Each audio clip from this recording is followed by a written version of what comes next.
go. Microphone check. Make sure this pillow visible, because this pillow's pissing off a lot of people. So we gotta make sure it's front and center. Are we live? What's up, everybody? How's the mic and everything? Are we crispy?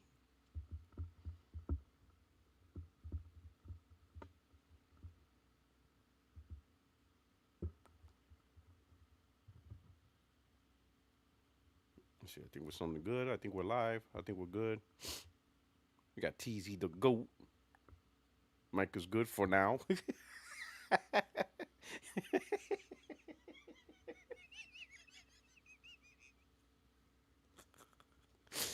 SPR.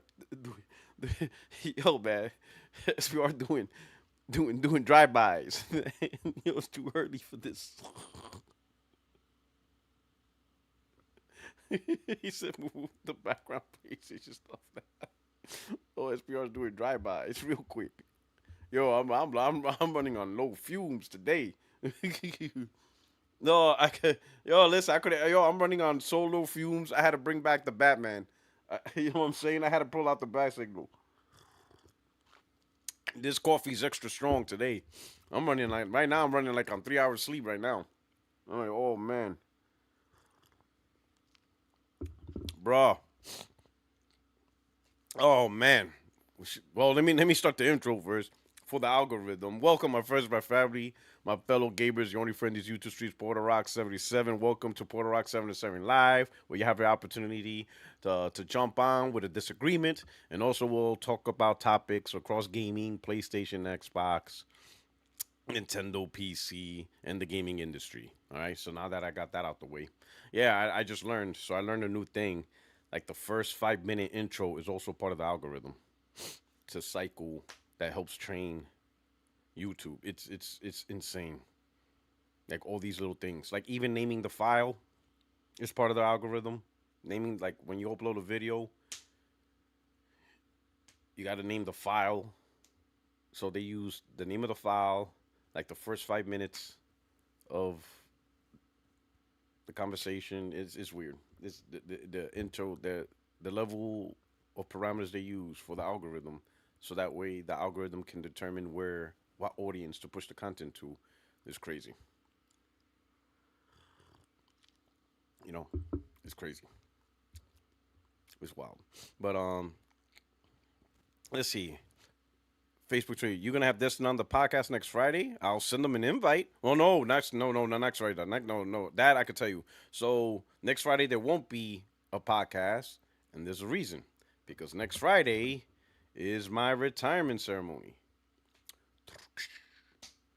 So next Friday is my retirement ceremony, and then the after party. So no, I won't be going live. I probably won't be going live that weekend at all. So next weekend, I probably won't be going live at all next weekend. I'll try my best to catch up with some videos. Um, so good question, SPR. Hey, thank you for the super chat. You know, BKNY. Really appreciate it. So I'm definitely gonna live stream it for. I have to do the Facebook Live because my family and all that. You know, the ones that are unable to come. So that's the primary. Um, Gotta think of a secondary way to get YouTube involved, because my phone is gonna be used for the Facebook Live, because it's on my account. Um, then I asked my wife, you know, let's use your phone for YouTube. She's like, get the fuck out of here. She's like, I'm taking pictures, I'm doing all this stuff. So I gotta find out another methodology to see if I could get YouTube involved. But I would like to stream it live on YouTube. You know, I think it would be pretty cool because you guys, a lot of you guys, been around for a while. Some of you's been around for a long time. Like some of you's have been around for a long, long time. Uh,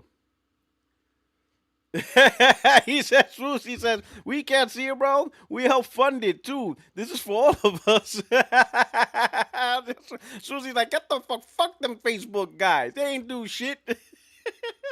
Fuck them Facebook. They not here with us.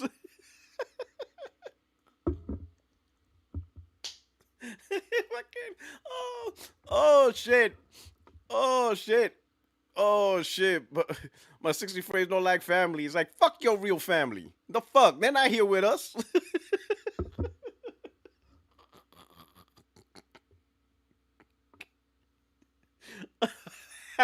Yo. Oh, I love you guys, man. I'm gonna do that. I'm gonna figure it out, man. I'm gonna figure it out.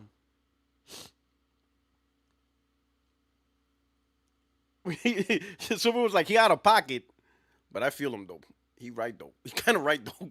He's like, someone was like, man, he out of pocket, but he right though. He said it silently, but he right though. Oh,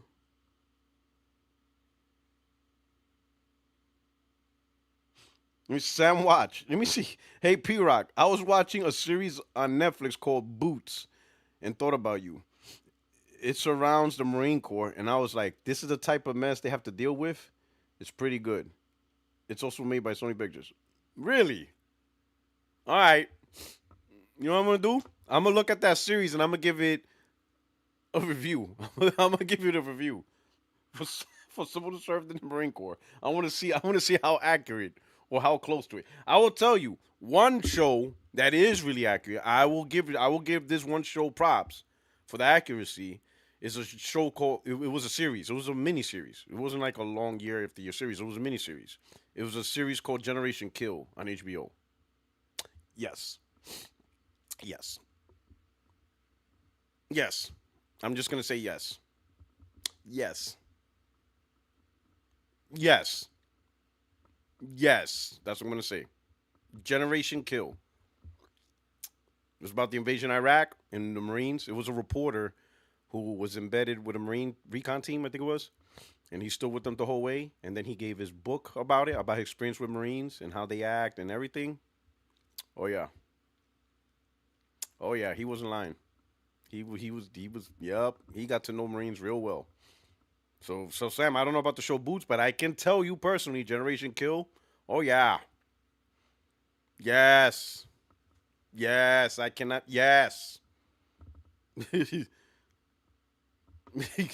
it's not a documentary. It's a miniseries, right? Based off the book he wrote. Yeah. Oh yeah. I'm gonna listen. I'm gonna tell you.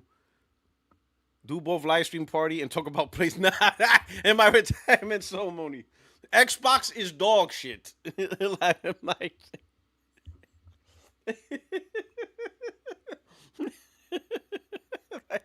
retirement ceremony. Xbox is dog shit. It's wild. Oh man.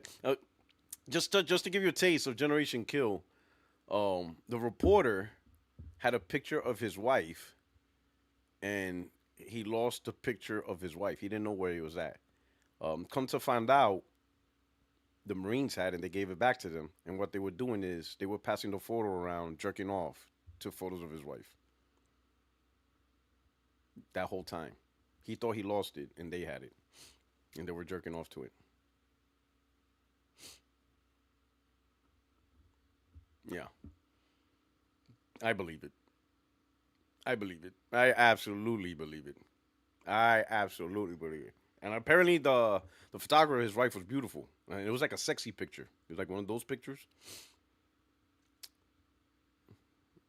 You know, you're in Iraq for 8 months. You got to be entertained somehow. So I believe it.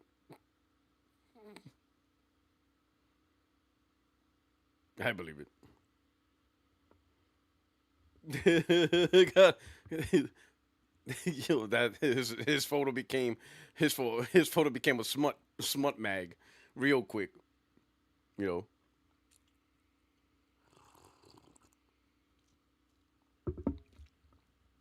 So yeah. So Generation Kill. It's like 4 episodes too. It's 4 or 5 episodes. He says stuff like that is in there, but not as graphic like that. Also, they give you like the rated T version of the Marine Corps. Audio. Oh, something happened with the audio.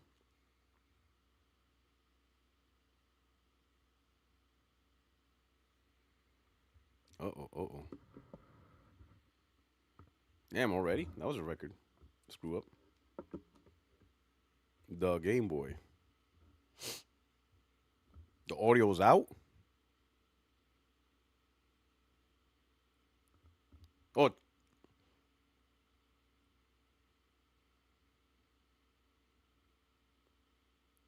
Oh. Okay. Oh. Okay. Okay. Ooh. For a minute, I was like, man, I was like, whoa, that was quick. I'm like, wow, that's a new record. I, yo, oh yeah. So yeah, so I'm gonna check out Boots. All right, good. Um, what you gonna call it? Well, right now I just started The Witcher, the first episode, and I know everybody's pissed off, but I'm giving the show a chance because I really did enjoy The Witcher. Hopefully they don't botch it up. You know, and I gotta admit, Henry Cavill was awesome in that one, and you could tell this new guy he's trying to fit the part, which is fine. I know there's a lot of issues, but I did like the Witcher lore, and I want to see it through. Hopefully they don't botch it up too bad. He says enjoy the first season, then stop there. No, I already went past the first season. You know, Here's the thing. So I am so glad I am not super critical of movies and TV shows. I'm not. I'm very. I will actually say I'm a casual when it comes to movies. I'm not a very. It doesn't take much to please me for a movie and TV show. Like if I think a show sucks, oh man, you are in trouble. You are in deep shit. You really fucked up. Because I'm really not. I really don't hold movies and TV shows to like a super high standard. I really don't. I'm very. It doesn't take a lot. Like if I think you're a bad movie or TV show, like my God, may someone have pray for your soul because you really screwed up. If I'm like, man, this movie's terrible. Oh man, you're in trouble. You're in real trouble. Doesn't take a lot, you know. So I'm thankful that I'm a casual when it comes to movies and TV shows. You know, Welcome to Derry. Yes, I definitely want to watch that. I heard it's crazy. You know what's crazy? So I read the book it a long time ago. A long time ago, I read it. God, how many years ago did I read that book? Anyway, I read it, right? And it never dawned on me the last chapter that's going around. If y'all don't know, something went viral with the book ever since Welcome to Derry. Just go like to TikTok or whatever and just put it ending. And now that I see it, I'm thinking, holy shit, that is fucked up. And at the time, it just didn't seem fucked up. And you'll know what I mean. I am not gonna talk about it now, but I'm like, what the fuck did I read? And I didn't realize it. I was reading it. Yeah, it is. It yes, it is.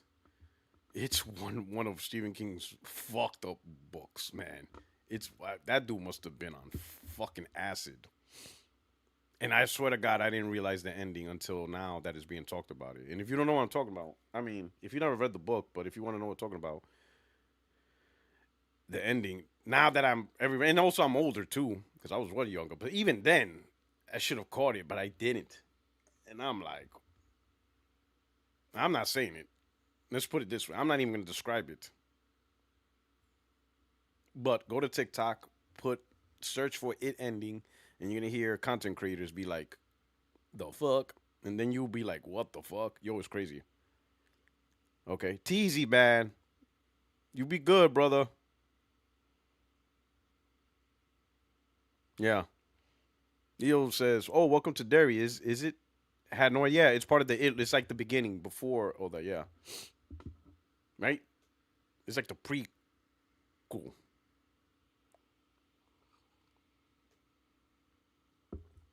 Where winds meet is gonna give you what Lost Soul Side didn't. Pete Rock 47. Well, hopefully the stuff that Lost Soul Side didn't give me was like the full AAA experience.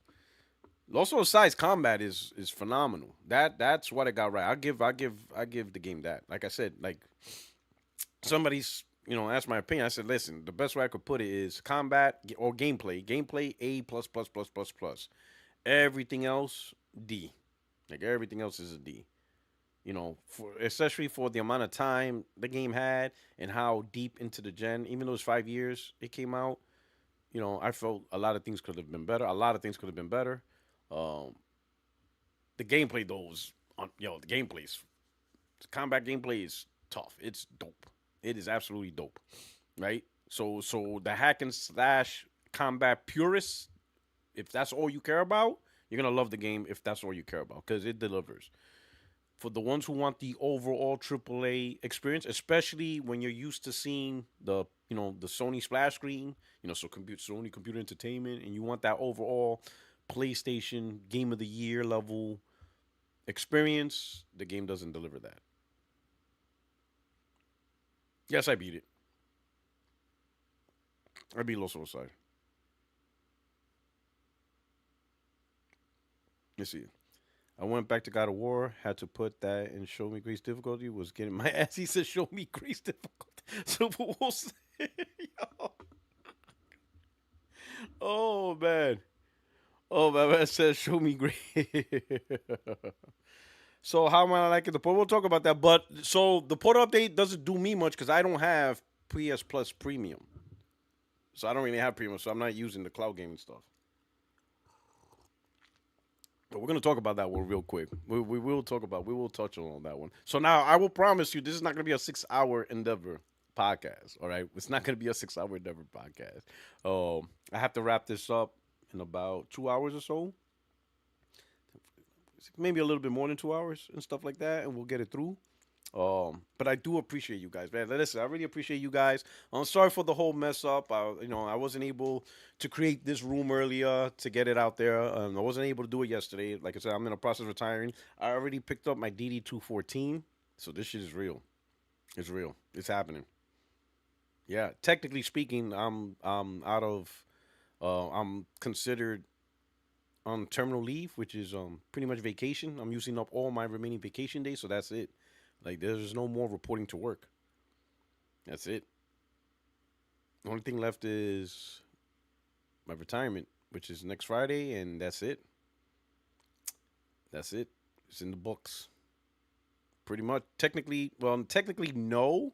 I'm an official civilian on 1 February. Right now, I'm on vacation now. I'm using all my vacation days that I earned. So you have two choices. You can sell all your vacation days, or you can use them, whatever you remain. It just doesn't disappear, right? So if I would have sold all my vacation days, then I would be remaining working until the 31st of January, January 31st. I would be working all the way up until that. That's technically my last official day as an active duty Marine, January 31st. But I said, nah, I'm using all my vacation days, and then you get an extra 20 days as part of your retirement benefit. So I had like 42 vacation days left in the books, and then with the 20 days, it's a total of 62 days. So that's what I'm using. I'm using my total benefits of 62 days off. So the 11th is when it starts. But now it's a weekend, and we're in the middle of Veterans Day. So it's a holiday weekend for the military. So nobody goes to work on Monday and Tuesday. So they have Monday and Tuesday off because the 11th, which is Tuesday, is Veterans Day. Monday is the Marine Corps birthday. So, yeah. So technically, my vacation days kick in on Tuesday. And I'm on vacation all the way out till January 31st. So I'm still getting paid by the Marine Corps all the way out to January 31st. February 1st is when I'm actually a civilian. So, yeah. But, yeah, so the 11th starts my vacation. The 14th is my retirement ceremony. Wild. Absolutely wild. It's crazy.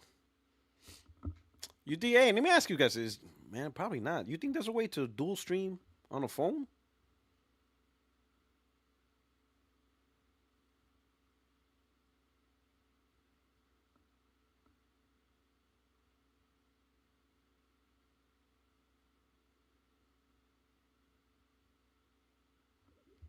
Let me get my phone. Wait, where is my phone? Speaking of which, hold on. Can y'all give me a second? Cause I'm not managing the room. I'll be right back. Hold on. Where's my phone at?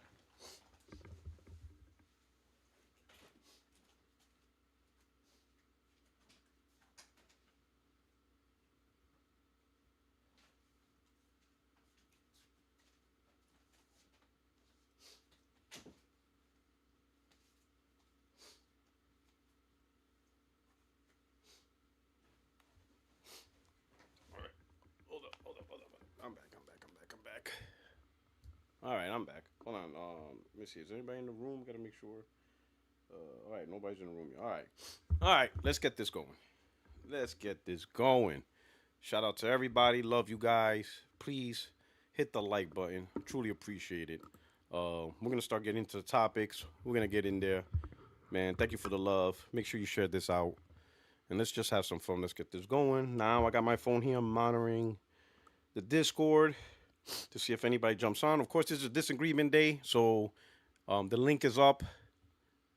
Um, it's pinned, so just click the link. Go to the waiting room. I will pull you in.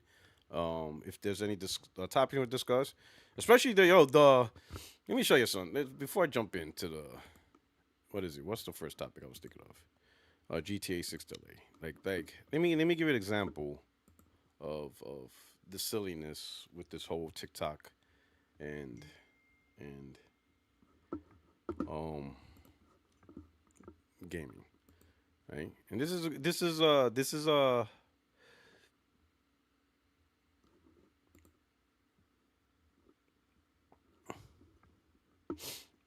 example of the conversation, right? So this just shows. I don't know. I mean, at the end of the day, it's really thought process, right? I guess it's really the only way that could be explained. Let me show you on the screen, right? And this wasn't like a nasty conversation. It was just a conversation, but you can see.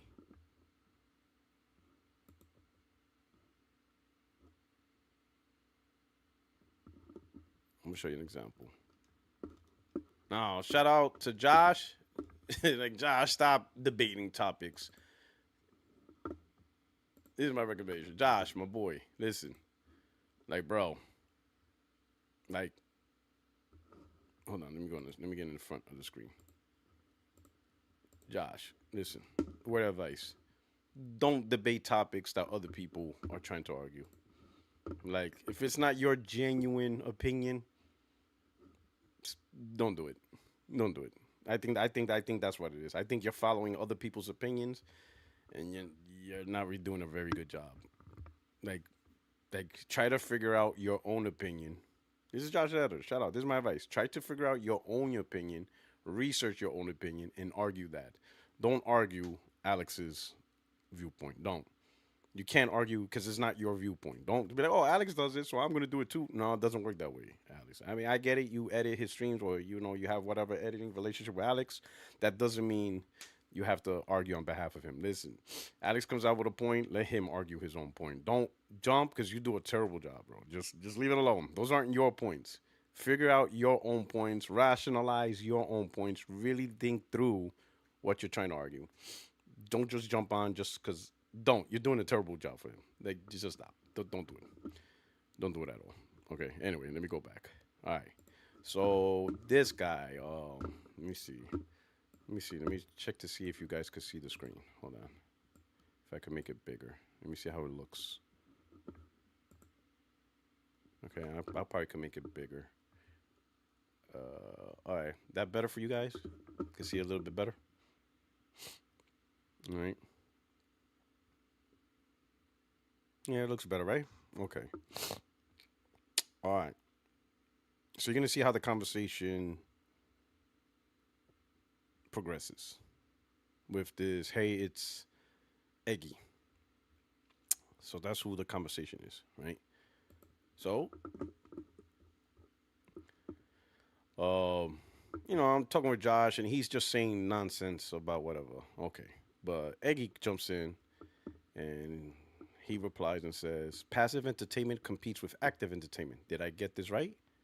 And I said, no, it doesn't. Passive entertainment does not compete with active entertainment simply due to the occupation of time. So that's like my whole point in the conversation. Like, just because you're occupying time doesn't mean the two corresponding product and service competes with each other. That's just not how it works. It's a silly metric to use occupation of time. It doesn't work.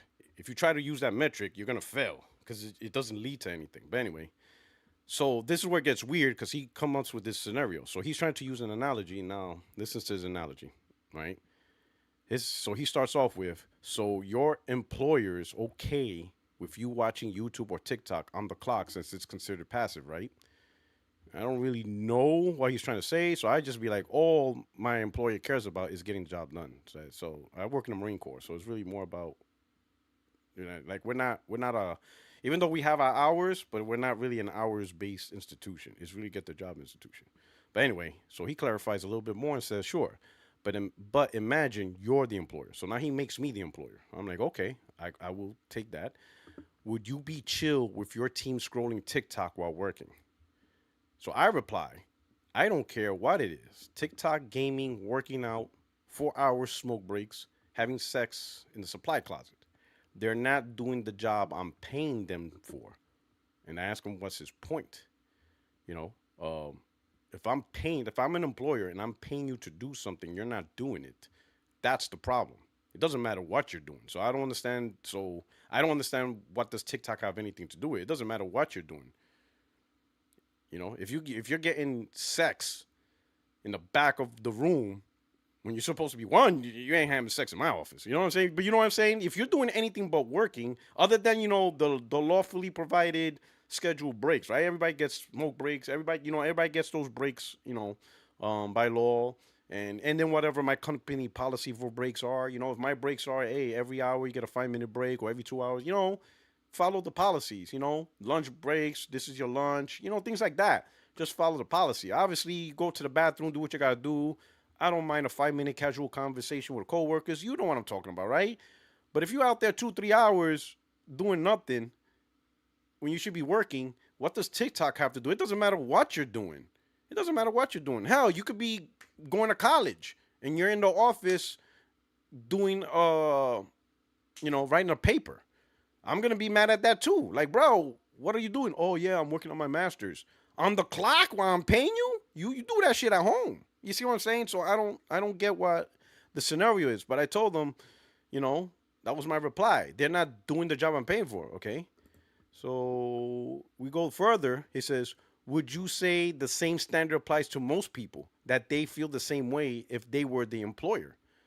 All right, so I reply to him, I would imagine if an employer is paying someone to do something and that person is taking the money but not doing the work, they would have a problem with it. So now he's asking me to, so this is a it's a tricky thing when you're asking a person to answer up for other people.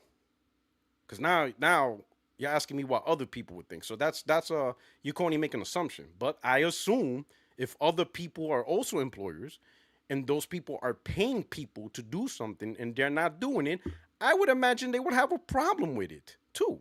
That's my guess. So yeah. So he goes, right. And that's why watching YouTube or TikTok during work hours fits the same principle. It's not work, it's distraction. So right now the fact that he used a terrible analogy tells me Segi doesn't understand competition between products. So really, he doesn't know. So this is where I'm like, okay, this guy, he doesn't realize his analogy is wrong. So right off the bat, there's really no point in trying to tell him and having a conversation with him. He doesn't have the fundamental understanding of stuff. He doesn't realize he used a terrible analogy. The analogy doesn't make sense. So I had to let him know. Doing anything other than work is a distraction because you're not doing what you're supposed to, which is work. This is not the same principle because gaming industry is not paying people to play games. You use a terrible analogy to make an argument. When you play, let's say a PC gamer, Steam is not paying you to play Steam games. Right? So you are not owed your time to play games because you are getting paid to do it. This analogy doesn't work. It's not the same. If I am paying you to do something, then you must do something legally, obviously. Okay? He doesn't understand the difference of being paid to do something and not doing it. This is not even the same conversation anymore. We're not even having the discussion no more. This discussion is about, you know, people getting paid to do work and they're not doing it. What does this have to do with TikTok versus gaming? It's not the same, right? Sony, Nintendo, Microsoft, Steam, EA, right? They're not paying the consumers, hey, we are giving you money to play games. Why aren't you playing games when we're paying you to do it? That's not what's happening. So the fact that he came up with this and the fact that he doesn't realize, like, wait a minute, yeah, this analogy doesn't make sense because we're not getting paid to play games. Playing games is, in fact, playing games is something we pay into, right? So I'm trying to tell him his analogy is terrible. It doesn't make sense. So he goes, sure, the gaming industry doesn't pay people to play games. There you go.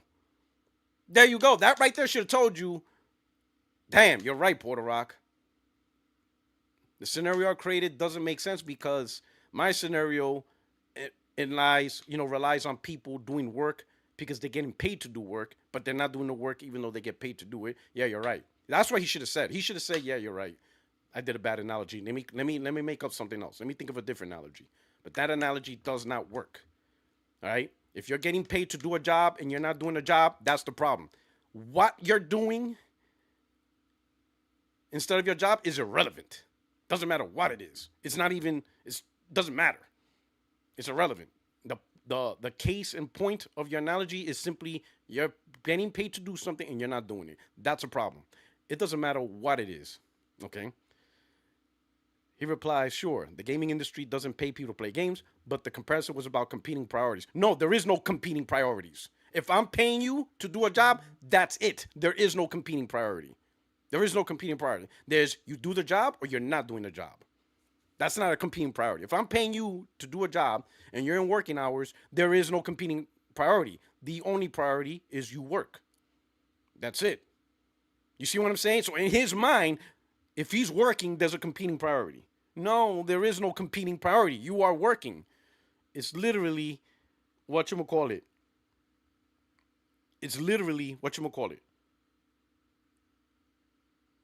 The assigned hours. And you know what hours you have to work. If you have other things to do, then you have to do it outside of your working hours, or you have to call in your PTO. You know what I'm saying? Put in for PTO, or if it's a medical, put in for your medical thing, right? Whatever. Or call out of work and use whatever benefits you have to call out of work. That's what you do. But if you show up to work, there is no competing priority. You work. You see, so fundamentally, this is why I said in Twitter, I can easily beat anyone in this topic. There's no winning this topic in a live debate. People don't fundamentally understand that they're wrong. They don't. Look at the analogy he's using. He thinks that when you're working, there's a competing priority. There is no competing priority. You are working. When you're on the clock, that's what you do. There's nothing else for you to do other than work. That's what you're getting paid for. What the hell is the competing priority? There is none. So Segi thinks there's competing priorities when you work. That's how far off the track he is. That's how I know these guys don't really fundamentally understand what they're talking about. They just don't know. Anyway, finish off he's saying, sure, the gaming industry does not pay people to play games, but there is no but. You should have just realized you had a bad analogy. But the comparison was about competing priorities. TikTok, YouTube eats the same time and attention that could go into gaming. The core idea is the same. It's not because it's about competing services. Now, this is what I'm trying to teach them about services. Working out at the gym takes up time. So is gaming in competition with the fitness industry? You have to look at what service is being provided. YouTube and TikTok are competing services. Shorts versus TikTok. So I'm helping them at this point. I'm trying to teach them what's the right metric you need to look at. You need to look at competing services. Because look at one service I mentioned, fitness industry, working out the gym. That takes up time. But that's not a competing service to gaming. It's two different things that people want to do. Sony's not gonna, Xbox and Microsoft are not gonna come out of way to try to find a way to be like, hey, how can we get more people to spend less time at the gym and more time gaming? That's not a thing. He replies back, gym time may not be entertainment, but it still takes time away from gaming at home. Likewise, YouTube, TikTok competes for your attention. In the end, it's all fight for time. So at this point, this guy's really lost, right? So I had to make sure. I'd be like, hold on, let me make sure. Let me make sure if he really thinks fitness industry is in competition with gaming. I had to ask the question. So then you think the fitness industry is in competition to the gaming industry? I had to see. And he said, actually, yes. So right there, boom, auto loss. Auto loss. Because I guarantee if Alex read that right now, Alex, I guarantee, hold on. Let me get the camera on. I guarantee right now. If Alex read that, Alex would be like, oh, he fucked up. I guarantee right now, Alex would be like, this motherfucker fucked up. He fucked up. He fucked up. I guarantee Alex would look at Segi and be like, this guy fucked up. This guy, even Alex would be like, forget it. The game is gone. The game is gone. We're moving on. Moving on to the next topic. The game is gone. Even Alex right now would be like, yeah, the game is gone. It's over. This guy said the fitness industry is competing with gaming.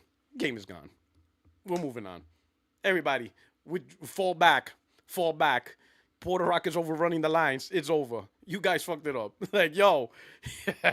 I didn't think he was gonna say yes. I thought at the very least he'll be like, oh shit, I'm in a trap. Let me do some Twitter fuckery to get out of it. Nope. I give him, hey, listen, I'm gonna say this. At least he's committed. He stood 10 toes down on that. So I give him that. I give Segi that. He's standing on business. He's wrong as hell, but at least he's standing on business. He ain't backing down. He's just absolutely wrong as hell. And hey, it is what it is. Best you can do is just be like, all right, enjoy your life. But he says, actually, yes, the fitness industry is in competition with the gaming industry, just in a different way. Both are fighting for the same limited resource. People's time and attention. Oh, my God. And he follows. Every hour someone spends time in the gym is an hour they're not gaming, streaming, or buying into that ecosystem. So while they offer different experiences, they're absolutely competing for the same audience. Free time and lifestyle choices. So yeah, so gaming is competing with the same audience in the fitness industry. Oh man. Like, bro, I tried to tell y'all. This is why I made that tweet saying that anybody who tries to argue this, auto L. Auto L. And I tried to tell, and now that's not, I meant to put that's not how, I meant to put not how, so I put that's not how competition works, misspelling. I meant to put that's not how competition works. Competition works based on the product or service provided, not the occupation of time by itself. A game company doesn't care if a person's at the gym. There is no strategy to compete with that because it's a different service not provided. And again, I'm trying to coach him into think services, think products, not time. Because, bro, that's absolutely insane, right? All right. I even added on another sentence saying the simple view of occupation of time on its own is useless. I named a whole bunch of things. I put going to college, going to church, working, vacation, concerts, amusement parks, reading. All of these are competitors, in a question mark. It's a useless, broad metric that adds no value to solve a problem. And that's the main thing I'm trying to get to these more. I'm trying to get that point across, to everybody. This is the point that, that I'm trying to tell people, The metric of occupation of time is a useless metric. You can't do anything with it. If your metric is just occupation of time, you know how many things in the world occupies a person's time? How do you compete with all of it? The answer is you can't. Competition is about who is providing a similar product or service that people are choosing that product or service versus what you provide. And what I mean by that is you provide a product service and somebody else provides a similar product or service, but for whatever reason, people choose that. Perfect example, and I will give you the perfect example. It's funny because everybody sees this stuff, right? Perfect example is the one company that saw TikTok as a competitor, and they were right, was Google. Google saw TikTok as a competitor, primarily because of their YouTube platform, right? YouTube platform, we all know how it started, long form videos and going live and stuff. But YouTube wasn't really about the 2 minute, 1 minute content, right? TikTok came out, had this great formula, great rhythm. Everybody was loving it. A lot of people was going and watching content on TikTok, which was taken away from YouTube, right? So Google's like, we got to compete with that, right? Because all we offer is long form videos, 10-minute videos, 20-minute videos, hour videos, and podcasts. So what does YouTube do? They create shorts. Literally, they created an answer for their competition. So now YouTube has shorts, which tries to compete with TikTok, and they're trying to get people to say, hey, don't watch TikTok, watch shorts. We provide the same service, right? So now it's a battle of who does it better. In my opinion, TikTok still does it better. I'll give examples. Like one of the examples I use is I use TikTok a lot because there's a lot of, HRs, human resource managers, and a lot of good stuff, creators that's involved in, resume writing and interviews and a lot of business stuff, right? Going into the civilian corporate world and stuff like that, right? So there's lot of good content there. YouTube Shorts have the same content, right? Your YouTube Shorts tries to do the same thing. The only difference is YouTube Shorts is either just a re-upload of TikTok or a remix of like a longer podcast just cut into a short. So you watch the short, but you don't really get anything out of it other than it's a portion of an actual video, 10-minute video. So it links you to the video.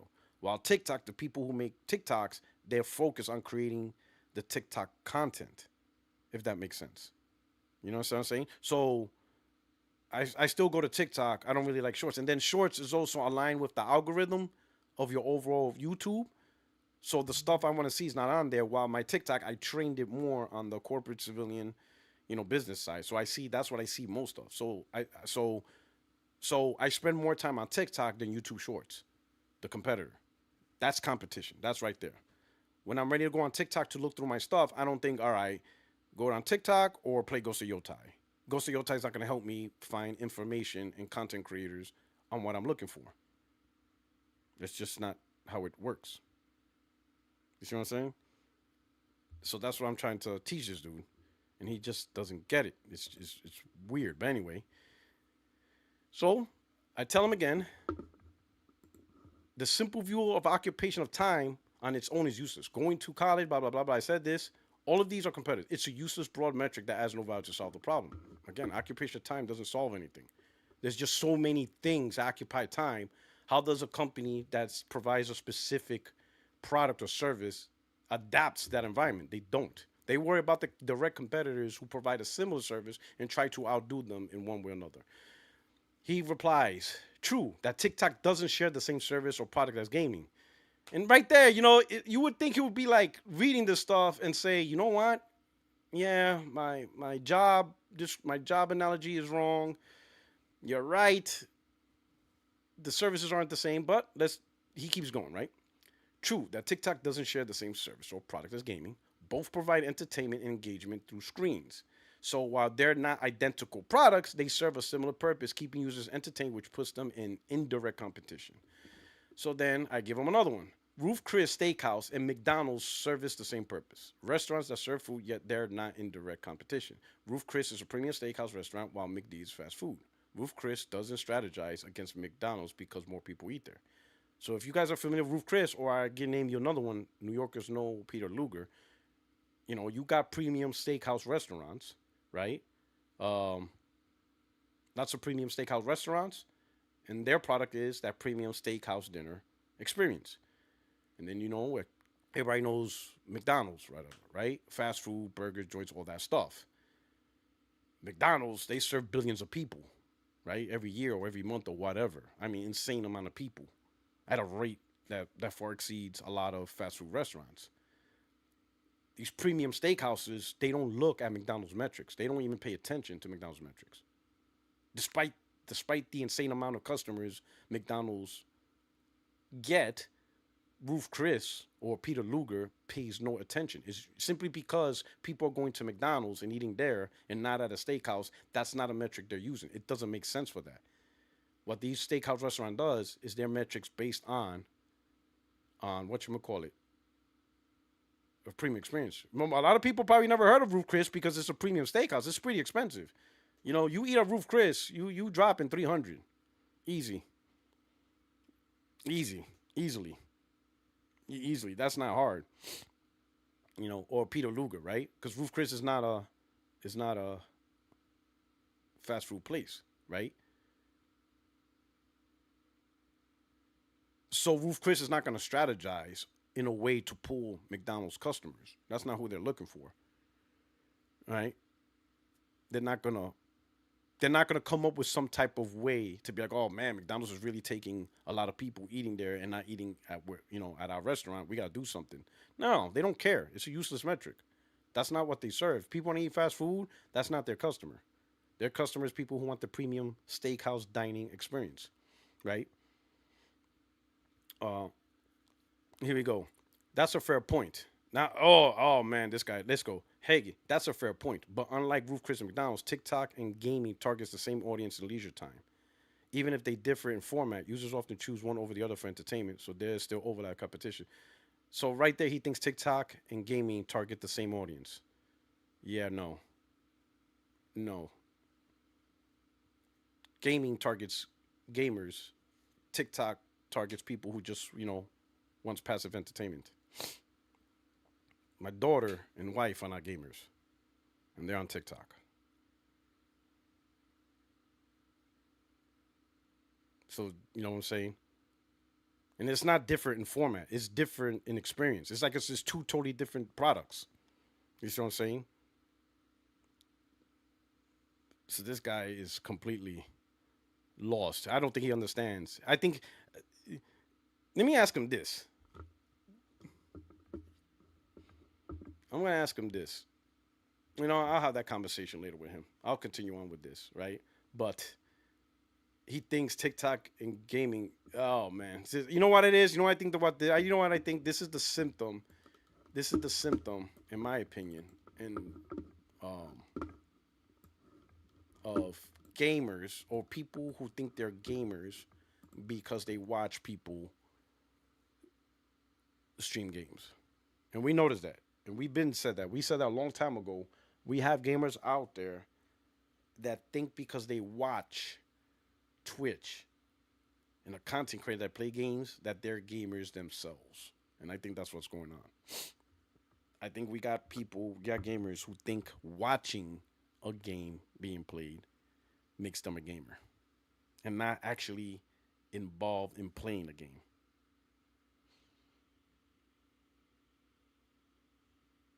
Oh man, what happened to that dude? Oh, let me show you that one. Oh man,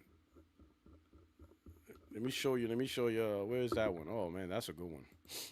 So let me see. So everybody's like, so that one became funny also. So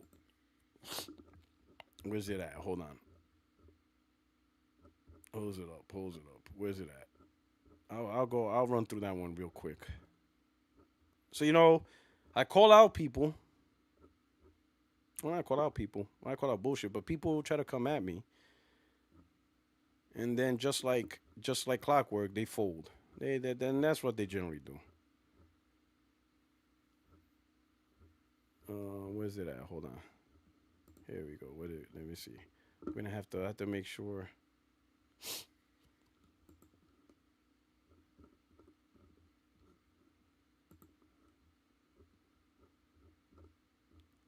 Let me see. Let me go get that stuff so you can see. It's crazy.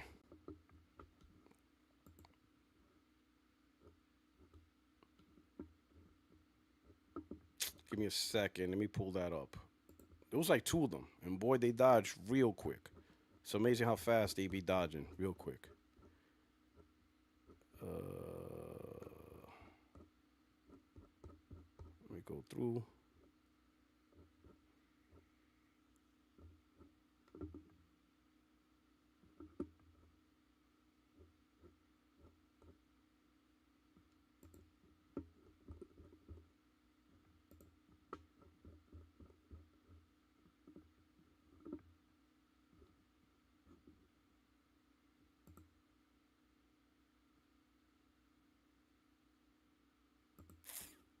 Find it. Where is it at? Hold up.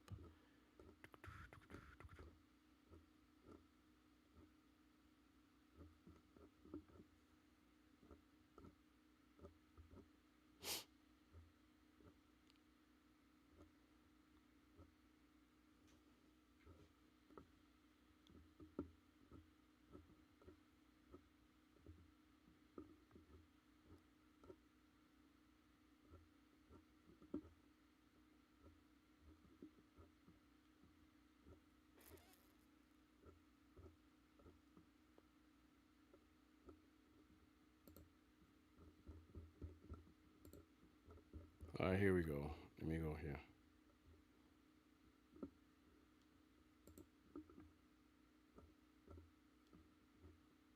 Hold on. Oh, I think that person deleted the stuff. Oh, you coward. That's probably why I'm having trouble finding it. You talked a lot of shit, and now I'm like, where can I find the stuff? Did you? Oh, I think this person deleted all that stuff. Oh, you were quick to talk shit. Hold on, where you at?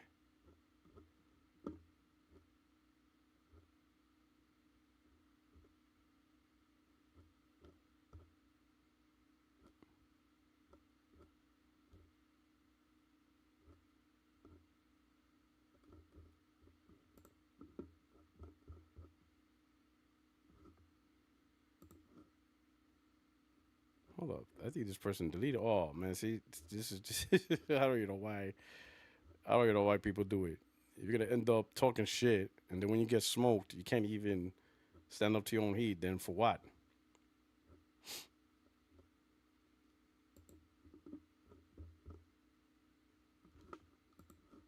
Hold on, give me a second. I'm sorry to take it so long because I didn't think I was gonna talk about that. I would have had it ready if I did, but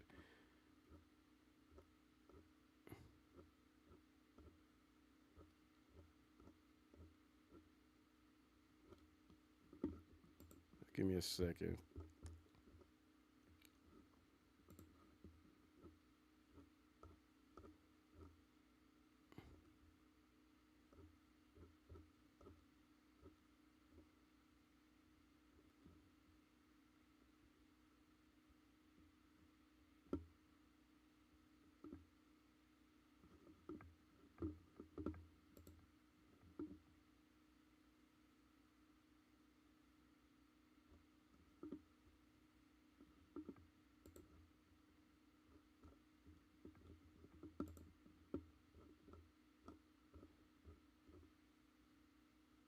So I'll start with this guy.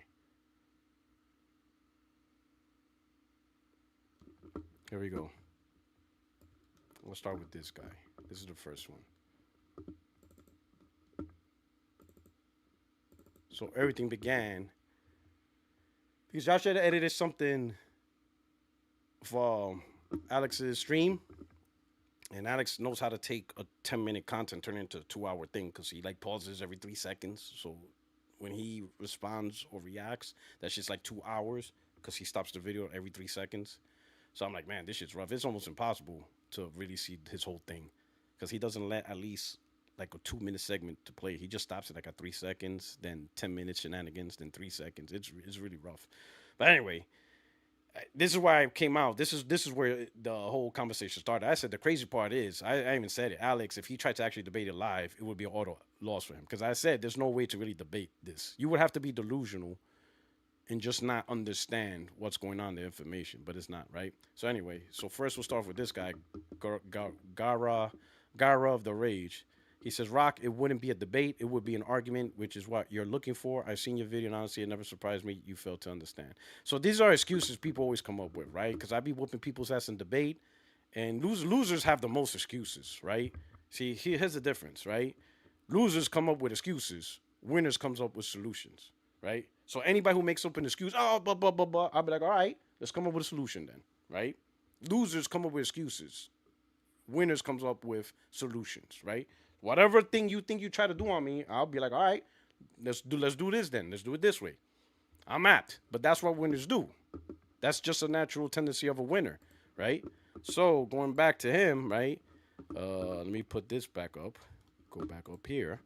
Rock. It wouldn't be a debate. It would be an argument, which is what you're, looking for. I seen your video, and honestly, it never surprised me you failed to understand. I said, no, the topic is gaming company with TikTok. This is a debate.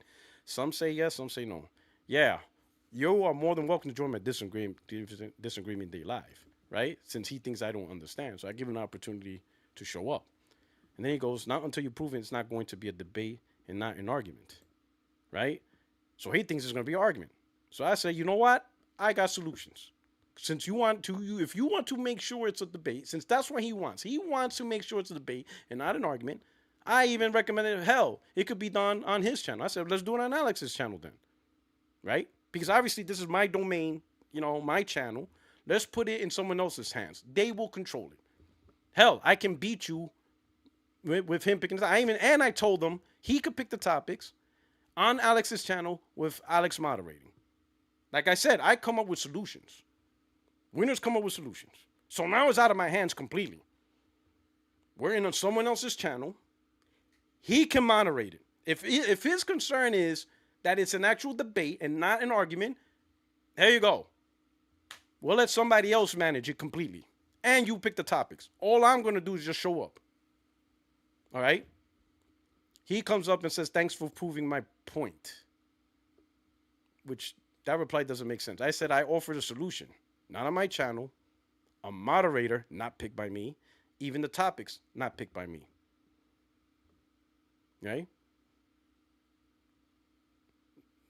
The only trying proving, well, I really meant the only point proving is you're making excuses. I'm literally pulling full control of the debate in someone's hands, and that's still not enough. I'm literally, it's completely out of my hands. Someone has complete control of how it's run.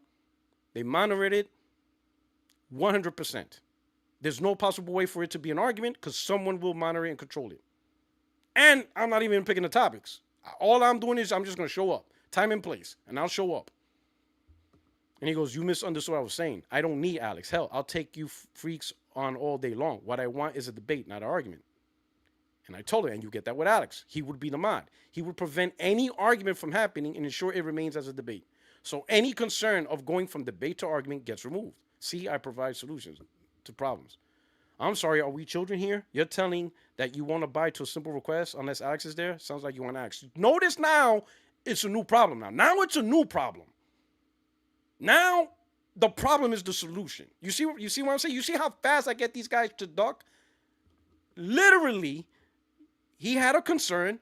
I came up with a solution that will work. Let's just do it. Let's just do it. That's it. Cool. Great solution. You came up with a way to make sure that it can stay a proper debate and not an argument. Got you. Now it's about, it sounds like, now Alex is the problem now. So me providing recommendations to debate conditions that will ensure you get the debate environment you want is now a problem? No, I'm saying through your recent actions, you will not in good faith debate, rather evolve into an argument. I want to have a debate where at least both of us be to come to an understanding. You see what I'm saying? That's what you want. I gave you the way to do it. You want something. I gave it to you. And I provided a recommendation to do just that. You have a problem with it. Why? I have no idea. And people saw it. Translation, I'm a pussy and don't want to be humiliated live in front of my coat. And then he ran away. You see what I'm saying? He's like, but I want to make sure. Brother, man, I gave you that solution. Like, the solution was given. I know what you want. Right? And I know you're not going to trust me to do that on my own on my channel.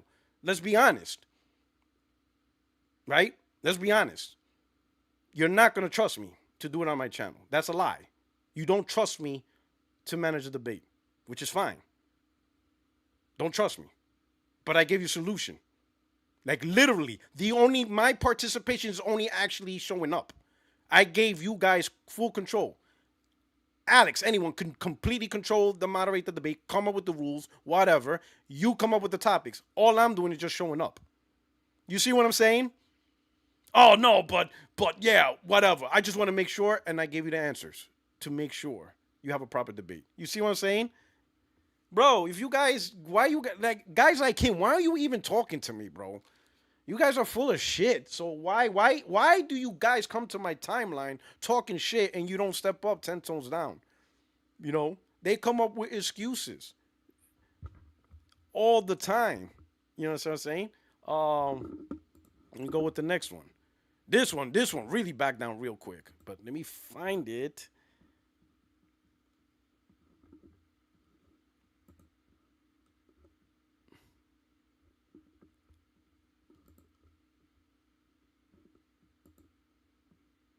Okay, here we go. This is where it starts. And then let me see if I could. Okay, here we go. So this is where it starts. Again, it all started with the Alex quote.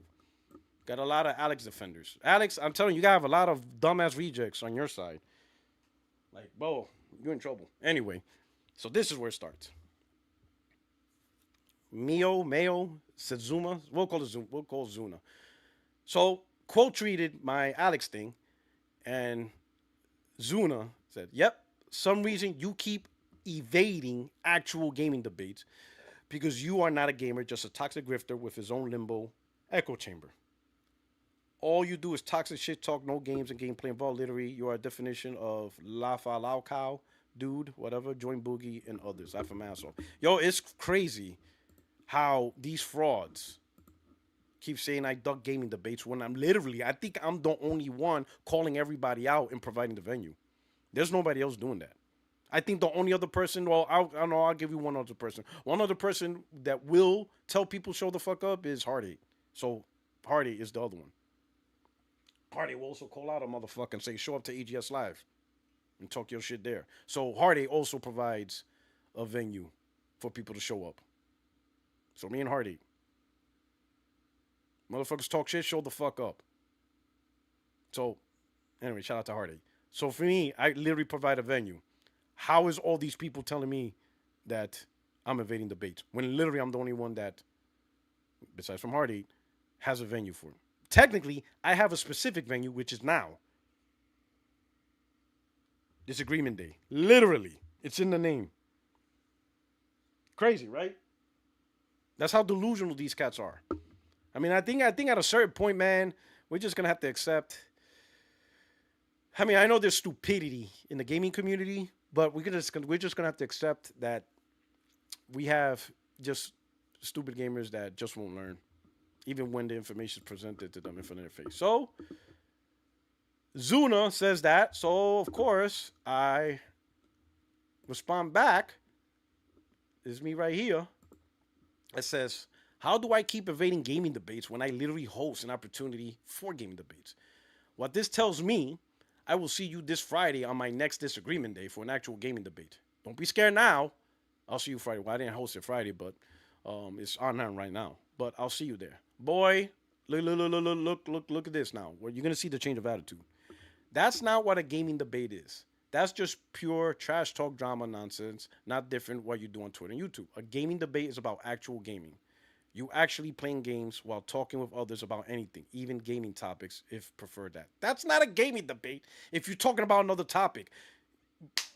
My God, bro. We are literally filled with idiots in this gaming community, bro. How did this happen? I even had a post the definition of what a debate is. That is not a gaming debate. That's just gaming and talking. You're literally just what. Listen, Zuna, if you have no friends, don't ask me to be your friend. Because you already displayed that you have mental issues, you're an idiot. I'm not going to be your friend. I'm sorry. So I'm not your friend, and I'm not going to be your friend. Okay, Zuna, listen. Hold on. Zuna, look at me. No, I'm not going to be your friend. I know I say I'm your only friend in YouTube streets. Well, on the street you on, I called an Uber, and I left. So I'm not on that street. All right, I called an Uber. I'm left. You're on the corner by yourself. Go home. No. No, you are not the person I wanna talk to. Nah, I'm good. We're good. I'm not. No, in fact, you're gonna get muted. No, we're not friends. Okay, listen, I'm I'm gonna have to I'm gonna have to like change my thing. I'm gonna have to change my phrase. You're only friend in these YouTube streets that are safe in affluent neighborhoods. Okay, y'all think I'm still in the projects. Nah, nah, stop it. Not that street. Hell nah. There's some, yeah. If y'all think I'm gonna walk through a sundown town, you bugging. Hey, come here, Puerto Rock. I'm in this part of Texas. Fuck out of here. I ain't showing up. Nah, I'm good. There's some parts of Mississippi you won't see me walk through. I'm good. Shit. I don't even walk through Compton. I'm good. Hey, hell, in California, I can't even wear my Yankee hat or I'll get shot. Like, nope, good. So I'm gonna have to like remodify my YouTube streets, OnlyFriends YouTube streets, cause I'm out. I'm not there either. Like, sorry, Zuna. I don't know what I don't know what's happening in your life, but you need to find real friends or something. Cause and no, anyway. So put it right here. That's not a gaming debate. That's just gaming and talking. Here's the definition of the word debate. Stop complaining about things you don't understand or don't know about. Debate. A formal discussion on a particular topic in a public meeting or legislative assembly in which opposing arguments are put forward. Argument about a subject, especially in a formal manner. Right? And that, if you say so, and if you cannot talk while both of us playing something, then there won't be any debate. Talking debates are not my thing. Then, then why the fuck are you in this topic? Why are you even quote treating me then? If you don't care about debates, then why are you here? I either play games and talk or just play games. Unlike you, I'm not wasting energy and time talking for hours and not doing anything. That's what you're doing now, technically.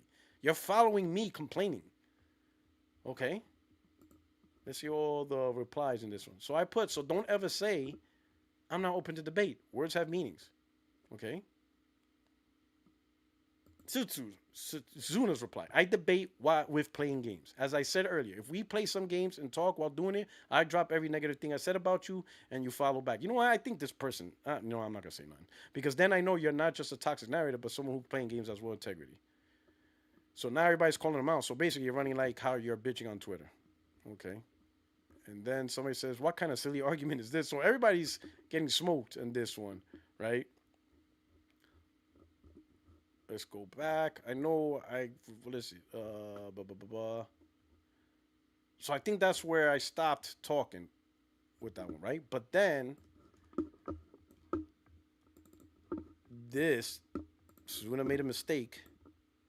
Suna made a mistake here in this convo, right? Anyway, Josh Editor is saying crazy shit. This is where it gets funny. May Setsuna, he dodged debating with Gamester, and now once Setsuna said Gamester, Lamester. Now I know the audience. Now I know the audience I'm dealing with. I'm like, wait a minute, this person mentioned Lamester. Oh, now I know the audience this motherfucker is with. Hell, to be honest, this might be a fucking sock account. This might be Lamester sock account for all we know. But anyway, he dodged debating with Gamester and now possibly me because he doesn't want to play games and talk at the same time.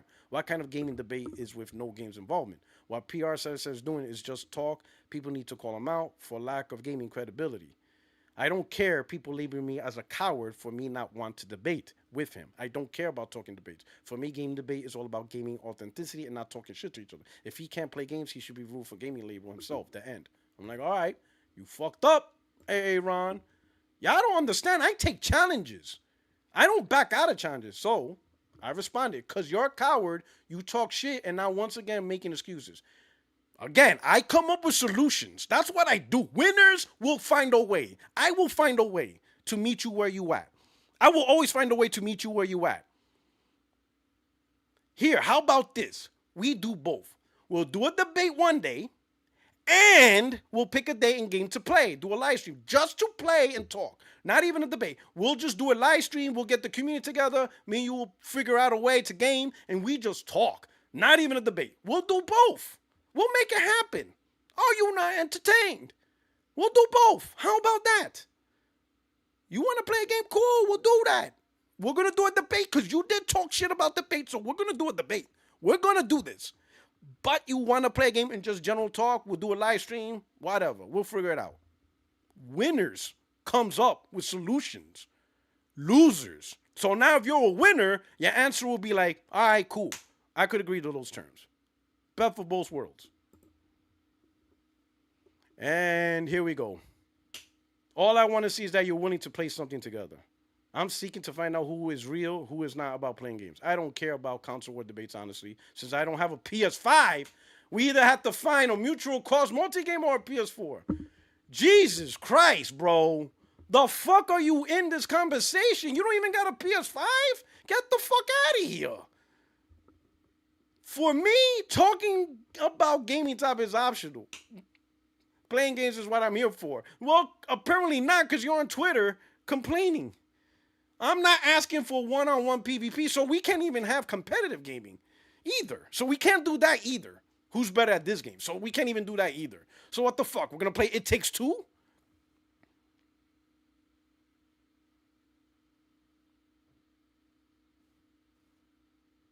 So we can't even do that.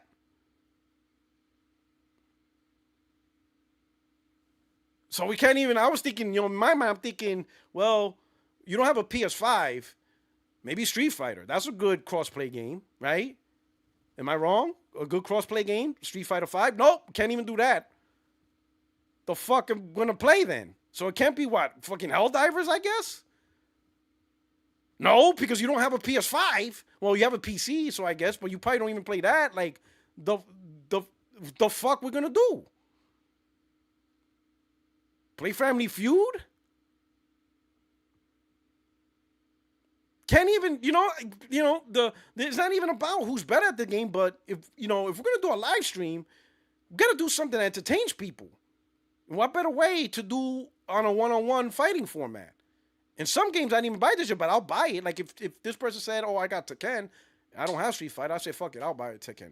I'll buy Tekken. I used to play it. Give me a week or two, to get my reps in, and we'll figure it out. And I'm sure the audience will enjoy us beating the shit out of each other. That is more for you guys than it is for us. I don't really care to prove if I'm a better gamer than Zuna. Like, what the fuck? Like I told you, I don't do competitive gaming anymore. But for entertainment, yeah. Can't even do that. Who's better at this game? Childish nonsense. So now, competition in gaming is childish nonsense. So debating is childish nonsense. One-on-one PvP where you compete in gaming is childish nonsense. What the fuck do you want? As I said, if we can achieve, we can play something. I'm dropping all the accusations I made. But bro, listen, I don't give a fuck why educators. I don't know who you are, bro. Like, who the fuck is you? And I just say you folded fast, bro. This is the fastest fold I ever seen. Like, crazy fast. Folded fast. And I even said, looking at that, I just showed my thing. Listen, this person's useless. Here, I got a level 434 on my PSN. I'm low. And that's just on PlayStation PSN since it started. You don't get to level, I'm 444 not playing games. You gotta play some games. And here we go. I never doubted you that you don't play games.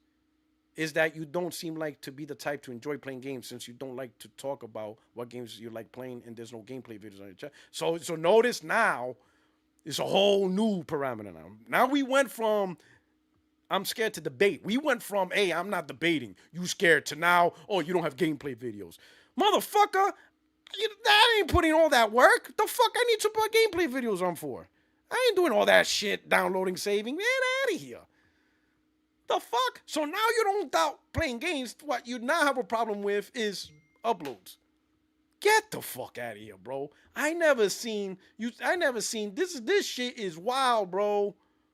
Puertorock has talked many times about what games he likes, and this, like, for example, I can tell he does not like racing games. Shout out to him. If you're going to bring this argument about no gameplay video live stream, then why do you keep watching Alex's content with zero complaints? Then he has zero as well.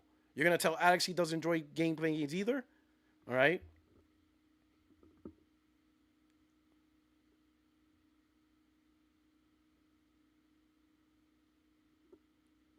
I said, yo, the goalpost moving is wild. Here's my advice to Zuna and anybody like Zuna. All right. You is what the problem is with gaming. You the problem. You're the problem. And gamers like you. You're the problem. Because instead of putting your energy to support the gamers, the content creators that actually provide the content you want, you spend your time arguing with people who don't provide the content you want. All your energy is on people who you don't like. There are people that do what you want. And and the crazy part is I see their tweets and they get frustrated. They even say it themselves. They say it themselves. It's like, bro, I have a channel, I play games, all this stuff gamers want, I get 30 views. A person talks shit about Xbox or PlayStation, they get 1,000 views. But yet people complain about console war. And that person's right. That person's right. Okay? You choose who you want to see. And by you going onto my timeline, you are engaging with the algorithm, with the content I provide. When what you should be doing is, oh, this is Puertorock block. I'm not going to support his algorithm. Don't support my algorithm. I have no problem telling people, don't support my algorithm. Block me. You got gamers who are actually putting the energy into doing what you want. They're doing what you want, but you're not there. You're the problem. Because you like this console war shit. Don't fucking lie. You don't want to watch games. You don't want to watch people just simply play games. There's people who do community nights.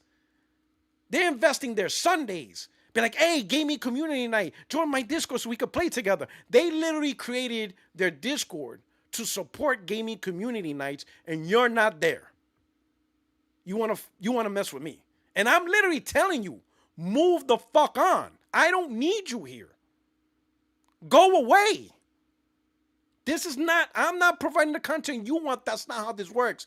Motherfucker, I'm not Burger King. You can't have it your way. I'm McDonald's and I'm loving it. I'm loving it. Okay? Move the fuck on. You talk all this shit about, oh, this is what's terrible gamers. You is the problem. You. Because you can encourage and support the people who make the content you like. Go there. Put that on your algorithm. Help them trend. Share their content out. Get their name out. Keep my name out your motherfucking mouth. It's not hard. You don't have to be in this space. Go into the space where the people are doing what you want. There's content creators who, again, have Discords for people like you, for gamers that want to join a community and hop on and talk gaming. They do that. And those content creators are literally confused on what's going on. They're out there. Like, man, I get 58 views, 30 views. Hardly anyone interacts. But yet somebody talks about PlayStation and the PlayStation fanboy, 5,000 views. That person's right.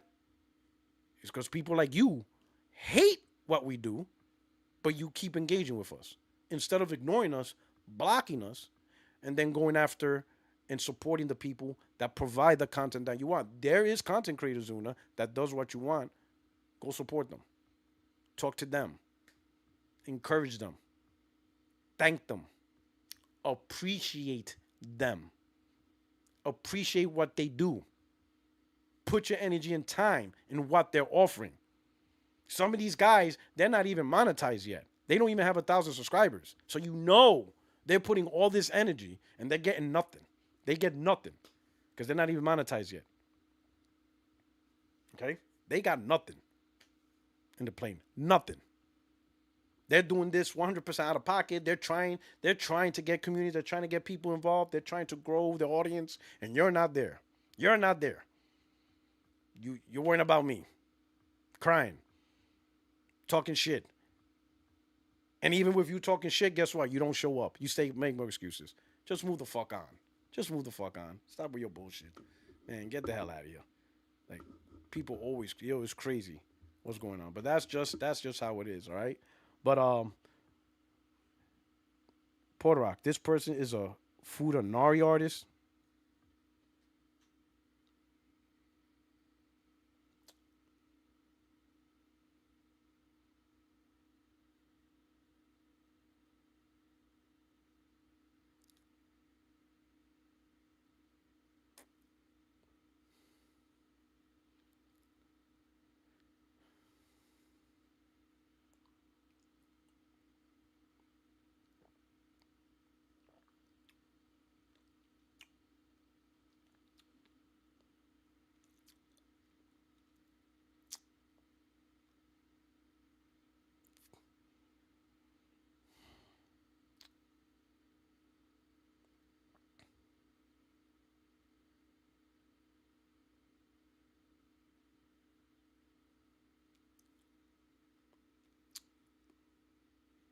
Listen,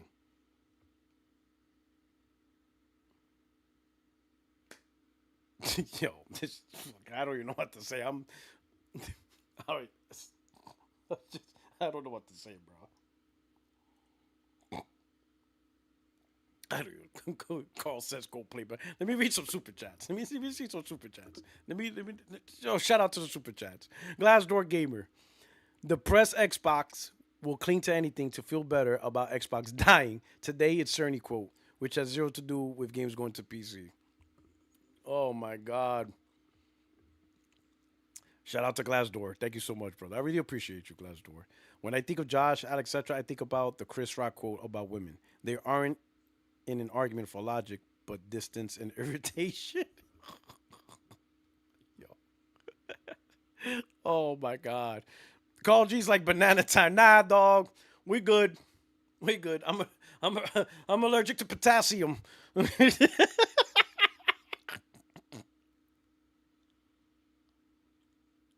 good. I'm allergic to potassium, dog. I'm all right.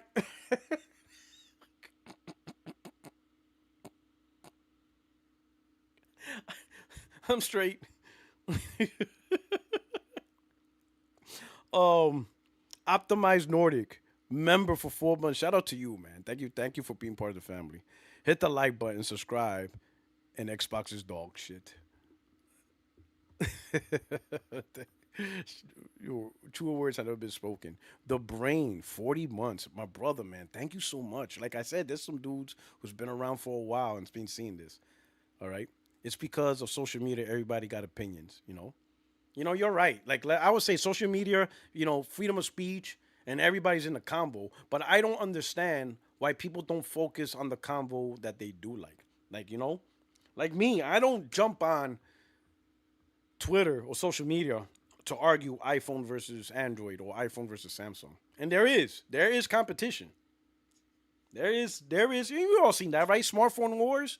There is huge conversations about which is the better product and why Apple sucks and why Samsung's better and why Samsung sucks and why Android is garbage and iOS is better. All types, huge. I don't get involved in that. I don't really care. It could be true, it could be not true. I don't care. I don't care to get in a conversation about smartphones. I don't care. I don't care. I don't. To be honest, I'll be honest. I don't even look at the specs of a smartphone, or I'm or interested in that. Right? Not really. Ever since I bought the 3GS, iPhone 3GS, me and my wife we just did iPhone, and we don't buy it every year. Like every 3 or 4, around every 4 years, we upgrade.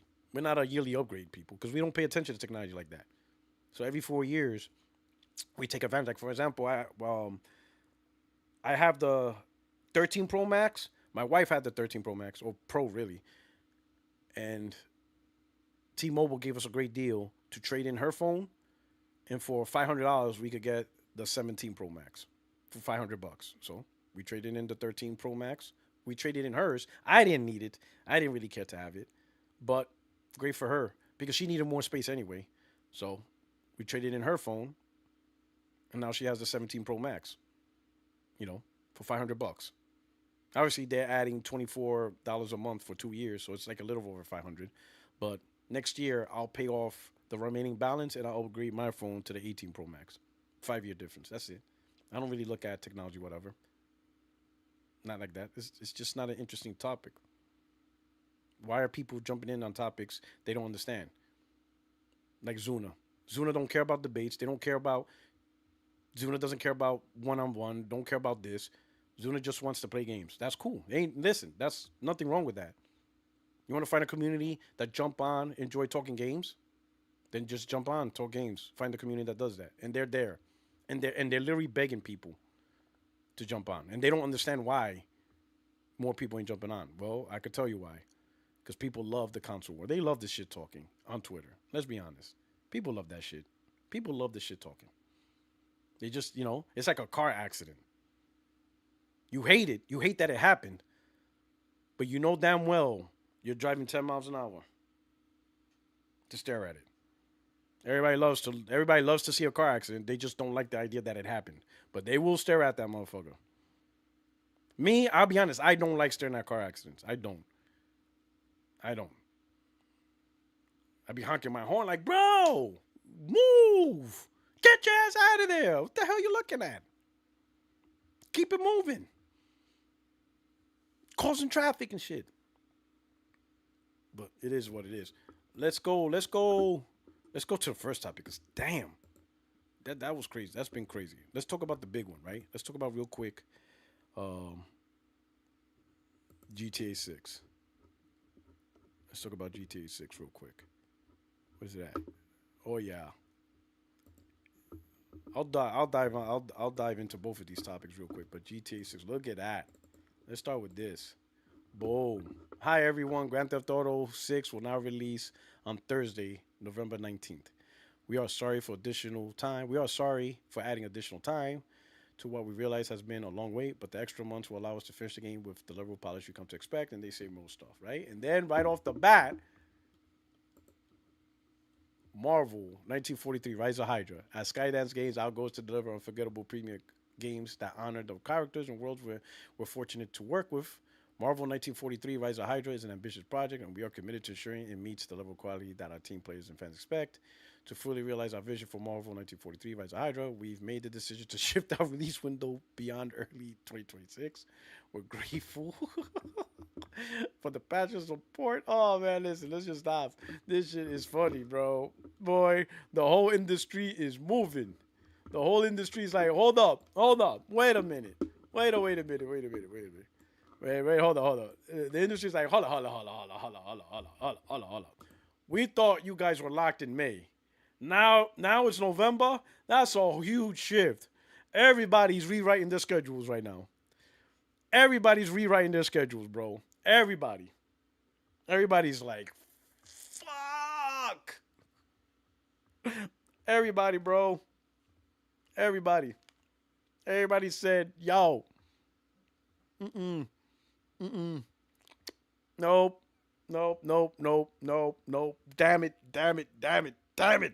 Rockstar. You know, everybody's gonna have to ship stuff, bro. Yo, yo, this is an industry shift. Grand Theft Auto 6 is an industry shift, you know? And my favorite part is the reactions to that. It's the reactions to that. That's my favorite part. You know, let me show you. There's the reactions, right? Here we go. 4 communities. Each community has a reaction for the Grand Theft Auto delay. You see people in the PC community. Their reaction to this is, oh, this delay could mean closer to more of a PC day and day release. That's their reaction. Not realizing that Take Two's all about the double dip. You're not getting this game day one on PC because they know you're going to buy the game anyway. And some people on PC have consoles and they're not going to wait for the PC release. There's many of them. Some will, but some won't. So it's about the ones that won't. The ones that won't will buy this game on console and then they will buy it again on PC. Rockstar is not, Take Two is not going to give up that money. For the ones that say, well, I can wait, cool. You can wait, so you will wait. The ones that can wait will wait because you don't have a choice but to wait. So the ones that say, I can wait, yes, we know you can because there is no choice. It's easy to wait when you don't have an option. It's like us. The game's not out at all. They delayed it to November, so we don't have a choice but to wait for November to play this game. We don't have a choice. We got to wait for November. It's not a choice. But once the game is out, those that have access to the game, sure, you could say, I'm not going to play it, or I am going to play it. I will be one of those that will play it.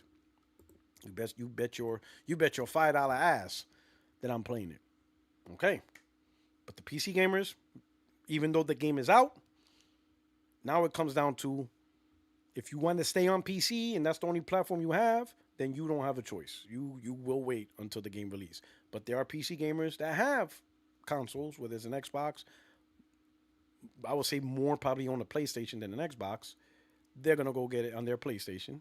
They're gonna play it. They're gonna enjoy it, and then whenever the eventual PC port comes out, they will rebuy it again and play it on PC. It happened all the time.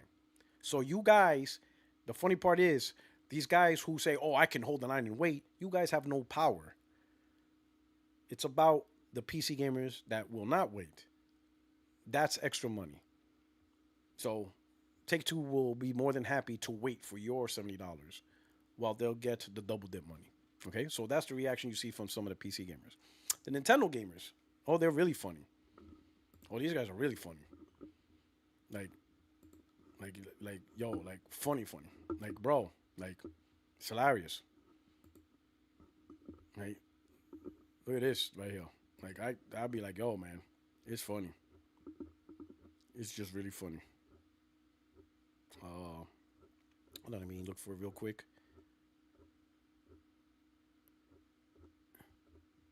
Where's it at? Blah, blah, blah. There it is right here. It's funny.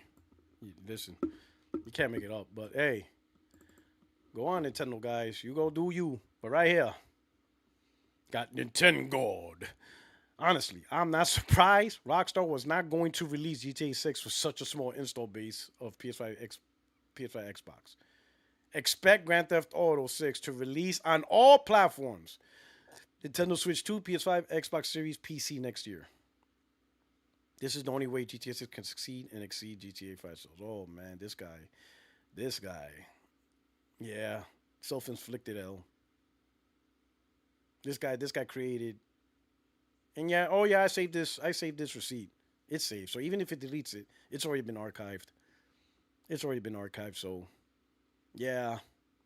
This is a self-inflicted L. If this guy thinks that Take Two is going to release on every single platform to record to in and Nintendo Switch 2 day and date next year.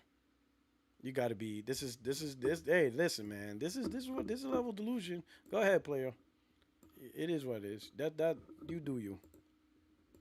That's good luck with that one, brother. Good luck with that one. Good luck with that one, bro.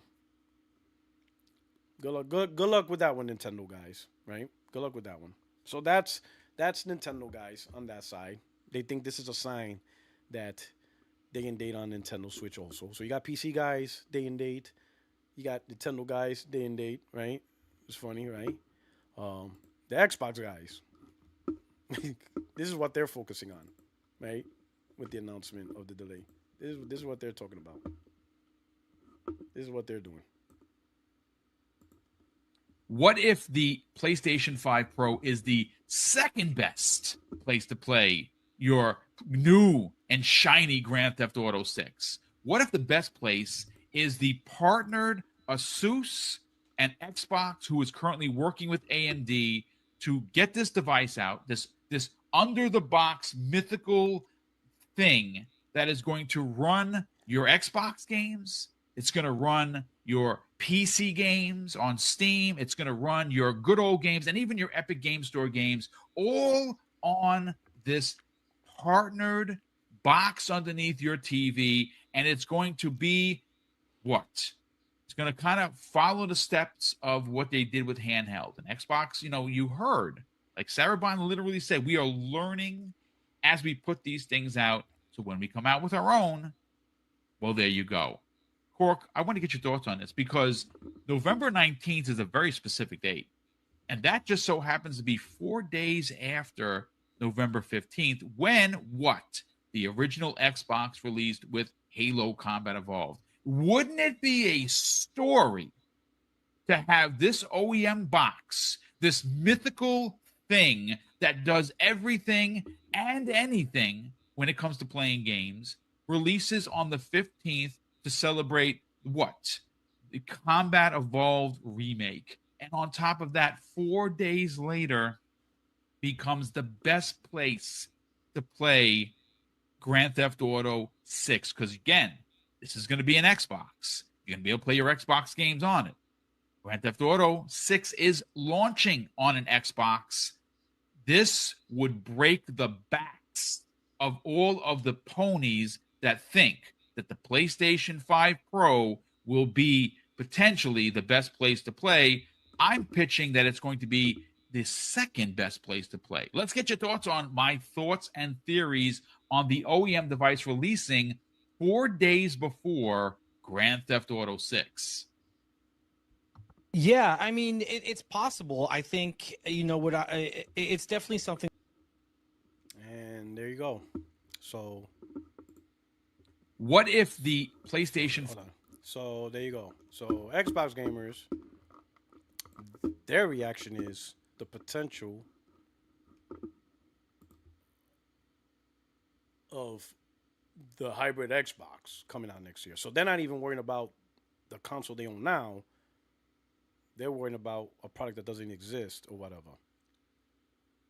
So PC, oh, they're worrying about day and date. Nintendo, they're worrying about hopefully the game even comes out on Nintendo. Xbox gamers, they're worrying about the next Xbox. And then you get to our group, the PlayStation gamers.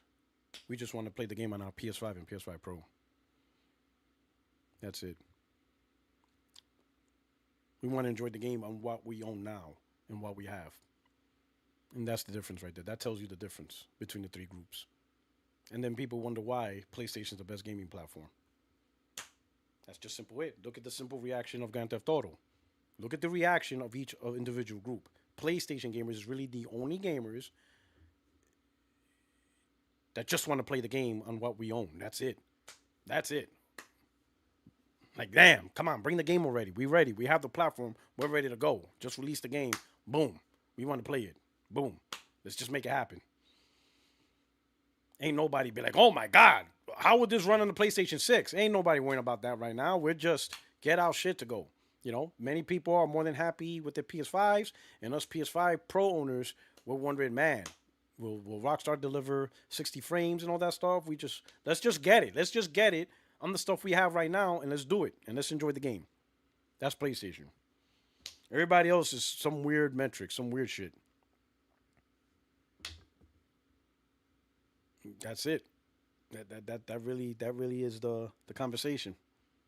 That's the reaction. You've seen the reaction, and that's all reaction from the community. People worrying about, listen, it's crazy. It's crazy, right? You got shout out to Gaz. Try to be, Porter, I get a PC. Why? So I could be like you guys and beg for day and date on some of the biggest games? That shit don't make sense. Guys, you spent like $3,000 on your PC. And you can't play Grand Theft Auto 6 the day it comes out. Shout out to guys. I'm sorry, man. Listen, I say this again. The last state of play broke me out of my delusion. It was a cure. It was an EpiPen. Slapped it right into my thigh. It was EpiPen and it broke me out of my delusion. I'm like, wait a minute, what the fuck am I doing here? I mean, it's right now. It's November 2025, and you got PC gamers arguing day and date. I'm like, why are you arguing day and date? Oh, I know why. That's just crazy.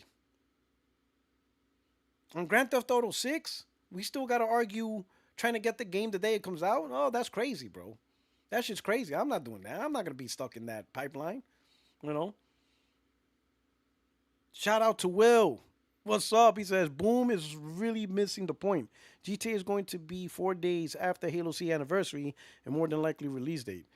Oh, yeah, something, right? Because that's when Halo's supposed to come out? I heard about that, too.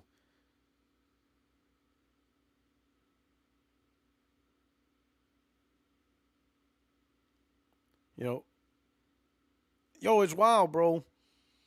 You've seen the reaction of the community. Each community had, a certain view of the GTA 6 delay. PC, is it potential day and date? Come on, Rockstar, do it, day and date. Nintendo, oh yeah, put the game on Nintendo. We're the best. Xbox, man, the next Xbox gonna run this game great, and it's gonna be better than what PlayStation games are doing.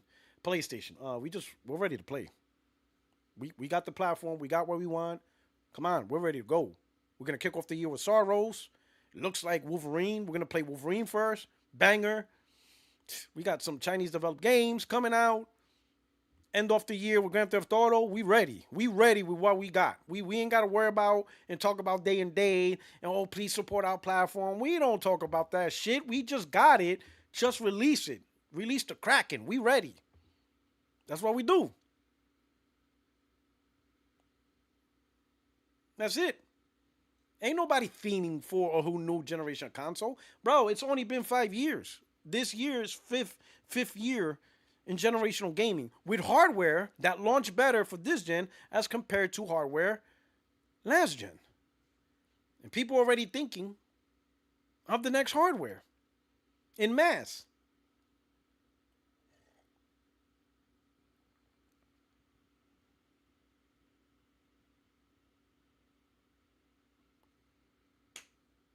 You know what I'm saying? It's wild. Oh, I got somebody in the waiting room. Hold on. You got Caleb. Let me see. Mic check, mic check. What's going on, Caleb? Hello? Hello, hello. Wait. Hello? How you doing? Hold on. All right, My all right. thing's... I joined to the PlayStation and it messed that up. Okay. How do we... I'm gonna leave and rejoin the waiting Alright. room.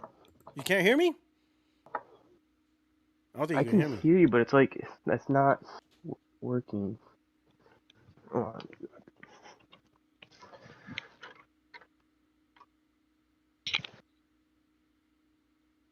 Uh-oh.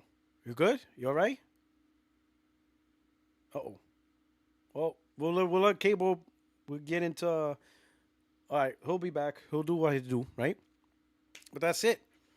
Let's be honest. So that's where we stand. You have communities looking at things differently, you know, PC, they're gonna have to beg for day and date. Whatever. That's their problem. But I'm gonna tell you right now, PC gamers, you're not gonna get day and date because Take Two knows about the double dip. They know about the double dip. They know there's lots of PC gamers that double dip. They're not gonna lose out on that money. They're not. So they know about the double dip. Nintendo gamers, I don't know about you guys. Maybe they might make it. They might not. I mean, the game works on the Series S. I think the Switch 2 is weaker than the Series S. So I don't know if that is happening. If anything, I would probably bank on Rockstar Take Two porting GTA 5 on the Switch 2. I could see them doing that before GTA 6. I could see Rockstar doing that. Right? Because it's a PS3 game, technically. So they got that game down to PS3. It launched on PS3, Xbox 360. And then, they made it PS4, so I think GTA 5 will probably be a safer bet. Because I think what they'll do is they'll measure out. Because the truth is, as much as you Nintendo fanboys talk a lot of stuff, Switch has a very big child audience.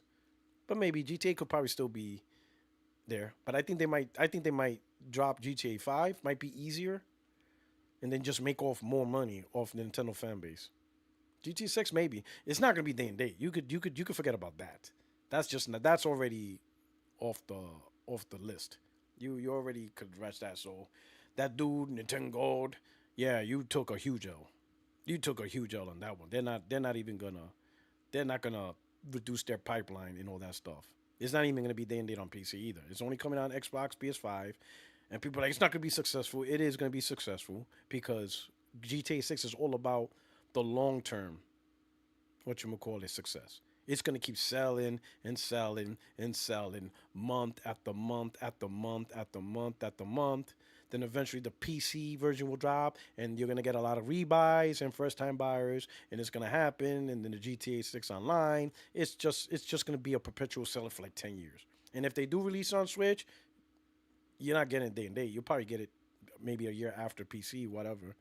And then also there, it's get it just to stop it. Don't worry about the success of GTA 6. That's the one thing nobody has to worry about on that one. Nobody really needs to have a debate or discussion on that one. But it is what it is. And you Xbox guys, listen, you guys talk more about the next Xbox that you don't even know what it is than your own Xbox that you own right now. That just shows how dog shit it is.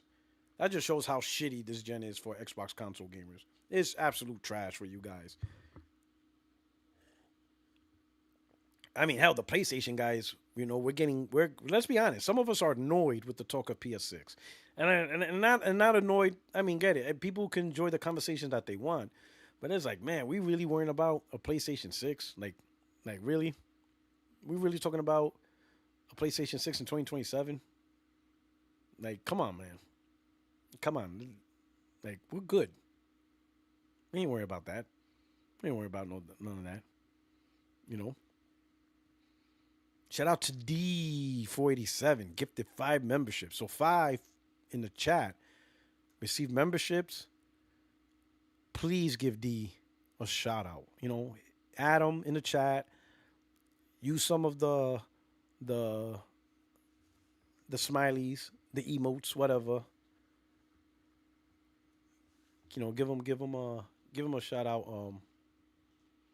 Really appreciate you. Thank you so much. Thank you so much for looking out for the chat. All right, let me get Caleb back in. Let's see what he's got going on. All right, Caleb, are we good now? Yeah, I'm good now. All right. Don't forget to hit the like button, people. Hey, really appreciate you guys. Really appreciate you for watching the live stream. If you don't mind, please hit the like button. We'll truly appreciate this. And if you can, but you don't have to, you can share it out.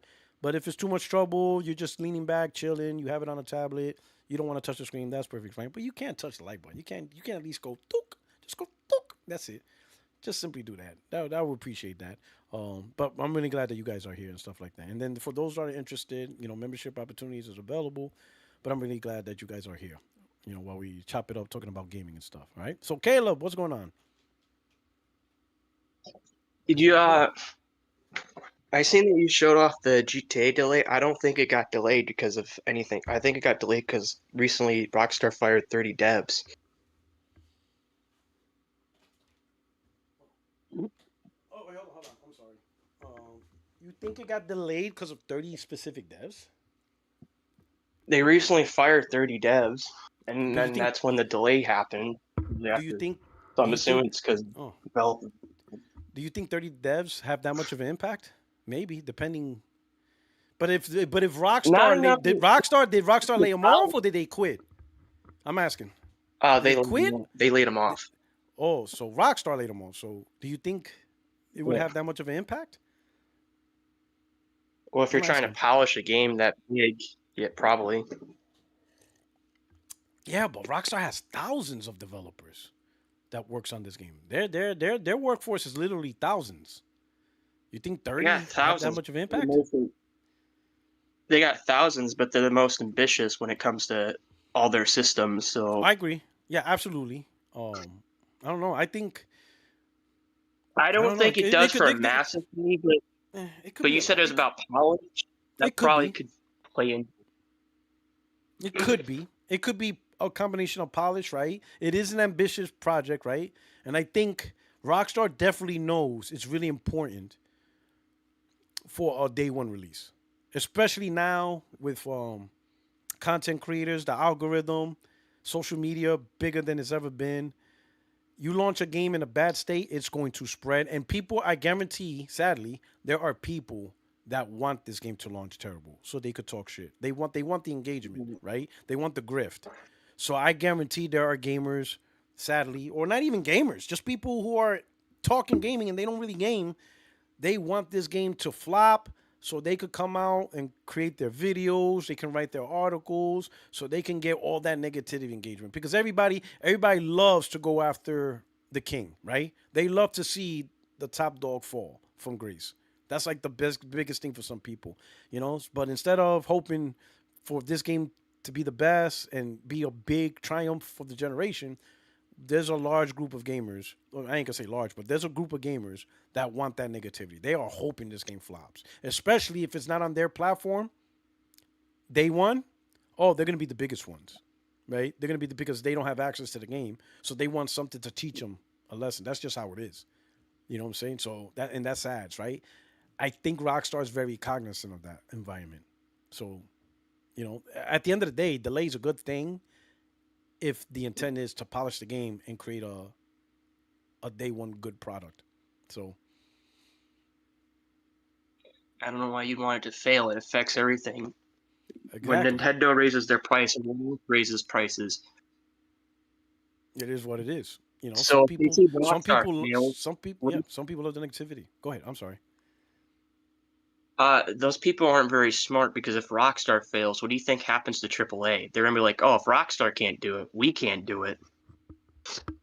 You know what? That might be a thing, right? If people see, damn, Rockstar flopped, shit. If they can't even succeed, then what the fuck? What chance do we have? People, that's just the stupid stuff that we're going through. You have, I mean, look, even right now with Ghost of Yotei, you still got haters that won't concede that their supposed boycott failed. It was an absolute failure. No one cares about them and their viewpoint. And they can't simply be man enough to just step up and be like, you know what? The game did its thing. Boycott failed. No one really cares about point of view. Nope. They're still pretending. They're still fighting a fight. You see what I'm saying? But that's just the group of gamers that we have. That's just the stupidity in gamers we have. Something that's so obvious, like 2 days of sales. Just 2 days of sales.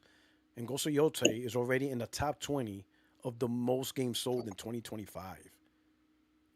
It's already in the top 20.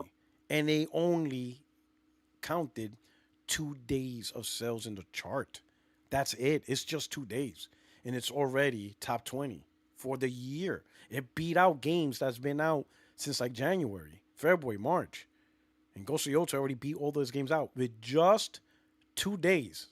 And top selling games of the year is cumulative. So as the game keeps selling, it just keeps going up and up on the chart as it passes sales of other games. So Ghost of Yotei is just going to keep going up. Because if it already put it on the chart, I think it was 19 or 18. I think it was 18 out of 20 with 2 days. As the rest of the month of sales gets added on, and then the November sales, the holiday, December sales, it's just going to keep climbing up the chart. It's just going to keep going up. And be one of the top sellers deeper in the year. So it's like, cut it out. Like, what are you guys doing? The boycott failed. Just another boycott failed. I don't think those people are ever happy because I'm pretty sure Sony, after they made it, because they said they're boycotting because of that thing, but I'm pretty sure Sony said they fired the guy after that statement. Yeah. Or punished him in some way. So they already countered that thing. What more do you want?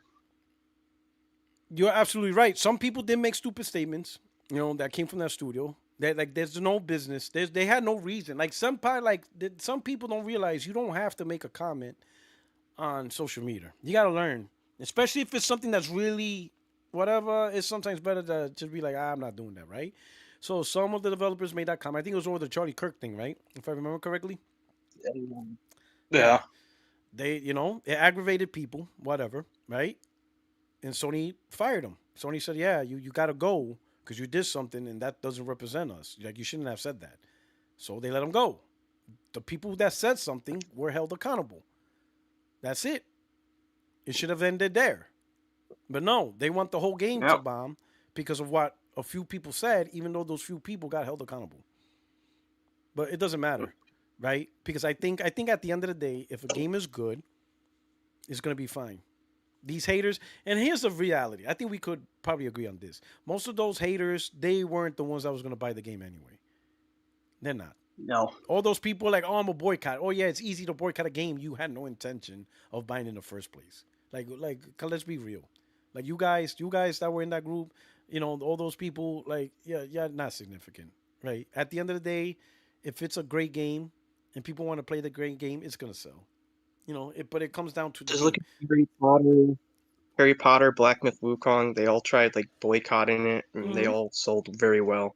Yeah, it didn't work, right? Now some people look at Assassin's Creed. I'm like, bro, there's like 30 Assassin's Creed games. Those games, Assassin's Creed. There's just so many Assassin's Creed. It's generally going to do all right, but it's not going to be those big 10, 20 million sellers anymore. That game is just way too many Assassin's Creed. It's just a lot of Assassin's Creed. I think it's the think it's the only single player game where you have to buy microtransactions to progress. Because the old Assassin's Creed, you could just progress, play it, but they made in the RPGs they made it very unbearable to play to Oh progress. yeah, yes. Single player doesn't sell as much as it used to. And they have like you buy supplies and you buy stuff so you could. It's annoying, and then they like you said they make the gameplay so long or whatever that it makes you feel like you have to buy the stuff to really. I know that's annoying. That's just a bad game design, man. That's really good. I'm glad Sony didn't do shit like that with their game with their Yeah. first party single player games. That's just a terrible thing. Um, but that's just it. You got great games. You know, well, Ghost of Yotei is a great game, man. It's great, loving it. Um, it's just weird gamers doing weird standards, but it's all right. You know, at the end of the day, as long as developers make great games, the gamers are gonna respond, and that's it. And then let the haters and the people that just talk shit online, whatever. It's just Twitter talk. It's just social media garbage. That's not gonna um, really impact the games that are great.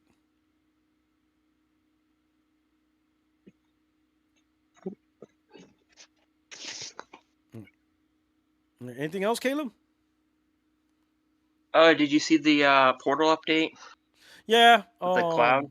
Yeah. I don't have PSN Plus Premium, so I didn't use it. But yeah, it's pretty interesting that now you have access to your own library through the cloud for the games that are cloud enabled. That's another thing. A lot of people gotta understand is games that you own, but they have to be also cloud enabled. So it may not be all your games. So there is a disclaimer. I don't know. I heard the library is pretty big though. So chances are you probably have the game.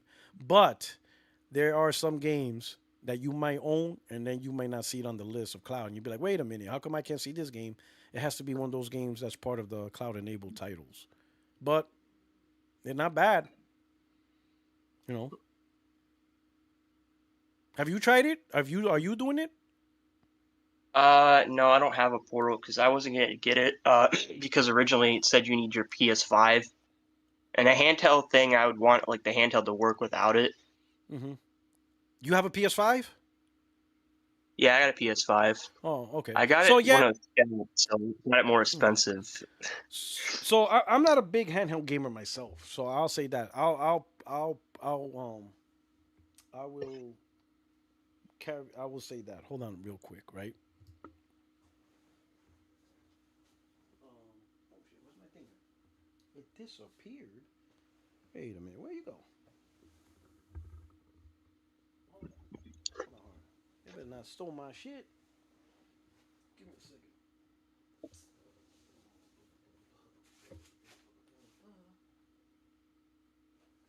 Oh, here it is. Here we go. Got back. All right. All right. All right. Found it. So go back there. All right, you're good. So I'm not a big handheld gamer. Never been really. Even though I played handhelds, it's just gaming on the go thing, right? But also, as everybody know, I got my PS Portal. You know, with the condom on, as Extreme says. You know, I wanted to protect it. I want to make sure that the screen is protected and stays mint, right? Like the wear and tear. I hate that. So I always protect electronics when I can, anyways. So I got the condom on. All right, that's fine. Um, it's all good. Not a big handheld gamer, but I was really impressed at how well this plays over the internet. Um, Remote. So my first experience, I played it inside the house when I first booted it up and whatever. But my first experience outside of the house, I'm living here in California, but it's when I went to New York and I played it over Wi-Fi in my sister-in-law's house, whatever, where we were staying at, and I was playing Armored Core: Fires of Rubicon. So it's kind of like not a very slow game, not as fast as Call of Duty or very high fast action game, but not as slow as like a God of War. It's like in the middle, and it worked great, right? I was really surprised on how well this device is. So I could imagine it might be just as well for cloud gaming, but for $200, right? Compared to some of the native handhelds that are out there, especially the PC handhelds like the ROG Ally and all them stuff, they're like $1,000. But for $200 for the price of this, it's a very good device where you can access your PS5 games. It looks well. You have it. It looks stupid. It still looks stupid because all it is a DualSense cut in half, and they put a big screen. But functionality wise, it works. It works. Oh no, you don't have a portal. You said you don't have a portal, but you have a PS5. No, I have But a PS4 controller game. yeah, yeah, Except yeah. the screen. I don't have the screen in the middle. Okay, so it works like it's an ugly design, as you can see. It's a real ugly design.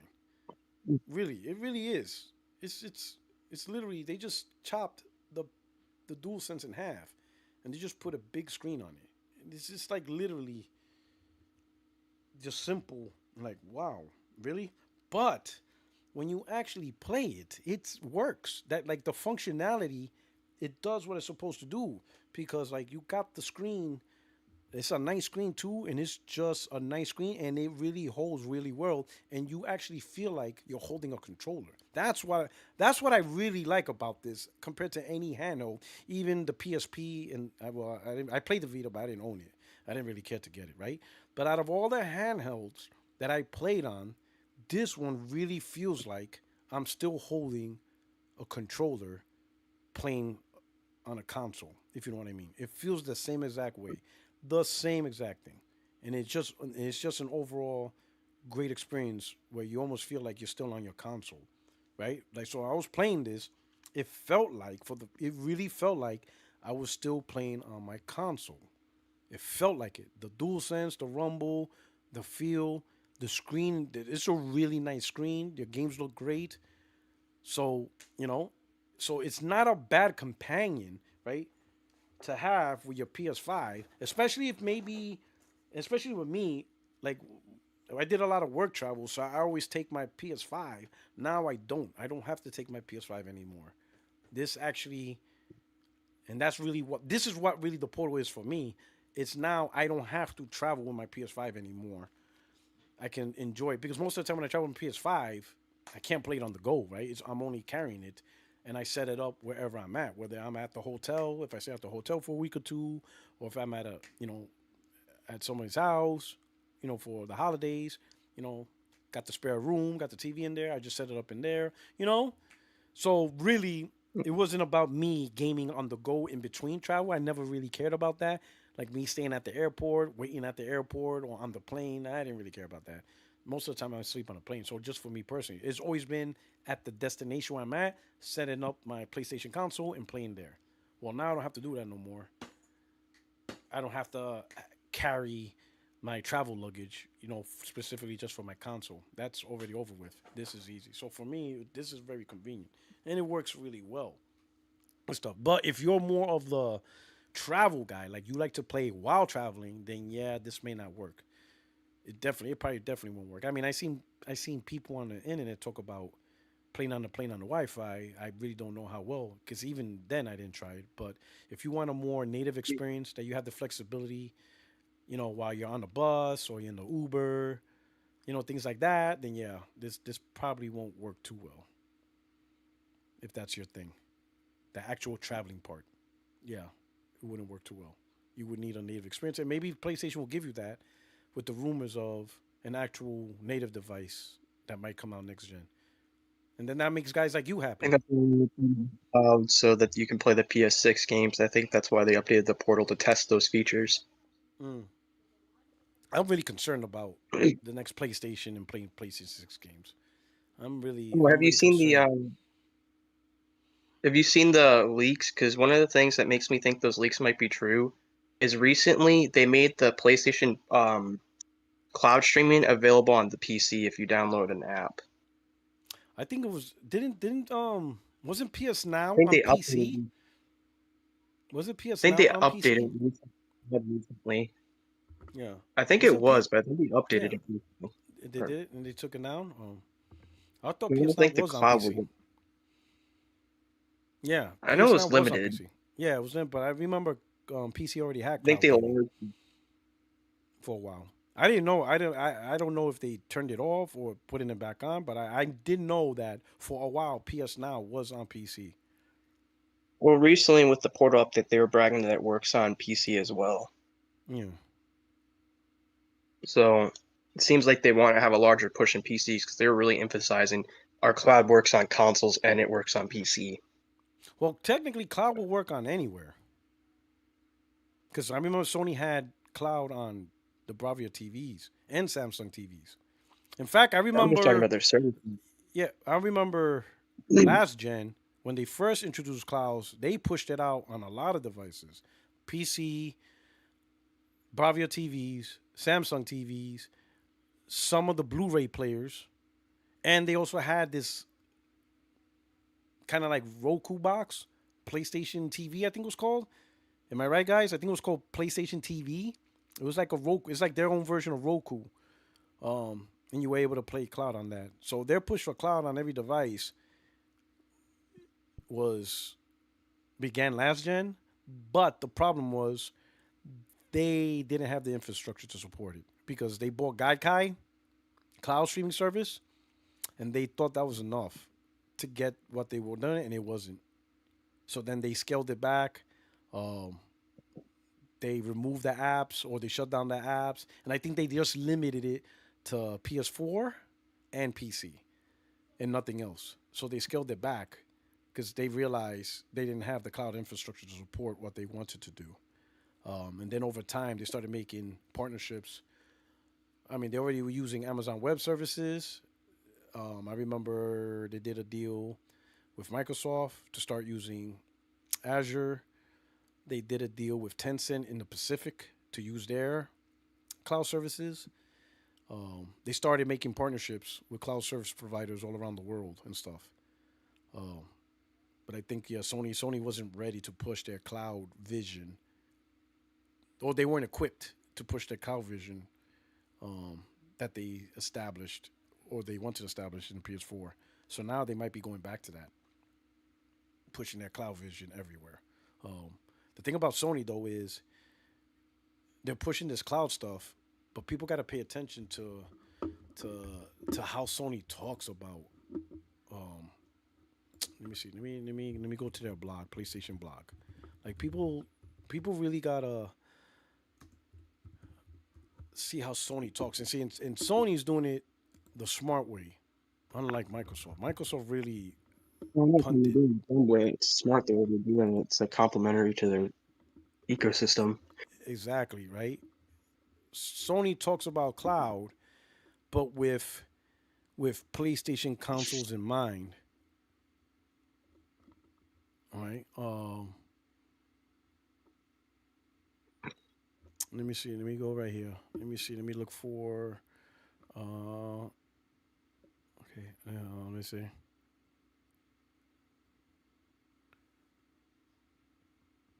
Um. Here we go.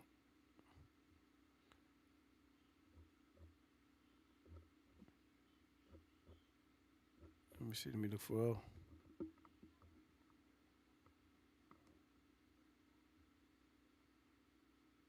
Okay, so here we go. So look at the key. Look how. So we all saw how Microsoft talked about cloud, right? And they literally advertise cloud as a capability where no console required. You don't need a console. You don't need to own it, right? And that's a weird message to convey as a marketing when you make a console. Again, I told the story of my wife who saw a commercial when we were watching a movie on Amazon or something and the commercial came up. Yes, I'm not paying Amazon $3 a month to not see commercials. I'm gonna see those commercials. I don't give a shit. Anyway, so we saw a commercial and one of the commercials was Starfield, right? But but the way they did the commercial, they showed Starfield on the cloud and they literally put on the screen no console required. So my wife took that as, oh, you don't need a Xbox to play that game, right? What Microsoft should have done with that commercial is show Starfield and show the ways to play Starfield. First, show the console, then show PC or cloud, right? Just don't worry about trying to send a message of dismissing how you play the game. Just show the ways you can play the game, and that's it. Leave it alone. Don't tell people you don't need something that you, especially if you're making it. Just don't tell people that.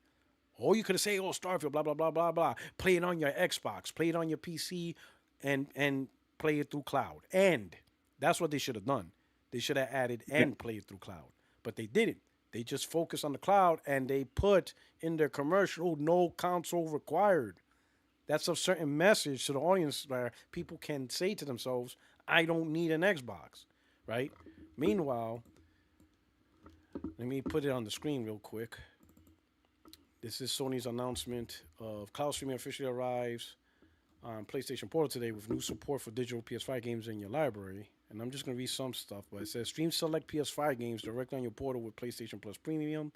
PlayStation was always working to push the boundaries of how players experience games since the PlayStation Portal Remote Player first launched back in November 2023. We continue to evolve the device with updates like enhanced public Wi-Fi support and UX improvements. Last year, we introduced the cloud streaming beta, which allowed PlayStation Plus Premium members to access select PS5 games from the PlayStation Plus game catalog and classic catalog via cloud streaming without needing to connect a PS5 console through remote play. Today, we're excited to share the PS Portal is receiving one of the biggest updates yet, starting on November 5th at 6 p.m., blah, blah, blah. Cloud streaming for PS5 games officially launches on PS Portal for PlayStation Plus Premium members, along with a variety of new features that enhance how you can play. Cloud streaming for PS5 games in your library. PlayStation Plus Premium members can now stream select digital PS5 games from their own library, right? Now, this right here is important because this is talking about your PS5 library, which means you have a PS5. At launch, thousands of PS5 games support cloud streaming, including in the list all these games. In addition, hundreds of compatible games from the PlayStation Plus game catalog and classic catalog include Cyberpunk, God of War, blah, blah, blah. Cloud streaming unlocks new ways to play. Enjoy a game side by side with a friend who is using your PS5. Again, Sony Zero rating something that you have. You have a PS5 under a separate account and stream your favorite games while someone else watches a movie on the cloud console. You know what's funny? Everybody's talking about competition. Well, clearly Sony doesn't see movies as a competition because they're okay with you watching a movie on their console. So, you know, Can I just say something about the competition part? What's up? Sony owns movies. I know. Like, they can be a competition with movies because they have an alternative if you want to watch movies. It's called Sony Pictures, and you can watch it in premium. Mm-hmm. You know, so like the competition, like somebody, I think one of the argument was Netflix in competition with PlayStation. But I'm like, if that's the case, then why is the Netflix app on the PlayStation console? Why would Sony allow an application that competes with them? It's because Sony doesn't see them as competition. Simply because if you're watching on Netflix, and that means you're not playing a game, therefore you're in competition. That's not how it works. Again, it's two different services. In fact, Sony sees using movies and TV shows to get people to game. That's why they're doing all these gaming stuff, like The Last of Us and stuff like that. You know, because they see that as a way to get people who watch movies to be interested into coming over to playing games. So it's the complete opposite. Sony doesn't see Netflix as a competitor. In fact, they see it as a tool to get people to play more games, to increase the audience. So they see streaming media as a tool to get them, right? Cloud streaming also makes it easier to enjoy PS5 games on the go, at a hotel, friend's place, anywhere else with high-speed Wi-Fi, since you can keep playing even when, once again, key terms, your PS5 console back home is powered off. Again, Sony's reiterating, your PS5 console. And that sentiment goes throughout the whole conversation. Sony's emphasizing your PS5 console. Your PS5 console that your friend could play on, and now you could play on your portal. Your PS5 console that you now can leave off and still play your PS5 games. At no point in that blog post did they mention or even allude to someone saying, well, now that we have this, you don't have to buy a PS5. Just subscribe to our PSN Plus and Premium and buy the portal and you're good. At no point are they making that insinuation. At no point they're making the insinuation, just buy the portal and subscribe to PS Plus Premium and you're good. No, they're still talking about your console that you have at home. That's the difference in the messaging. That's the huge difference in the messaging. Sony's still talking. Technically, Sony's talking. If you look at the blog post and who they talking to, they are talking to PS5 gamers. They're not talking to non-PS5 owners. They're not really talking to them. Sure, you can say on your own, well, technically, I don't need to buy a PS5. I can use this way. And yes, you could come up with that on your own. But Sony's not encouraging that. Sony's not introducing that. They're not encouraging that. Sony's still talking to their primary audience, right? And like you said, Sony's treating this cloud streaming as a companion, as an extra capability for us PS5 gamers to enjoy this PlayStation 5 ecosystem and not be part of PlayStation ecosystem without owning a PS5.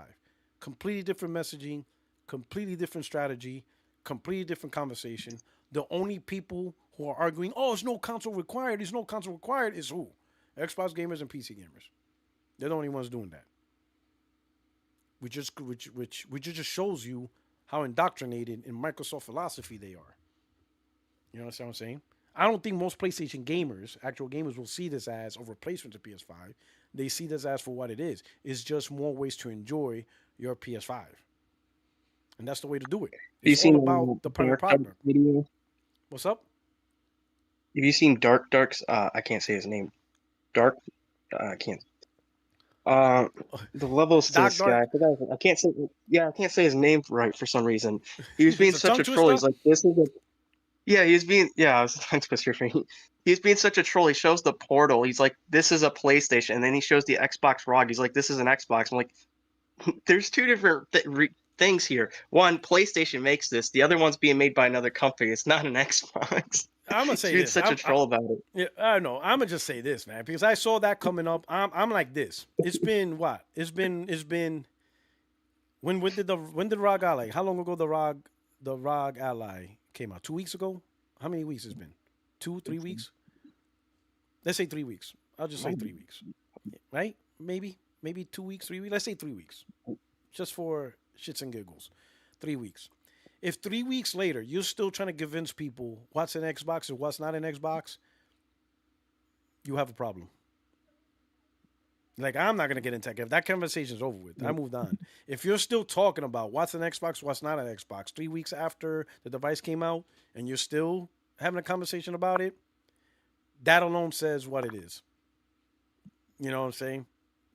If you still have to fight to simply define what a product is, 3 weeks after it's been out, you lost. You lost. You shouldn't have to be fighting this hard to define a product. You lost. The product is out. It's been 3 weeks. And you're still trying to convince people what it is. You lost. Lost. The product's out. It should speak for itself. You don't have to say anything about it. The product says what it says. But you're still talking about it? Lost. Over. You shouldn't have to keep discussing what a product is when it's out. It's out. It's available. People can buy it. People can use it. People know what it is. It's no longer something that we're waiting for. It's out. It's in stores. People have it. But you're still trying to argue what it is? Loss. L. That's it. It's an instant L. That's it. And at the end of the day, it ain't the PlayStation community. I mean, we ain't got shit to do with it. We didn't create the product. We didn't market it. We didn't define it. Instant L. 3 weeks. It's been 3 weeks already. And we're still talking about what it is? L. You lost. That's it. That's why what the hell do I need to keep talking about it? Bro, game is the product is out and we're still having this conversation. You lost. That's how I see it. If you still have to argue this whole time, I'm like, when I saw this come out, I'm like, this is being brought up again? Lost. You lost. We shouldn't be having a discussion no more. The product is out. The product can define itself because it's out. People see it. People have it. People know and look at it. You don't have to argue on behalf of the product anymore. It's available. It's one thing to argue a product that's not out and all you got is rumors or specs and speculation and just reviews, and then, okay, I get it. You're trying to whatever. But now the product's out. We don't need to discuss what it is. It's physically out, and it's $1,000. we're really gonna still have a discussion on what $1,000 product is. You lost. L. Absolute L. And that's just how I see it.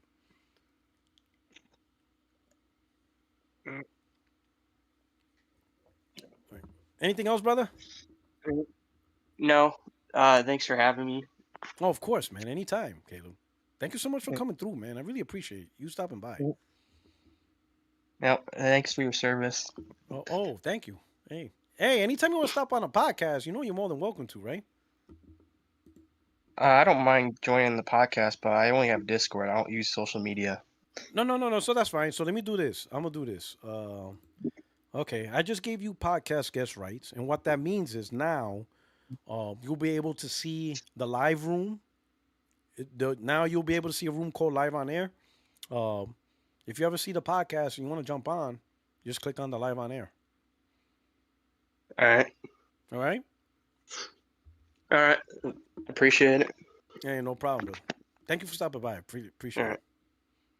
Yeah. All right. You know, some people ask me. Let me read some super chats. We got SNK. He says SNK says PR. How come Xbox fam don't blame the Xbox Series S for the delay? We all know it's the truth. Why is the delay? It's a good part. It's a good. Listen. You might be right. It might be delayed, but I will say this. At this point, right, we're just beating a dead horse. The Xbox Series S could be a huge problem, which I think it is, right? At this point, we're 5 years in deep. Microsoft screwed up creating that bullshit Series S. It was a stupid fucking plan. They should have just done, at the time, just an Xbox Series S all digital edition. That's it. That's all they had to do. They had one goddamn job. Series X, not even Series X, because then at that point you have to rename it. Because the reason why they call it the Series console is because there's two versions, right? The Series X and S. So they could have called it just a different Xbox name, disc base and all digital. That's it. Just what PlayStation did, and just kept it that, and be done with this bullshit. But no, right? Or Microsoft should have just created the Series S. I had this conversation. M talked about that, saying that the Series S is the Xbox. If you were gonna go in on all value and affordability, then they should have went with all value and affordability and sent that message from the start, and just push that message right from the get-go. Like, don't even release the Series X.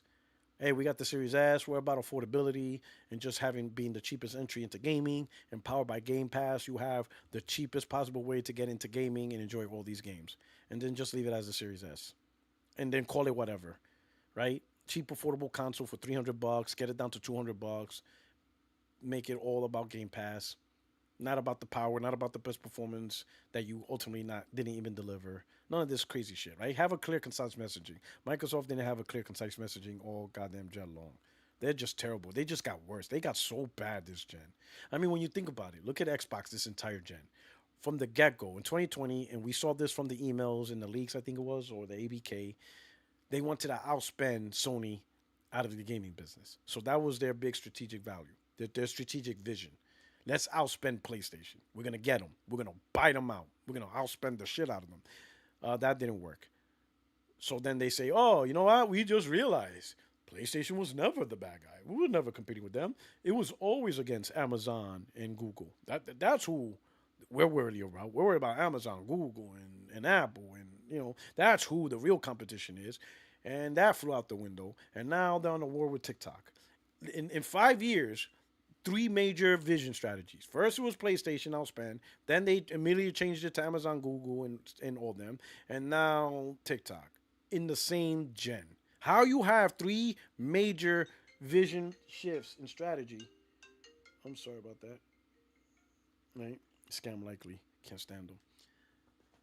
I never seen so many new area codes and phones in my life. But anyway, how you have 3 major shifts in strategy in the same gen.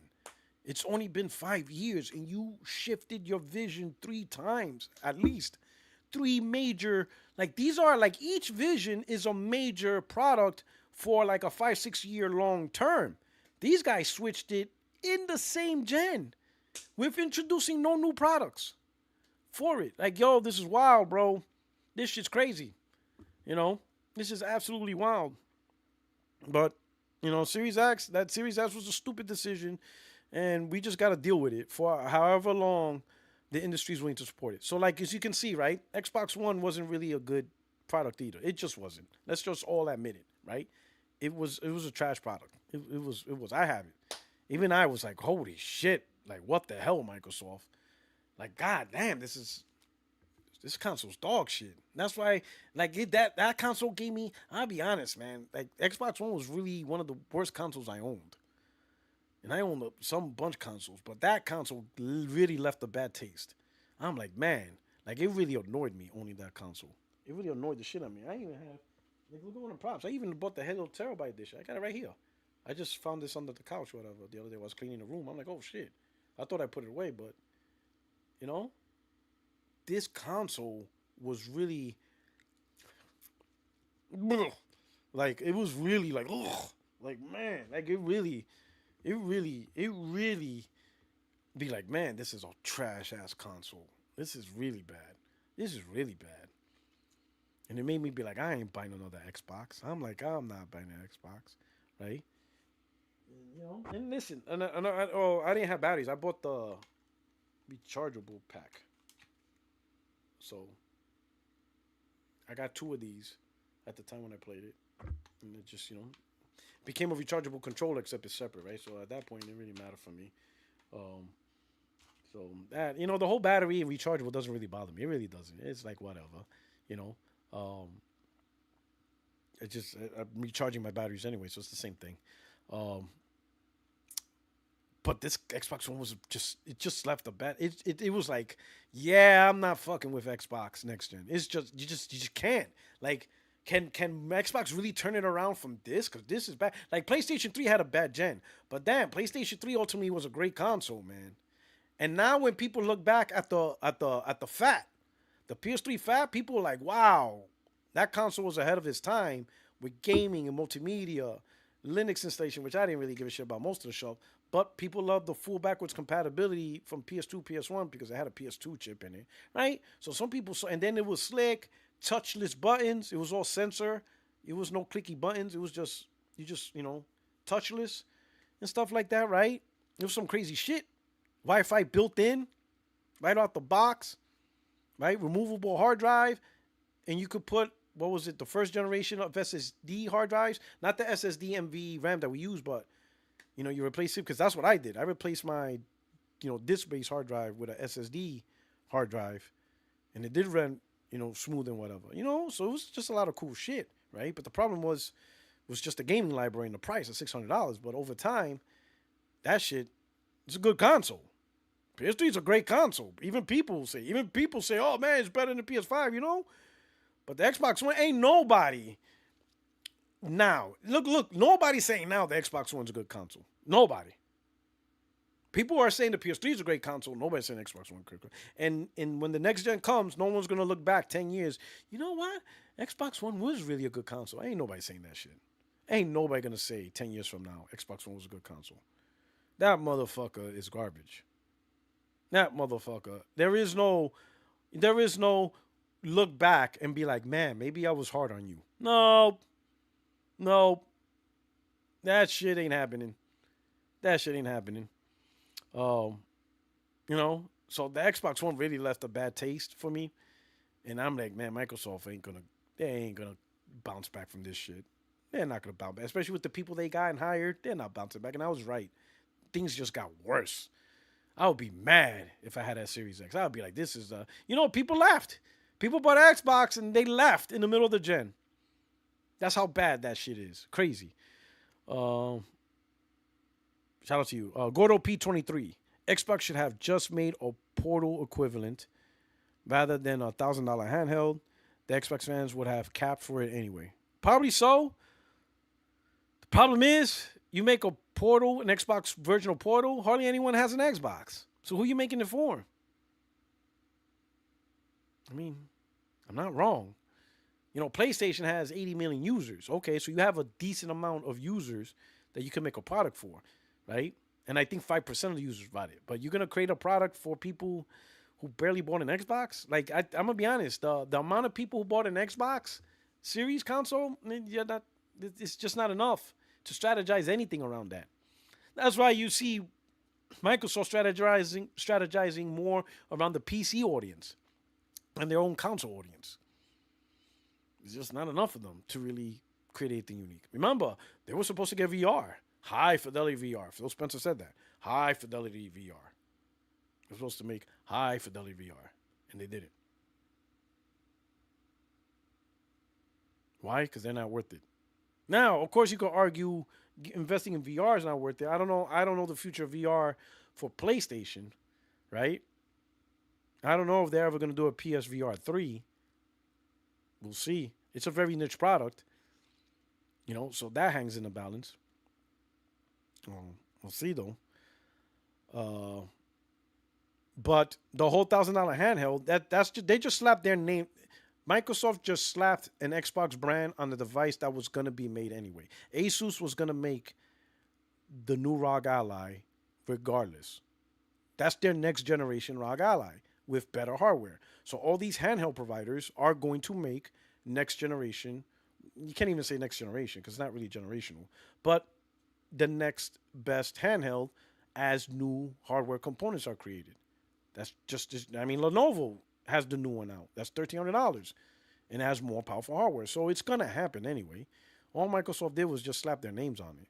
Why? Because Microsoft's pushing PC gaming. That's just it. They're just pushing PC gaming and all this stupid talk about hybrid and shit. They're just pushing PC gaming, man. Just accept that shit.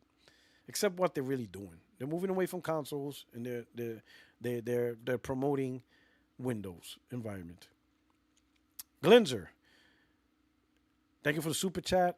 Grand Theft Auto 4 in 2008, Grand Theft Auto 5 in 2013, Grand Theft Auto 6 in 2026. If Rockstar's 2.5 to 1 dev time ratio holds up, GT7 will hopefully drop in 2060. Enjoy GTA6, everyone.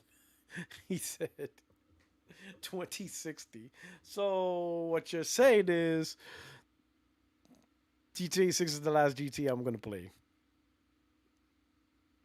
Damn, bro. That's sad. Damn. That's a dark way of looking at life. When you think about it, right?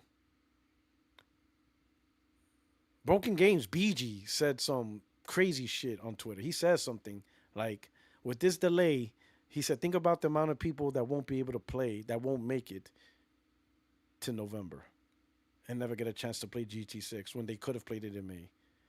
I'm thinking, man, that's a dark way of looking at life, bro. Like, he's thinking of the people that could potentially, through natural causes or through accidents, that will die after May, but before November. And the game they were waiting for to play, they didn't get to play it because they're dead. That's some dark ass thinking. Like, who thinks like that on Twitter? Like, who makes a post like that? Only BG would say some shit like that. Because that's just not something I think about. But now I have to think about it. I'm like, man, am I going to make it to November 26th? Like, that's just a dark way of life. Like, damn. Like, no one, like, only he does shit like that.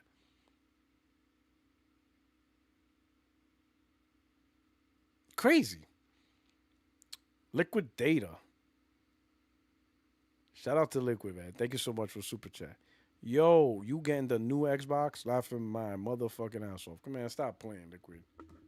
Come on, stop playing, bro. Get out of here.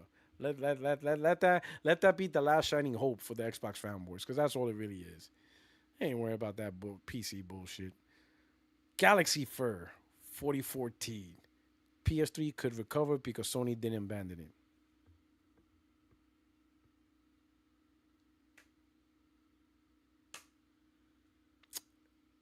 And that's the super chat. I don't have to expound on that. Galaxy Fur, I don't have to say anything more. You got it. Nothing else needs to be said. That's the super chat. Boom. What? Sony didn't abandon the PS3.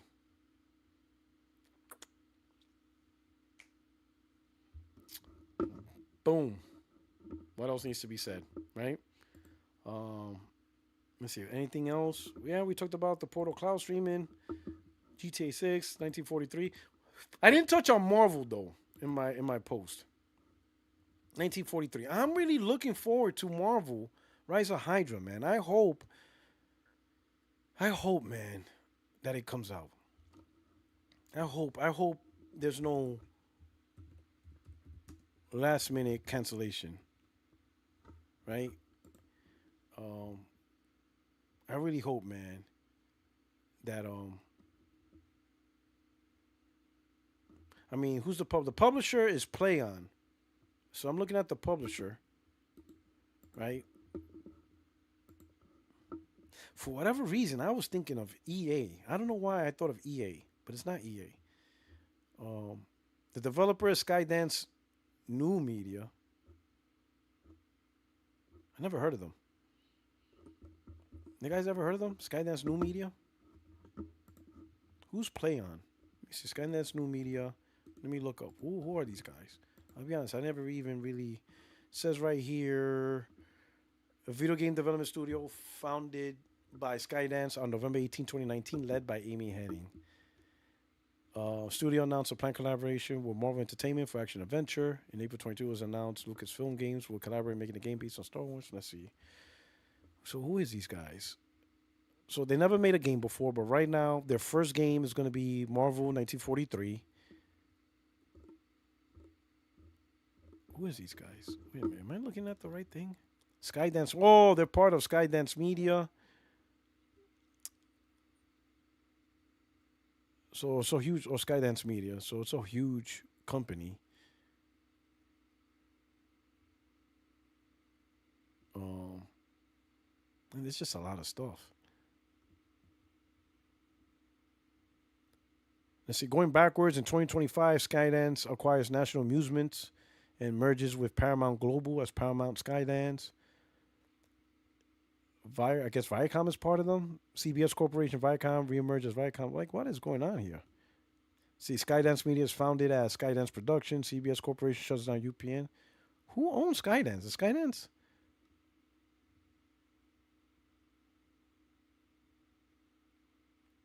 The evolution of Paramount Skydance. So Skydance, trade name Skydance, company, entertainment, founded in 2006. Successor is Paramount Skydance. So Paramount owns them. So Paramount owns this corporation. So it's Paramount Skydance. So Skydance is owned by Paramount apparently. This is really confusing. So yeah, it looks like Paramount is in. Okay, so Paramount's on this. So they release a lot of movies. Mission Impossible, Jack Reacher. Okay, so they're into movies. Skydance television series. What kind of television series they had? Terminator Zero. Oh, that was the anime. Reacher, Jack Ryan. Okay. Upcoming. All right. What a G.I. Joe Lady J spin-off series. That was in 2021. Did that get released? Oh, that must have been a cartoon. Skydance Interactive. Okay.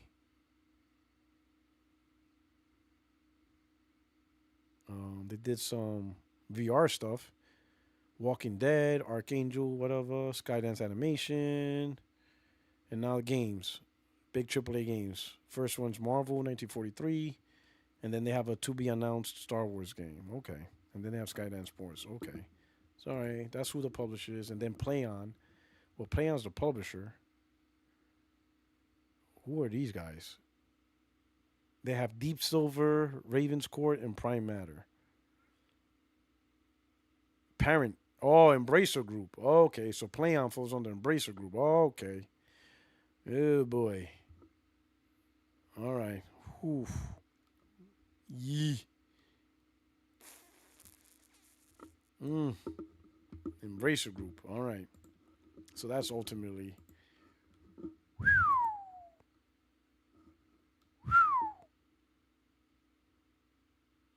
Gremlins 3 is coming out soon? Gremlins 3 has been announced? I didn't even know that. That's crazy. So, anyway, let me put on screen, man. Listen, I'm hoping that this game doesn't get canceled, man. I really want to play this game. Captain America and Black Panther.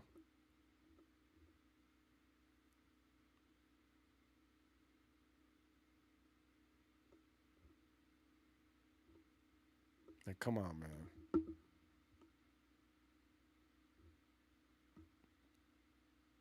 Damn it. I'm already depressed because I have a feeling this is going to get canceled, man. Please, man. I'm already in my feels just thinking about it. Like, come on, no. It's gotta do something. You know what I mean? He said Hollywood going back 40 years for sequels. The well is dry. Well, no, it's a good thing, man. You know, it's actually creative when you think about it, right? The World War II setting, which is really the start of Captain America,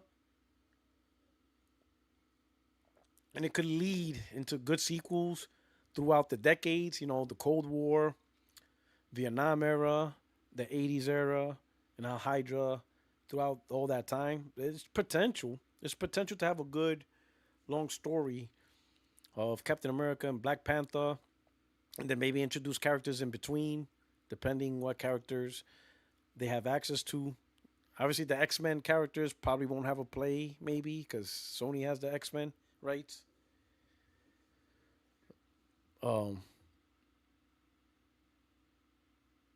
the the Halloween games, the Halloween. You're talking about the Halloween game, or is there a game called the Halloween? Oh, but man, so it's delayed out of 2026, right? Marvel 1943, right? That's what the announcement said, right? Did I get it right or did I mess that up? I think they said out of 2026.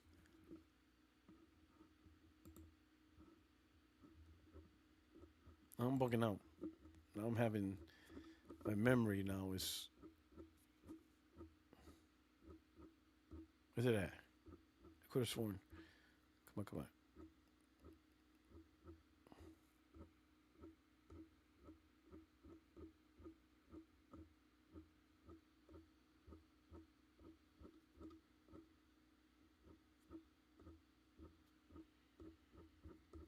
Was it? Let me see what they said. They said. Let me double check.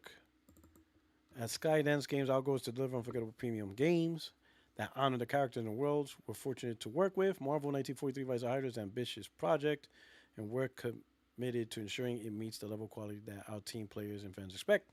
To fully realize our vision for Marvel 1943 Rise of Hydra, we made the decision to shift our release window beyond. Oh, it's beyond early 2026. Okay, so it's beyond early 2026. So the game was meant to be out in early 2026.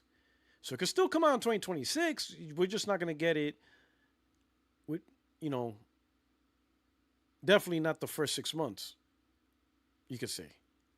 But I doubt they want this game out around Grand Theft Auto 2. So I'll say if they don't say anything by August, September, October release, then yeah, this game is going to be a 2027 game. Because it sounds like January, February, March, April, May is not a thing, I would guess. So if they don't do a August, September, October release, and even then October's still kind of close. You know, August, September, maybe a little bit early October. If the game's not ready then, this thing's a January 2027 game. Or February or March. It's a first quarter calendar year 2027 game. So that's yeah. So yeah. That's how it is, you know. Well, oh well. But I hope they keep through it, right? It just seems like comic games, they'll easily cancel that. I don't know why. I don't know why the industry is hesitant on comic games, right? I mean, some like Avengers, right? That wasn't successful for Square Enix, but I think Square Enix did a terrible choice on how they did that, right? And they left a bad taste in a lot of gamers' mouth, and I think that kind of impacted Guardians of the Galaxy. Because Guardians of the Galaxy was actually a good game. It was a really good game. It was. It was the type of game that if you're a Guardian of the Galaxy fan, you can enjoy. But Square Enix is on a different plane. You know, and you heard about Square Enix. Now they're saying they're profitable, but come to find out, is the layoffs. I really, that shit is crazy, bro. Um, that is crazy. Using being, how can I put it? It's crazy to say you're profitable, but not on the benchmark of you creating content that everybody buys or going after, but because you laid off people.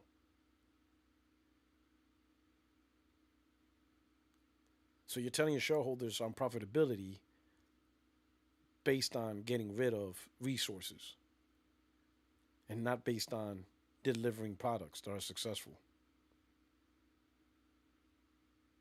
So, okay, you report profits because you laid off people. All right, cool. Now what do you do? Because you got less people to make games. So, at what point do you actually measure profit based on products that you make and buy? You know, I give Nintendo props on that one, man. Nintendo, like, listen, they could be scummy in a lot of ways, but damn, they know gaming. They may be scummy, okay? They may be doing some crazy shit, but man, they know how to be they maintain their standards, right? When Nintendo was having issues, they Nintendo shareholders and their top execs, they decided to reduce their own pay salaries. They took a pay cut. All the execs, all of them across the board, shareholders, everybody, they all took pay cuts and they left the developers alone. And Nintendo said it: we can't fire our developers because they're the one that makes the product that we sell. It doesn't make sense to fire the developers that makes the product just to say we're profitable, because then who do you have to make the games? So they took the hit and let the studios alone, let developers alone, and and say, hey, you guys got to make the games that people want so we could get back to profit and we can get the salaries that we want. And that's how they did it, man. And you like listen, they know how to protect their gaming brand, man. Scummy in a lot of ways, but at the core of their business and protecting the gaming brand, they know how to make sure that in the long term, the Nintendo platform sticks around. That's just they just are hardcore protective of their environment and their product. That's just crazy. JD Gamer, $10 super chat. What's up, JD Gamer? It's been a while. What's going on? He says, Puertorock, why are you still talking about the TikTok mess when we all know three major platforms had the same interview about time? Specifically, the time doom scrolling takes away from playing games. So one, that just shows you I think for myself. That's what I do. That's why I talk about it, because I think for myself. It's listen, JD, it's okay that even if your favorite brand says something like Sony is all about the live service. And I tell them no, I think it's a mistake. But hey, they do what they want. If they want to go down this path, I can't stop them. But JD Gamer, it's okay for you to clap back. You say, why I'm still talking? JD Gamer, how about you talk? It's okay to disagree against corporations. You don't have to toe the line. You don't have to be like, oh, since Microsoft said it, that's a conversation. No, motherfucker. If Sony says something I disagree with, I'm gonna disagree. You don't have to agree and toe the line. You can think for yourself and be like, are they really seeing? Let's look at the reality. In fact, let's pretend PlayStation said it. I don't think they mentioned anything. Sean Layden did say something about that a year ago. So he worked for PlayStation. So let's just use him. Let's pretend PlayStation feels that way. Let's say PlayStation says some shit like that. If PlayStation says some shit like that they think they're in competition for TikTok and they got to do something about it, I would be worried. Because PlayStation don't provide TikTok content. So when a company says that they're looking at this as a competitor, that would tell me that they're trying to do something that's really not gaming related. That they're trying to attract that audience that likes that specific content and they want to dive into that arena. So if PlayStation or Sony says something like that, that just tells me Sony's trying to create their own short form video content creation, which has nothing to do with gaming. That's what I would get out of it. I wouldn't get that gaming is being interrupted. Like, no, because if you want a game, the first thing on your mind is not, let me boot up TikTok. That's not on your mind. You're gonna boot up a gaming platform. If people were to say mobile gaming is in competition with AAA gaming console, I would agree with that. Because if a person goes, I want a game, but I really don't want to do console gaming, I'm just gonna go on my phone. Well, that's a competitor. There's a reason they want a game on their phone. So whatever it is on the phone that is attracted to them, guess what? The console's not providing, and that's why I think, a lot of these products like the Portal, PC handhelds and all that stuff, right? Because you see a lot of gamers that got the PC handhelds or these handhelds. A lot of them, I ain't gonna say primary, but a lot of them talk about how they spend more time playing these nice little indie games, and it just makes it great. So instead of playing on your phone, you pick up your Portal, or you pick up your PC handheld, and you're playing these indies, and you're in your couch, you're not on the TV, simple games. You choose that over playing a phone game. See, competitor, you have an answer. But TikTok, what is gaming supposed to do against TikTok? Like what? TikTok, you got guys making jokes, dance videos, food wars. You got people saying, oh, look, I'm eating at this spot today. It's, you know what I'm talking about. The review and stuff like that. Like, let me, like, really. Like, okay, you tell me. Let me show you something. Tell me. Hold on. Let me show you something. Hold on. Let me see. Hold on.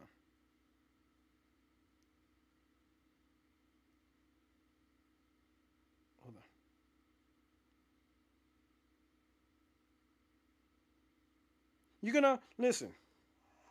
I want to show you something. You're gonna compete with this. This is what you're gonna compete. Tell me what gaming's gonna do to compete with this. Watch. I want to know. I'm gonna put something on my screen. Show me what gaming's gonna do to compete with this. You're gonna compete with this.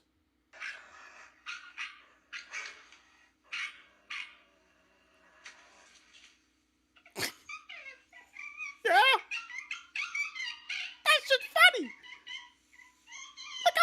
Shit is. What the fuck is gaming gonna do against that? What are you gonna do with that? What we're gonna do? We're gonna open up, dog simulator, and that shit is funny. That shit is funny as fuck. Them motherfucker. Look at that little dog was like, yo, you lucky dog. You lucky, because I will fuck you up. That dog is like, yo, I will whoop your ass. Go ahead. Let this door open. Let me come see. Wait. What the fuck you doing? Come on, that shit is funny. Bro. What is gaming going to do against that? Gaming can't do that. Like, if I was to sit around and watch dogs talk shit, and then the owner's like, all right, here you go. Go at it. Do something. That shit is funny, bro. Come on, man. Oh, shit, Henry's here. Oh, I'm just here for moral support. I know you got two guys waiting for you. So. Snap. Oh man, I'm terrible. Yeah. I didn't think anybody was gonna show up anymore. I thought it was gonna wrap up. Because you shut everybody down. I shut everybody's like, damn, Puertorock even. Yeah. Let me see. I don't know who's first. Hold on. Let me go in the waiting room. I'll be back. Hey, my bad, guys. Hey, who came in first? Hello. I don't know who came in first. All right, so I'm gonna do you, Gordo. Yeah, I'm gonna pull you in, Gordo. You hear me? Oh, okay. All right, I'm gonna bring you in. I hear you. All right, I'm gonna bring you in. Give me a second. It's like waking up at 9 a.m.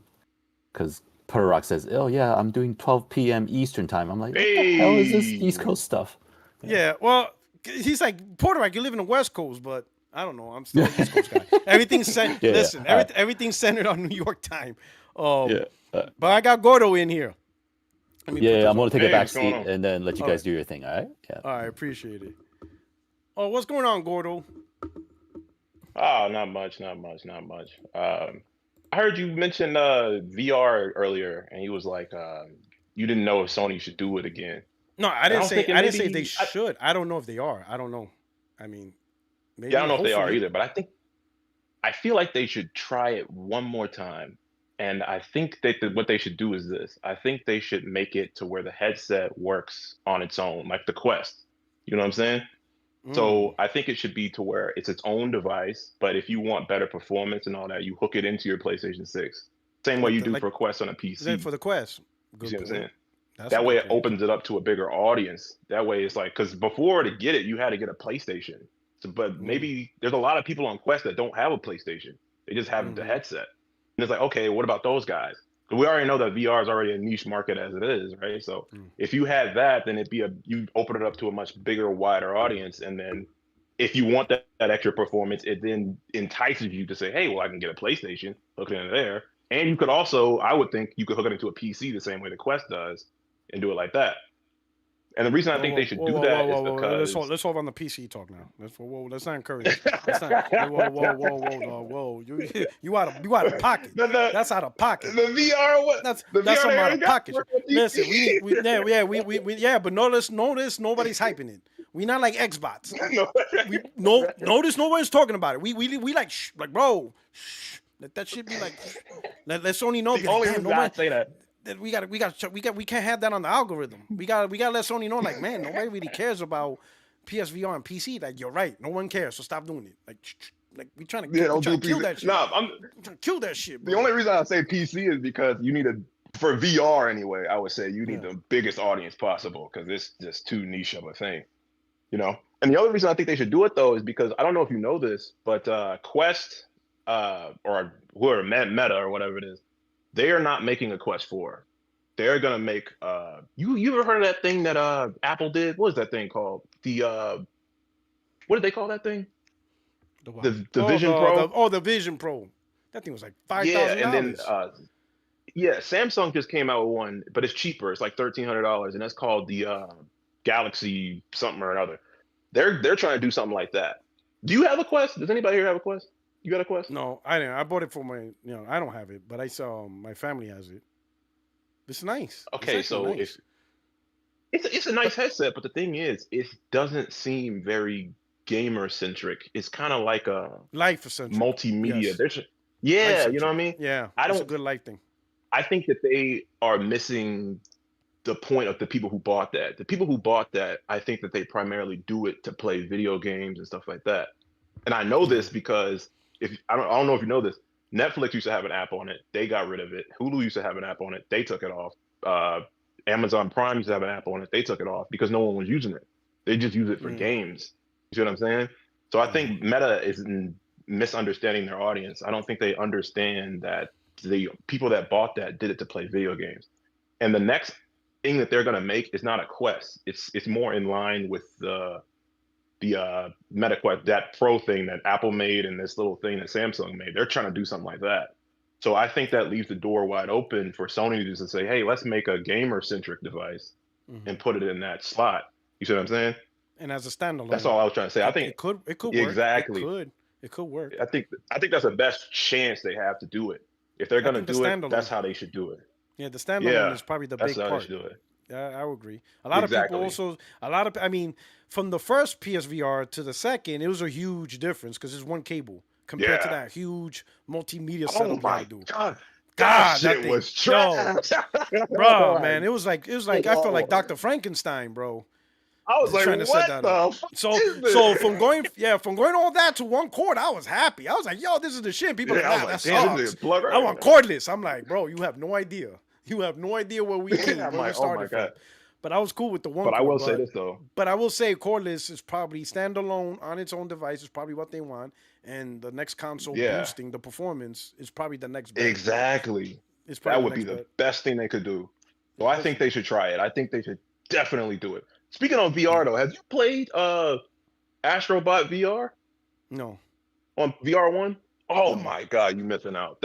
I had it too. To anybody listening, that is the greatest fucking VR game of all motherfucking time. I don't care what nobody say. That is the greatest VR game of all time. If you got a VR1, hooking all them cords is worth it. Hooking all them cords. That's just the storage, dog. Once I got the PSVR 2, that shit got booted.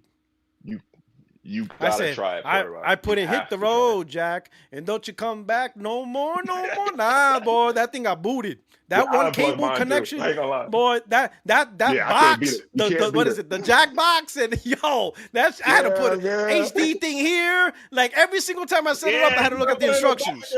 I had to be like, I'm like, what the? Nah, you need like 3 HDMI cords. I'm like, I'm like, nah, that shit got booted, bro. That shit got gone. But to play Astrobot Rescue Mission, I'm telling you, it's worth it. They better make Just that hook shit it up backwards one more compatible. time. Play through Send an email. They did it, and that pissed me off so much. But they did it. That's no, you know they why? never did it. That's, I think, the biggest mistake Sony did. Like, I know everybody plays new products for new games, but the thing is, PlayStation VR is too young to be in that phase. It's just not. Yeah. So they left an entire library of games dead in the water, which VR is not that mainstream for them to abandon games. It's just not. Yeah, exactly. But I think the reason they did that is because before you had to use a different control scheme. You had to have the Move controller, and you had to have the camera and all that shit. Yeah. And I got rid of that with the PlayStation VR 2. So I think that's why they kind of had to do it. Well, the first party should have figured it out. They should have figured out. All right, how can we you're convert? Right. How can we because it's their games. So how can we convert these games into the VR 2? And if they would have figured it out, they should have created a tool set that third party can use. Be like, hey, we figured out a way to convert VR 1 games and make it work to VR 2 games. Here is the dev kit to do that. If you guys are interested in porting your VR games over to VR 2, that should have been a priority. Especially games that don't even use the controllers. Like one of the best VR 1 games. If I don't know if you played it, it's what is that? Ace Combat 7. That shit. Oh, I played it. Yes. Oh my God, that was dope. Yes. And I didn't even play the regular game. I didn't even play the regular game. I just played the VR mode. I didn't play it either. I played the VR mode. I'm like, yo, this is so dope. And then I tried to play the regular game. I'm like, this is trash. Like, I was like really, the game is not good. Listen, the game is not good. Yeah, it's not. It's not good. Boring as hell. But you play the VR mode, worth it. Oh my The VR mode is dope. Like, why didn't you? They should have did like a Gran Turismo 7 treatment and just made the whole game playable in VR. Then I would have platinum that damn game. That the was whole game. So they should have converted amazing. the whole game to be playable in VR mode. The whole game, because it was in VR mode was great. Regular mode, I'm like, I'm not playing this shit. And I got it. It's on my PSN profile. I didn't touch. I tried a single player. I'm like, this is boring. You can't. Exactly. That's exactly what I did. I said, no, man, it's possible. Yep. I was like, man, I can't. I'm not doing that. Taking off and seeing flying through the crowd and seeing the raindrops hit the thing as you go. I'm like, oh my God. It's just great. And just the movement, because you move your head and you can see all around the sky instead of forcing the camera to view the area. Yeah, just that was it was great. I felt like Maverick. I was playing Top Gun in the background. That's exactly what I felt. I was flying in the danger zone. I'm like, don't play with me. Ghouls. It was great. They should have converted the whole game into VR. Like they did with Resident Evil. They did it with Resident Evil. The whole game got converted to VR. That they should have, From Software should have or whoever makes Ace Combat, they should have converted the whole game playable in VR. Fire. Absolute fire. I think that they underestimated what they had on their hands. I think they was like, VR is not that attractive. Let's just make it. And it's only like 4 levels. I'm like, damn, you could at least give me 10 or something, dog. Yeah, like you cheap bastards. The best one of, and I'll be honest, now that I know Flight Simulator is in VR, now I'm interested. Yeah, that's the only thing. I wasn't interested in Flight Simulator. Yeah, now I'm interested. I used to make fun of it. I'd be like, what the fuck is you guys doing? Like, this is stupid. And then they said, and VR. I'm like. Now I'm thinking like, maybe. I don't think you can that. fight other planes in there, though. I don't think you can do like I don't know, but, dog fights. I mean, it's different. Like, I'm in the cockpit now. Now I'm like, okay, I'm like this. I'm spinning around the cloud and shit. Like, that's cool as hell, man. I was really into that. You know what I'm saying? But I mean, I'm gonna be the captain, be like, Dong! This is Captain Puertorock speaking. Welcome to Puerto Rican Airlines. Now sit your fucking ass down, because we're already late. I'm trying to go. I'm tired of y'all shit. No, you don't. You're in coach. You don't get a bottle of water. Shut the fuck up. Sit down. We're out of here. And have a nice flight. Flight and welcome. Though, and thank you for flying. Much of a Thank you for flying. Flight Simulator, not much of a game though. No, it's not. It's like you're flying out of JFK to land in LAX. That's great. And then that's the game. I'm like, that's fucking stupid. I'm gonna Boring fly as hell. upside There's no down, mission. and that I'm gonna fly I'm gonna fly that Boeing 777 upside down. And the fucked up thing is, you can turn on autopilot. So I'm like, well, what the fuck is the point of this Oh shit? shit! That's even funny. Turn on autopilot, and you're just like this. I'm like, this is like, I couldn't believe it because when I first got a Series X, that's like one of the first games I tried before I sold that piece of shit. And then I was like, y'all Xbox dudes really hyping up this bullshit. I was like, I was so mad. He said, Like, yo, Gordo bought a Series X, popped in flight. He popped that shit out, went back to GameStop. He's like, I'm trading this in. Yeah, I'm like, fuck whatever's this available, just take this shit back. Give me credit. I sold I'm not mine playing this because shit. when GameStop had that sale, they was like, oh, if you trade in an Xbox and a PlayStation, you can get all this. So I could basically got my second Pro for free. So I was like, oh shit, let me just go do that. And then they owed me money. As a matter of fact, they owed me $20. It was like, oh shit, let me just put that on the warranty. Fuck it. I'll walk out with a Pro for free. Put that shit on Grand Theft Auto 6. Put that $20 down on Grand Theft Auto 6. start my layaway program. That shit's gonna be $100. So here you go. I'm gonna put $20 down. So yeah, now I have all right. Now I have two Pros. I have one in my living room. Pros, I have one in my as you should. And then I have one in my racing rim. Oh, you got a racing which I know rim. you have. Oh, you like guys? J-Dub. Don't let Puertorock. Yeah, don't let Puertorock fool you. He loves racing games, guys. If you pan that camera over to the side, there's a racing rig over there. Don't let him fool you, guys. He's grifted. He loves racing games. I don't even like driving my real car. You think I'm gonna play a racing game? Like when I have to drive to LA, which is about an hour away, I'll be like, fuck. I'm like, can we Uber that shit? Because I don't want to do that driving, bro. Get out of here. I don't even like driving. I don't even like driving my real car. Driving is so fun. I'll be the only person. I'll be the only person. Like if I have money and I was able to buy a Ferrari, I'll be the only person not driving it. Like I don't want to drive this shit. It's not very comfortable to drive. What's the point of a Ferrari? You ain't gonna drive it. No, that'll be me. Yeah, that shit would just sit there. Need a fun car. Yeah. That'll sit it on a flatbed and drive the flatbed around. A Maybach or a Bugatti. I'll be the only guy. What about I'll walk up to Teslas, it. I'll be the only guy to be like, walk up to a new Bugatti, and I'll look at it and be like, I don't want to drive this shit. Uber. you see a Uber and a Tesla pick me up. I'll be like, I'm not driving. Oh, what shit. about a Tesla that drives its own? Why'd you buy one of those? You know, I'll do that. I'll do that. Drive itself. Any car that drives itself is good for me. And then I'll be like, and then I'll tell the car, you know what? I'm not looking for parking. Just go home. Pick me up later. Just drive home. Just drive home. Because I ain't waiting for parking. Drive pick home. me up in an hour. Yeah, pick me up in an hour. I ain't doing this shit. I'm not doing this shit. You just think about all the time you waste in your life just driving. Think about it. Think about all the seconds in that, So now when you think about it, driving is in competition with gaming. So the auto industry, You're right. Placed in auto industry and gaming is in competition. No, they're not Puertorock because think about it. Sony had that car and they put a PlayStation in it. There you go. Sony. You know what? You're right. Sony saw it. Be like, self-drive and play PlayStation. You're right. Yeah, Sony solved the problem. You're right. Sony saw cars was a problem because if you're driving, you're not gaming. So you know what? We're gonna put a game in your car. Boom. And it's a PlayStation. Boom. A whole car. You're right. That was crazy. Boom. I couldn't believe it. Brilliant. Absolutely brilliant. You got it. You're right. Oh man. You're absolutely right. Chevy versus PlayStation. It's happening. That's the war. That's the new war. Got to figure it out. Wait till they find out motorcycles. Wait till they find out motorcycle exist. Sony's gonna put that PS5 inside your Kawasaki Ninja. 1200 cc's, 1200 cc's, and 20 T-flops of performance power. 20 T-flops. All in one machine. He said that's dangerous, bro. You're gonna get yourself killed. There's a kill. Trying to get a platinum and die. You're gonna get yourself killed doing that. But that's how it is. You know what I'm saying? So Kawasaki versus PlayStation. That's it. It's there. It's a real thing. Unbelievable. That's gotta be. Man. Shout out to you, Gordo. Well, man. Okay, well, I see you got somebody else in your waiting room, but I just want to say, though, I really do think they should try it.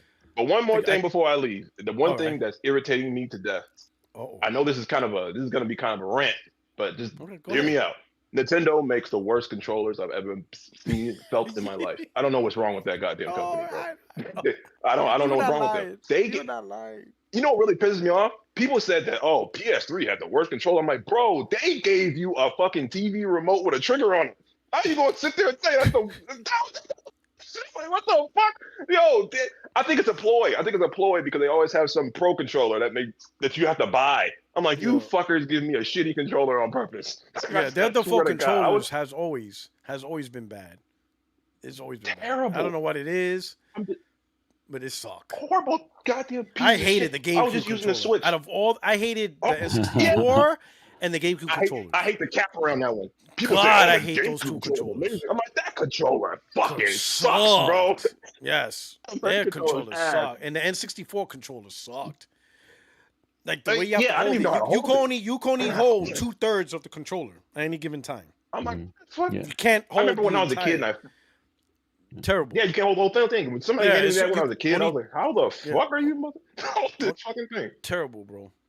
Terrible. Horrible Like the whole controllers, controller. bro. You know, whole control. Like the PS3 controls, the triggers were terrible. Like there's certain things that were sucked, but it wasn't the whole controller. Nintendo, Yeah, like the whole control. The GameCube was bad controller too. was I just trash. hated that. Yeah. I just hated that. Like they they made had the like a little fake analog analog stick, stick on and it. they called it the camera. Yeah, like that's no, crazy. just make a regular Oh, analog fuck. stick. Like what's the point of They this? just don't know how to make a regular controller. I'm like, what's God. wrong with you people? Are you guys stupid? I'm like, bro, first of all, PS3 controller was awesome because that battery, oh my God, that battery was look at that. Look at that GameCube controller. It's fucking. Look at That's the thing, though. like one big button in the middle with 3 surrounding buttons. Yeah. Like why? Oh my That is God, so it was so stupid. stupid. It's weird because when you Dumb. play FPS, this one becomes the right stick, and then it Yeah, has and a it different sucks. resistance, right? So Yeah, it it's sucks. like Yes. you'll snap back if you let go. The gun will just go. I was like, Yeah, pop one. Like, what the stupidest controller It was ever. stupid. Like, oh my People God, it was capped for that just controller bad. for years. The If you round- think one Xbox big button guys in the cap. middle and 3 surrounding it is like, What this Yeah, is I'm like, so what the stupid. fuck? you guys ever seen a Jaguar controller? It had like a keyboard. Yes, I remember No, I've Jaguar. never seen that. Yes, it was God, man. There was just some dumb stuff. Sega Saturn had a controller that was a big round ring thing, and it had like buttons around it. You guys remember that? Yeah, One? for the for Knights. Yeah, they're Yeah, it looked analog. like a Saturn ring. I'm like, this is Yeah, the stupidest. Yeah. I like They do. Sony got it right. I'm glad. first I'm glad the DualShock 2 was really the president's. Like I know Xbox evolved it with the trigger, but for the most part, the blueprint was the DualShock 2. Once Yes, that Sony was introduced dual analogs, that became the blueprint with the Yeah. PS1. Really. So once Sony introduced dual analogs with the PS1, that became the blueprint of every controller. And think And about when you think about it, they every nailed controller it since on then, the first try. yeah. Ever since then, every controller has been a mimic of the PS1 Dual Exactly. in one variation form, but that's Oh been the my God. blueprint, and they kept it. And I'm glad. So really, that's all it is. I mean, they add like back paddles now, but when you look at the core design, that's been the blueprint. It's that PlayStation controller. That PS1, Greatest that thing PS1, ever. the PS1 DualShock, that became the blueprint for the industry.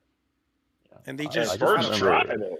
they modified it with maybe First try. like offset analogs or Yeah. triggers or back paddles, but for the most part, the base blueprint that became the definitive blueprint for gaming, and it works to this day. Yeah. 'Cause Nobody's I don't ever think really we could take deviated more too buttons. far away from that. Yeah, Yeah, we don't need more buttons. Yeah, I mean, Jesus back Christ. paddles is the only people that fine. can't Back figure it out paddles is is fine. Nintendo. Yeah. Nintendo's the Back only one that can't figure it out. yeah. Yeah. Oh man. All right. Jesus Christ. All right, man. I'll let you go. I know you got somebody else in the Nah. waiting room. Yeah, appreciate it, brother, man. Thank you so much for coming through. All right, All right, Okay. thanks, man. and then let me So a get, little summary about the Meta Quest. I think Meta bought it not for the sake of gaming, but for the meta universe. for their up. Yeah, and because we're Puertorock. we're at the end of the Web 2.0. All right. Yeah. Hey, what's up, man? So Meta's more into that metaverse type thing than they is into gaming, but but I think they saw some people see gaming as a good Trojan horse because like gamers like new technology and we're always looking for something new in gaming. So we're the first ones to really jump at a chance of, oh, why are you introducing to gaming? As compared to when you think about it, Meta's trying to do a lifestyle thing, right? But not a lot of people jump into a new lifestyle choice. You know, it's not like a person sit around and be like, "Oh man, I would walk around and watch TV in my Yeah. glasses." Like that's not a thing that Yeah. people natural, Yeah. right? But you introduce something to a gamer and show how a new lifestyle choice can introduce something to gaming. A gamer would jump on that, and then naturally, as gamers use it, other people are like, "Hey, what you doing?" "Oh, I'm doing this," and then they start imagining, "Man, imagine if I'm able to do what you're doing in gaming, but apply it to what I like movies or concerts." And I think Meta saw that, right? But I don't know if it's working or not. I don't. I haven't really looked into it.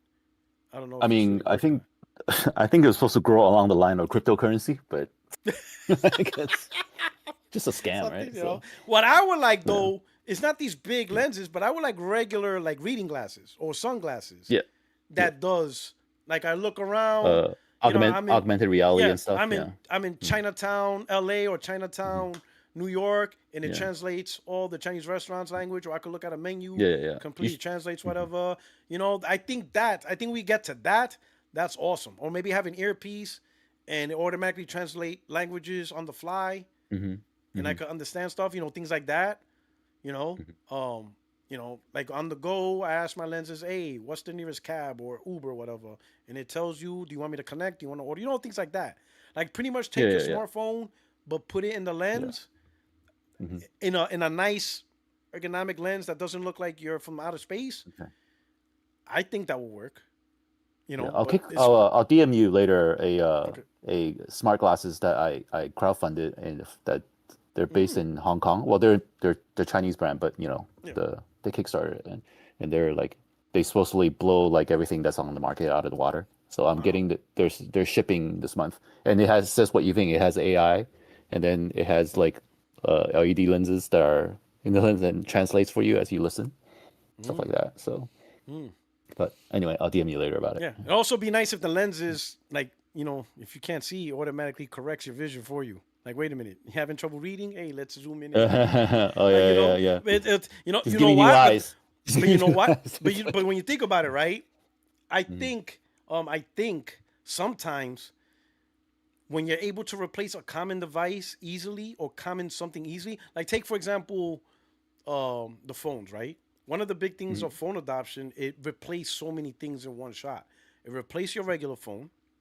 It replaced your iPod. It replaced your Mhm. iTouch and all those devices. It made PC things that you normally rely on, laptops, it replaced that. So the smartphone Mhm. replaced so many things that people are like, why would I get all these devices? Whatever. Your Palm So some, Pilot. yeah, Palm Pilot, it replaced all that stuff, right? Your Yeah. watch, it replaced a lot Mhm. of things, right? Yeah. When you think of those glasses, right? If they can do multiple things at once, and one of them also being replace actual glasses, so instead Mhm. of buying prescription glasses, the lens also Mhm. adjusts to your vision for you can be able to Mhm. read, like reading glasses. So Right. now you're like Right.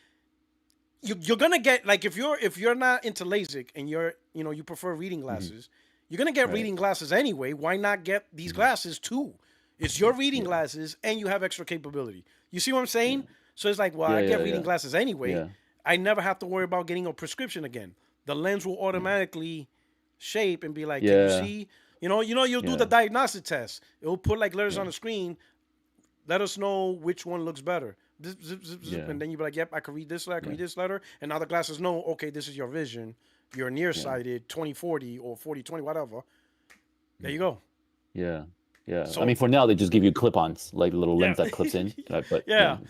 But that's not bad. But when you think about it, if it gets to that Yeah. point, you literally replace the glass industry, prescription glass Uh, industry, which I don't know if the glass industry would like that, but oh well, it's capitalism. Someone has to die yeah. for another product to live Yeah.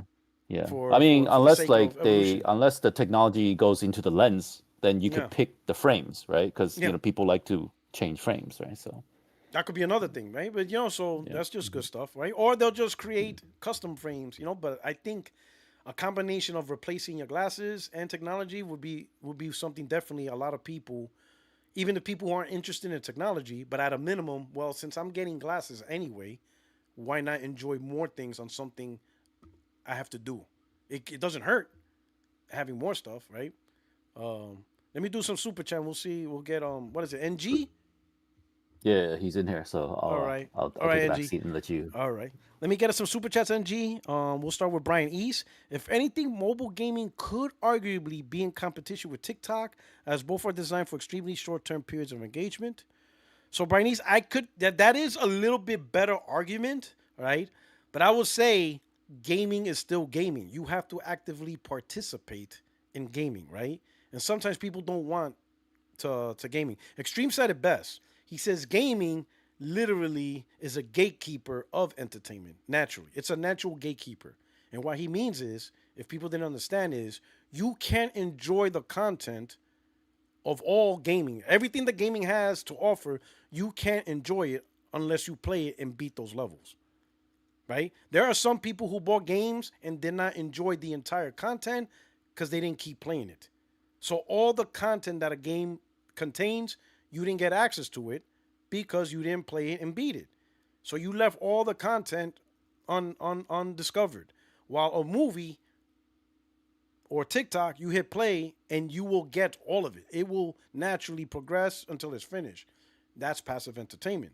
So I could say you might make a little bit better argument, but again, if you want to play a game, it's because you want to participate in some form of fashion. Even something as simple as poker, right? We'll use poker. You can watch a poker tournament on a YouTube video with like the stars and professionals, or you can play a game of poker yourself. If you want to play a game of poker yourself, it's because you want to be part of the activity and maybe beat the computer or play online multiplayer and beat other people. You want to participate. Or you're on YouTube watching poker tournament because you don't want to play. You want to see how other people do stuff and just sit back and see how they deal with each other. And maybe see a movie star or famous movie star versus a soccer player. Just see these group of people and personalities and who's the better poker player among this table. You see what I'm saying? It's two different experiences. Do you want to, I think you're into sports. Do you want to watch a basketball game? Or do you want to play a basketball game, video game? Or do you want to actually play basketball game on the court? They're all basketball, but it's three different experiences. You're watching a basketball game, you're playing a basketball video game, or you meet up with your boys, or you go to the gym and do a pickup game on the court. Three completely different experiences, but the same game. You see what I'm saying? And that's how I look at it. What is the experience you want? And if it's not similar, then it's not really a competitors. But you do make a better argument, right? Than most. SNK, thank you so much, Brian East, for the super chat. SNK, I hear La Perla is nice this season in Puerto Rico. This guy playing, bro. You know, you should visit. You definitely, La Perla is great. It's literally the pearl. So, obviously the place is amazing. You should go there. SNK is crazy. Oh, man. And Optimized Nordic, thank you so much for the super chat. What if... when every time Optimize Nordic comes up, he reminds me of these guys. Let me show you something. You remind me of these guys, man. Well, first, before I get to your super chat, I want to show you another thing. Remember I went on my thing on how can gaming compete with this? Let me show you another thing. You tell me how gaming is going to compete with this. How is gaming going to compete with this? This is Michael Myers hiding in a closet in the wrong house. Right? So Michael Myers is in a house ready to kill his next victim. But before he kills his next victim, before he goes after them, right? He's hearing their conversation. Like Michael Myers is listening to their conversation. He's like, all right, hold on. What's going on here?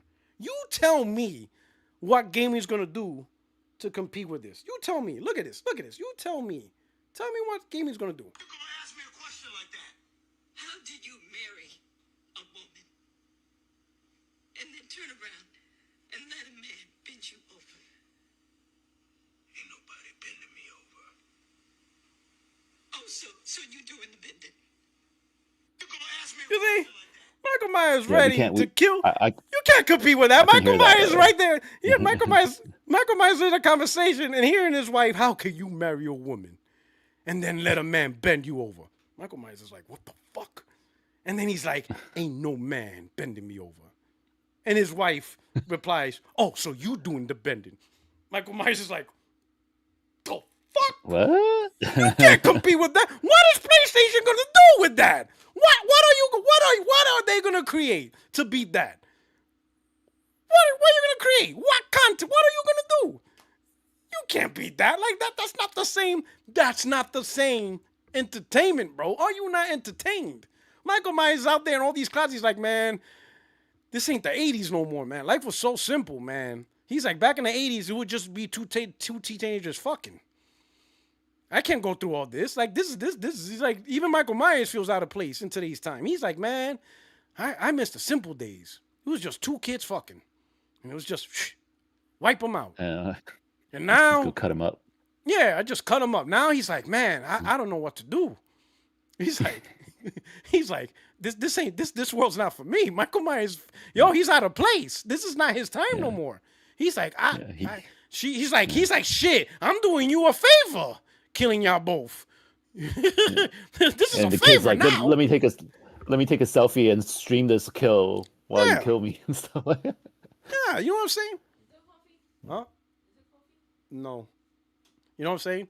It's like it's a different time now. Now he's chasing kids and like, hold up. Hey, right now I'm live on scene and Michael Myers is right behind me. He's about to he has a kitchen knife. So we're gonna do the Michael Myers challenge. And Michael Myers like, the Michael Myers challenge? What kind of stupid shit is this? Are you not entertained? You know what I'm saying? All right, NG, what's going on, brother? Hey, what's happening there, Puertorock? You could hear me? Yeah, what's going on? We got you loud and clear. Okay. Yeah, this is my first time on, man. I'm NG the Atheist on YouTube, and also I'm NG the Gamer on PlayStation. All right. What I really want to know is why all the hate for Sony live service?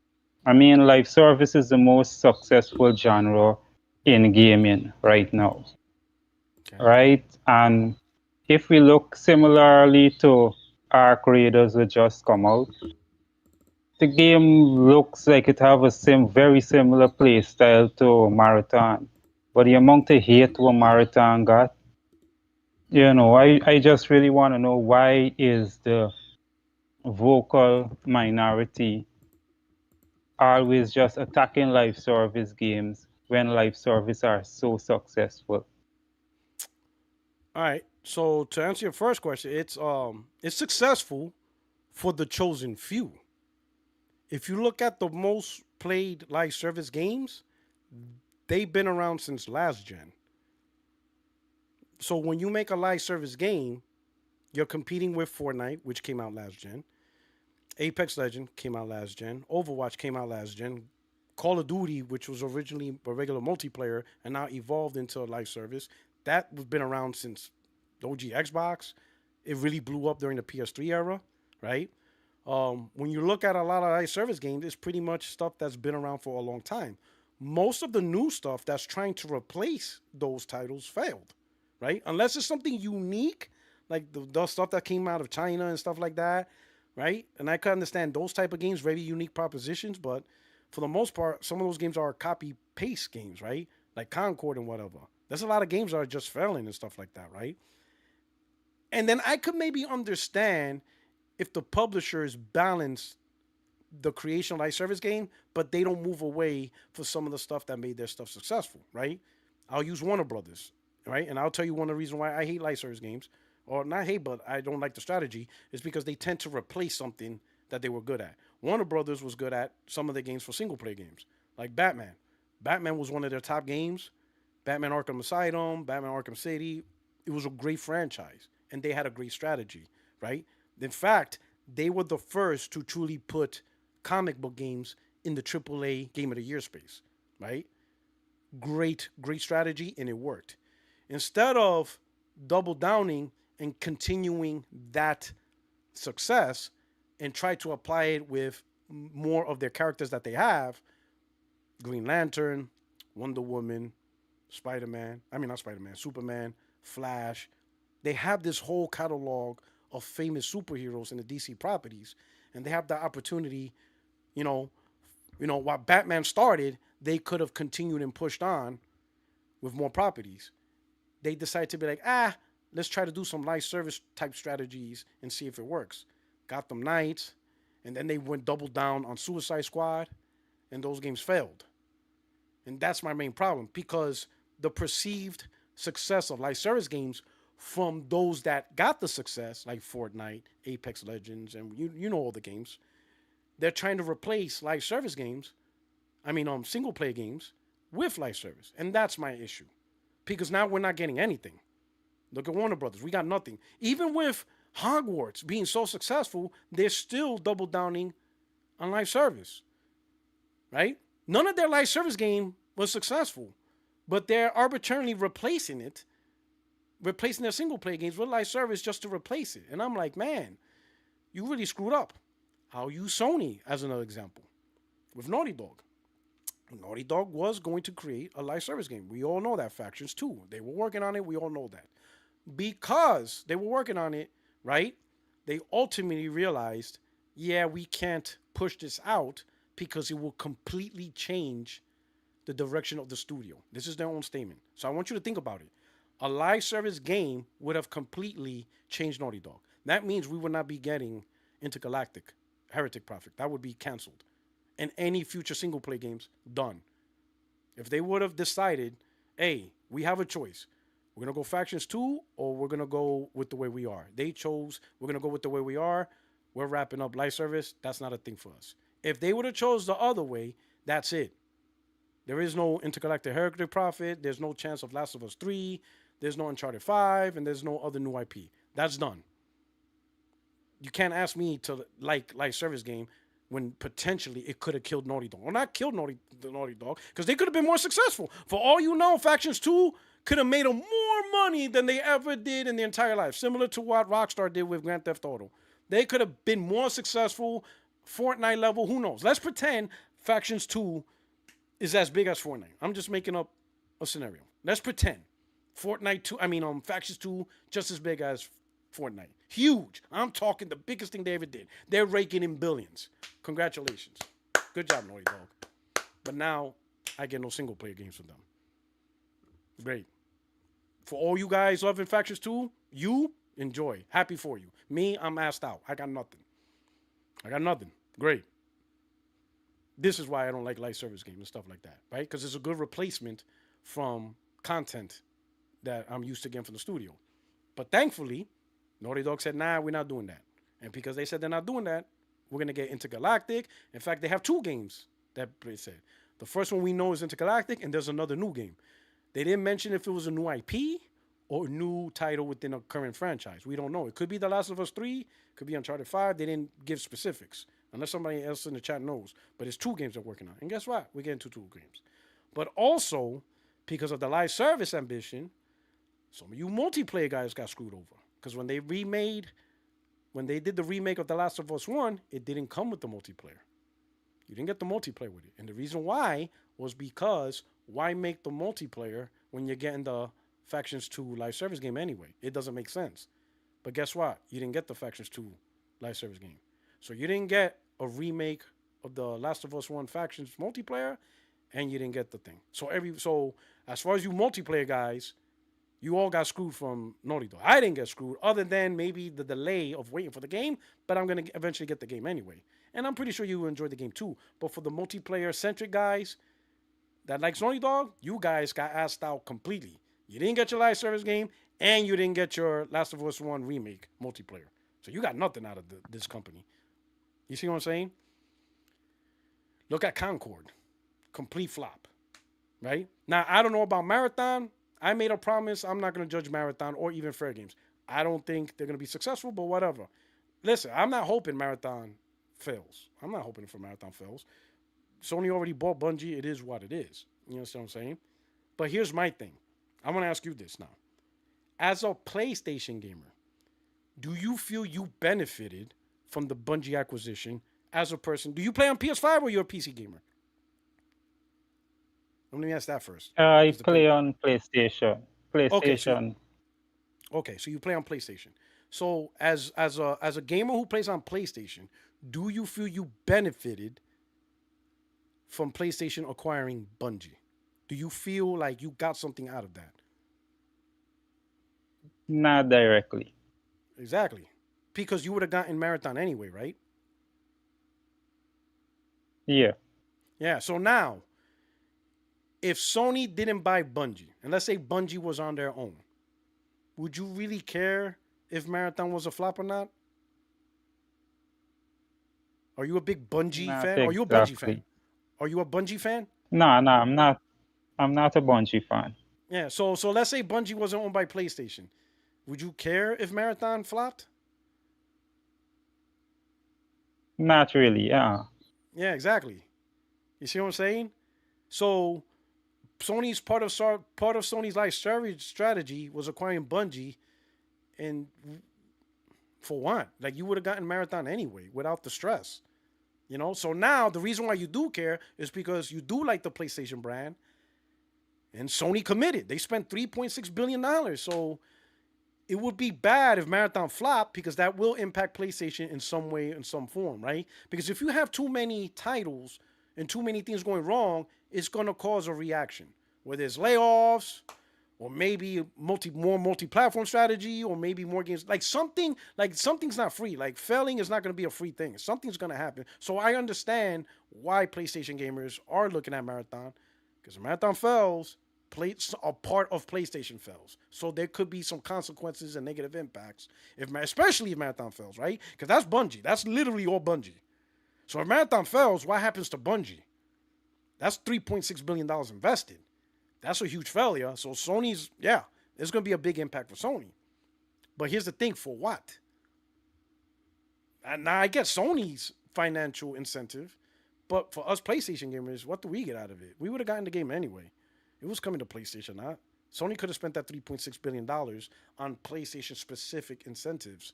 Like getting a studio with single player games and nurture more single player games on our thing. I don't know. But like the live service strategy overall for a platform provider, for third party, that's fine. I think live service, as long as the third party don't try to change, like third parties that have been good at single player games, if you want to add that as your portfolio, fine, add it. Like Warner Brothers, if they wanted to add live service game to their portfolio, that would have been fine. Just keep making Batman, expand with Green Lantern, Aquaman, just expand, keep going.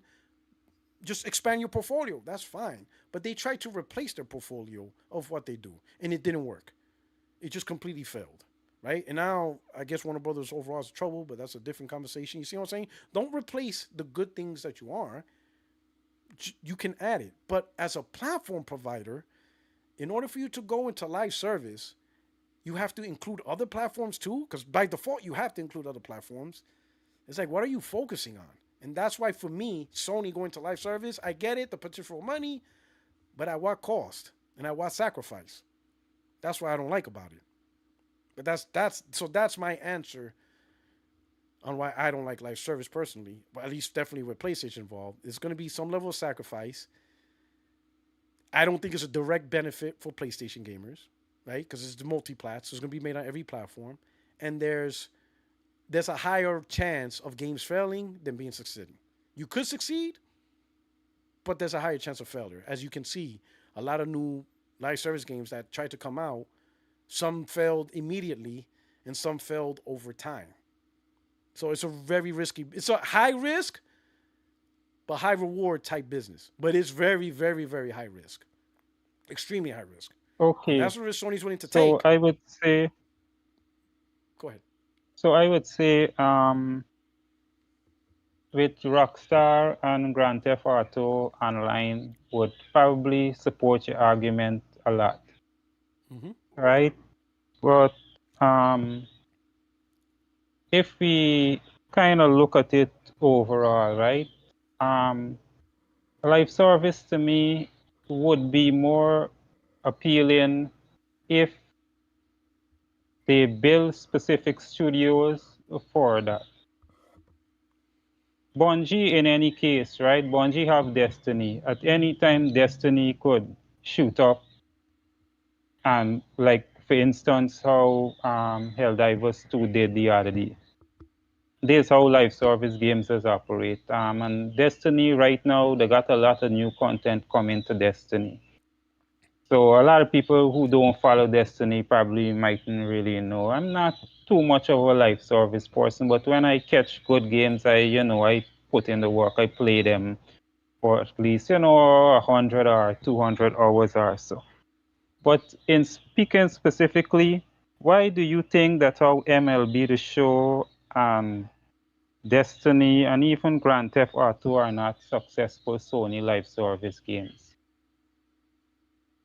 Can you rephrase that question again? Or say the question again? I want to make sure. I think I missed something. Yeah, why do you think that MLB The Show, Destiny, and Grand Theft Auto are not successful? Gran Turismo Gran are not Turismo. successful live service games. Yeah. No. I think they're successful in their own way. They're not the biggest, but I think they're fine in their own metric, right? They're not the most played successful games, but I think they still do good. But when you look at those games, like MLB The Show, right? We'll start with that. MLB The Show was always a multiplayer game. It's just an evolution of the game itself. All sports games started out as multiplayer. It's just the first generation sports games were couch. You played it against somebody in the same home, right? Because the consoles was not internet connected. So all your multiplayer game time, competitive game time was people right next to you. Couch co-op or couch competitive play. So all sports games were like that. Then with the introduction of online and online networks, it went from the couch to now you're playing against people online.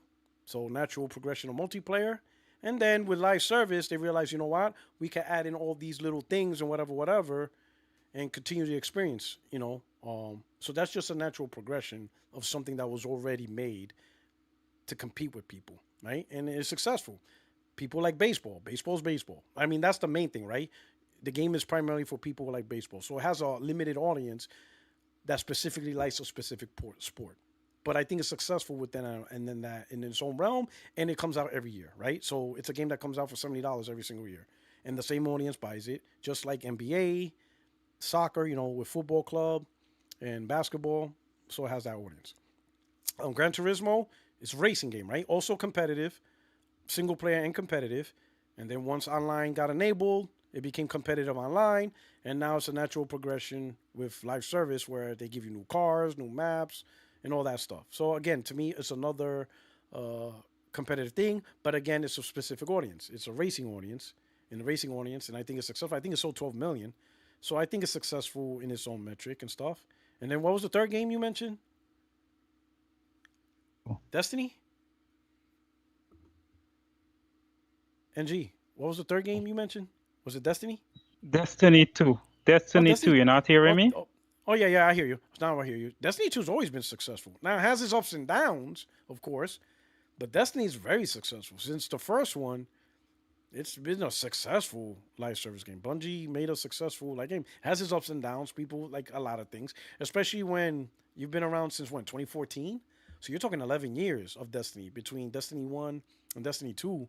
You're gonna have your ups and downs any given point. But overall, Destiny franchise has been very successful.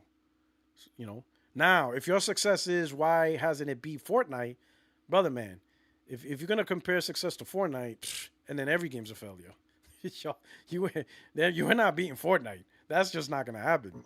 Epic has their, and notice Epic don't really make games. Like, has Epic make any other game? I don't know why Epic does. They're riding on that Fortnite coattail all the way through, right? And that's another thing, right?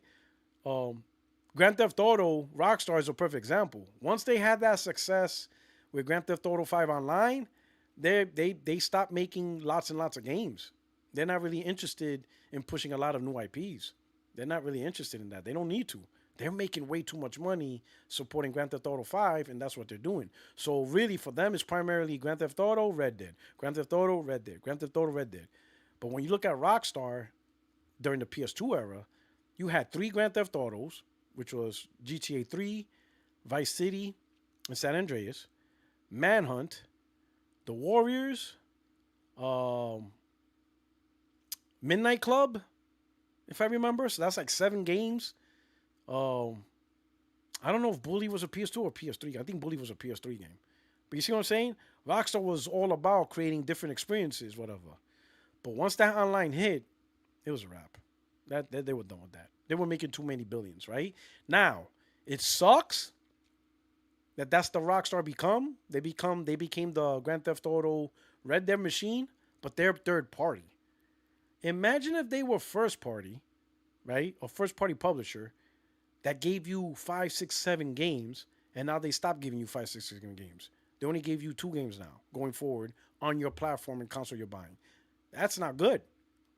To be stuck with just one franchise from your first party developer, you went from getting all these varying things. Like, I mean, even Insomniac, like some people are upset Insomniac just for being a comic book studio, even though they're having different comics. You know, first we started with Spider-Man, right? Now you're gonna see Wolverine, and now we know we got X-Men. So there's gonna be some variety in games and stuff like that. And they still giving you Ratchet and Clank, and I think they're still gonna give you a new Ratchet and Clank. So they're still providing you a different game, and people are pissed at that. So imagine a Sony studio that went from giving you multiple games, and now you're only getting one live service game every 10 years or whatever. That, a lot of people will be like, man, on the platform, you see what I'm saying?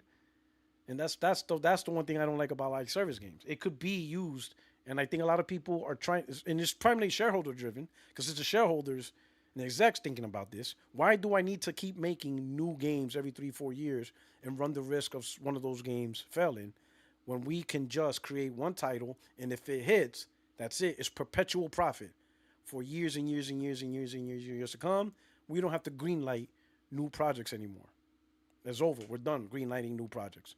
It's all about sustaining the successful live service. So it's a replacement. A lot of them are trying to replace the old model and just stick with one. They don't want to keep risking a new project that can fail. And that's why I don't like live service as a business.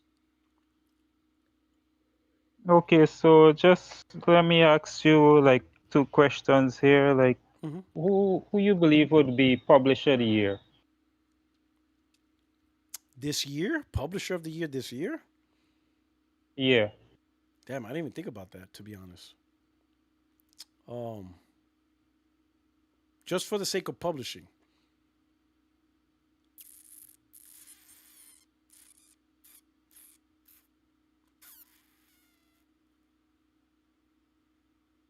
I'll be honest. Right now, off the top of my head, only because they did release a lot of games, that's a decent portfolio of good games, I would say Microsoft at this point. Off the top of my head. Sony, because I'm looking at Sony, they got Death Stranding, and they got Ghost of Yotai. Those solo side, kind of, you know. But when I look at Microsoft just as publisher, you know, you got Doom out there. And granted, they bought it. I get it. They bought all these publishers, but it is what it is. It's under their umbrella now. Doom, South of Midnight, Gears Reloaded, Oblivion, Remaster, Call of Duty's coming out at the end of the year. What else they got? I know they released Outer Worlds 2. So as a publisher, and they're the biggest publisher, they released a lot. So yeah, me personally, I would say as just for the sake of publisher, competing with all publishers in the industry, I would give my vote for Microsoft as publisher. And they're the biggest third-party publisher in the industry. And that's exactly what they try to do. They're trying to be the biggest third-party publisher in the industry to support all games on all platforms. So I would say that. That's because I can't think of any publisher that pushed out more games in the industry. Okay, so publisher of the year don't really be awarded to the company who push out publish the most games. It is be awarded to the company who publish the highest quality of games. I believe they're gonna be Nintendo this year. Nintendo? What did they do? They didn't release several games they released, man. Several Like high rated games. games? With my I'm just asking. The two particular games that I would go with it would be Donkey Kong and Mario Kart. Okay. Right, So and you if think they're gonna be publisher of the year for Donkey Kong and Mario Kart? Yeah, I believe they're gonna hit publisher of the year. Both of those games weren't highly rated,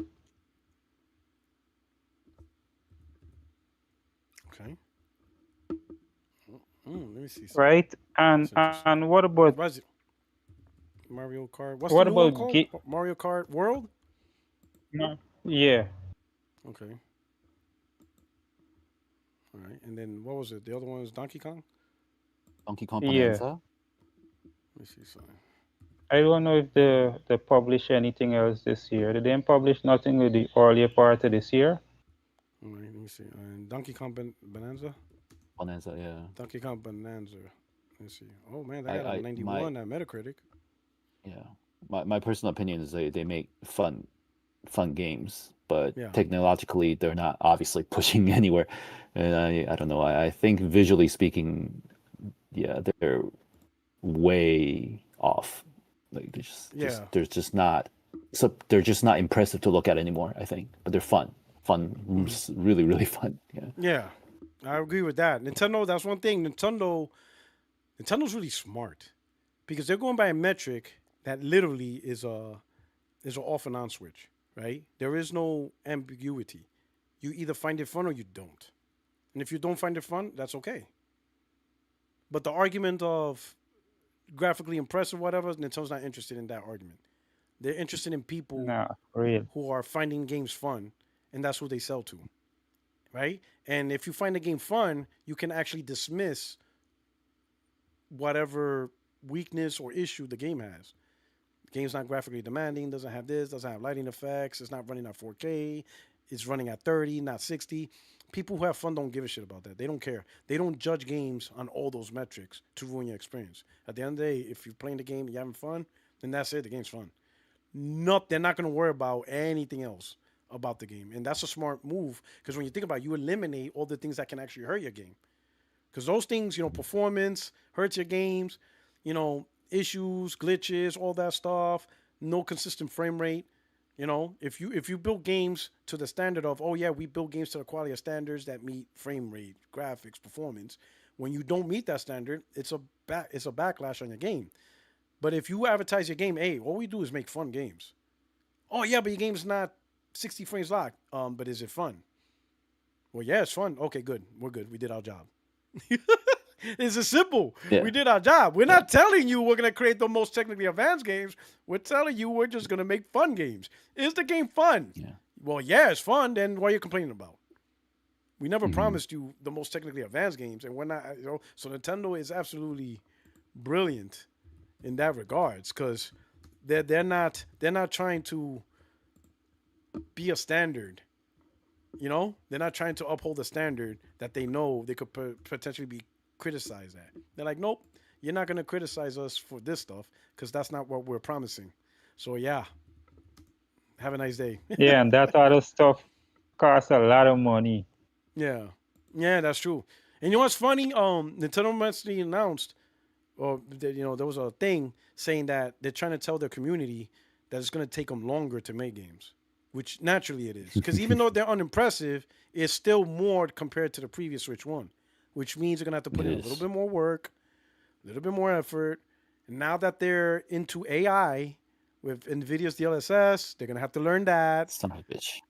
Yeah. So they too, their pipeline is going to take longer. Maybe not as long as PS5 is now because they're not that deep, but it's longer than what they're used to. And then when the Switch 3 comes out, it's going to take longer again. So eventually Nintendo's also going to be in that, holy cow, it's taking us 5 years to make a game. We hit that point. They just delayed it. They just delayed the inevitable because they were slower to the technological punch, but they're getting there. Their games is taking longer to make. They're already telling people. They even say, but make sure you keep playing Switch 1 games in the meantime, while we work this out. So it's taking longer, and they're going to get there. Nintendo will be part of the 5-6 year family, where you'll get a game from their studio once every 5-6 years, which, once again, they're going to get involved in a math problem, which I say is happening now. You got 7-year generations, but 5-6 year game development. That's not a good math problem. Something's got to give. So either you double up the studios, so that way they could take on 2 projects, maybe triple them, 3 projects, or you extend the generation beyond 7 years and make it 10-year gens. But there's an imbalance between the time it takes to make a game and the generation you try to hold to for a platform. So I'm looking at Mario Kart 86 Metacritic, Donkey Kong Bonanza 91. PlayStation, I'm looking at Ghost of Yotai 86, Death Stranding 2 they published 89. I say Nintendo has an edge. I don't know. I have to look at the Xbox. Still got to one. include MLB The Show. Oh Include yeah, MLB MLB The the show. Show. I don't know, but And I drop don't know. PlayStation a little bit. Yeah, I don't know. In my mind, I don't know why Microsoft just popped up in my head because as a publisher, because they absorb and Bethesda, Microsoft they is absorb. worse. You think it's worse? They, Like they what? win by quantity. They They won by quantity. I But think. but if you look Yeah. at they won by quantity. But like if we're just gonna go look at the game, let me see. Let me just see. Outer Worlds 2. This is their most recent release. Outer Worlds 2. Let's see. Outer Worlds. Oh my God, I don't even spell Outer Worlds now. Outer Worlds. Outer Worlds 2 is at 83. Outer Worlds 2 is at 83 on Metacritic. Okay, not bad.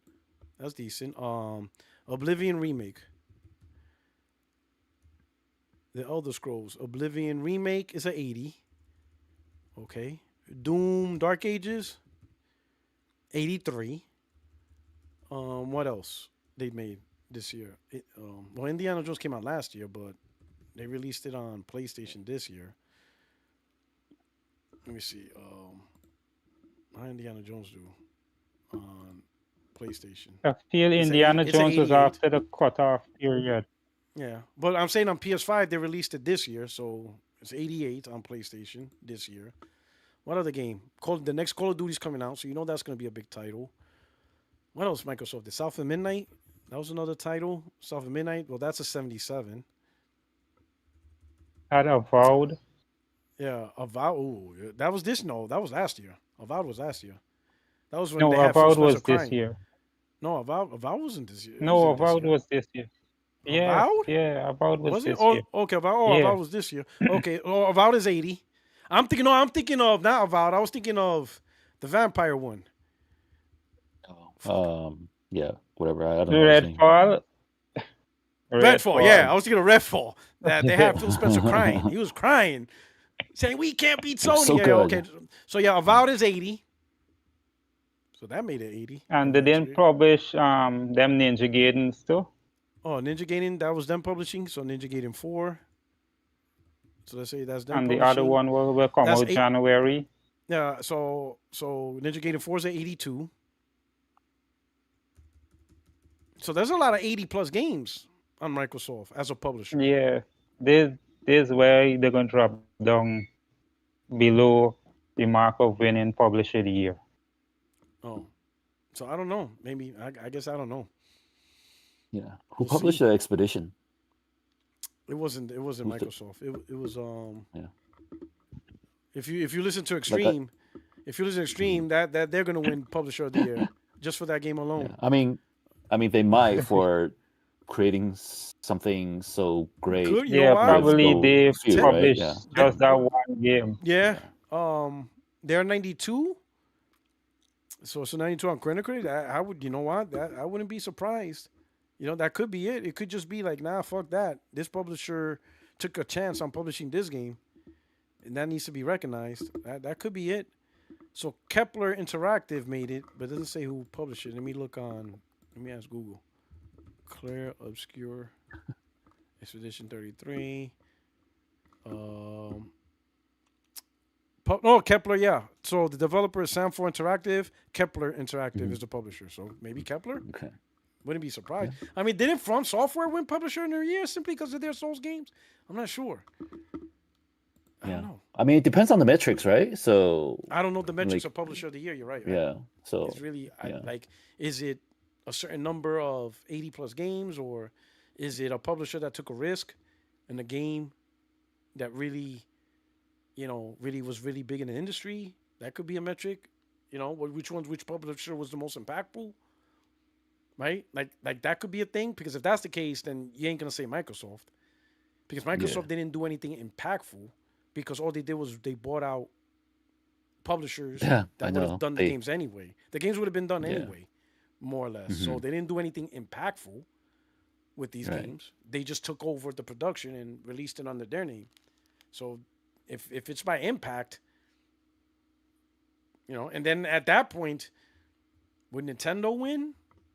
If it's by impact, because Donkey Kong and Mario Kart are games that just would have came out anyway.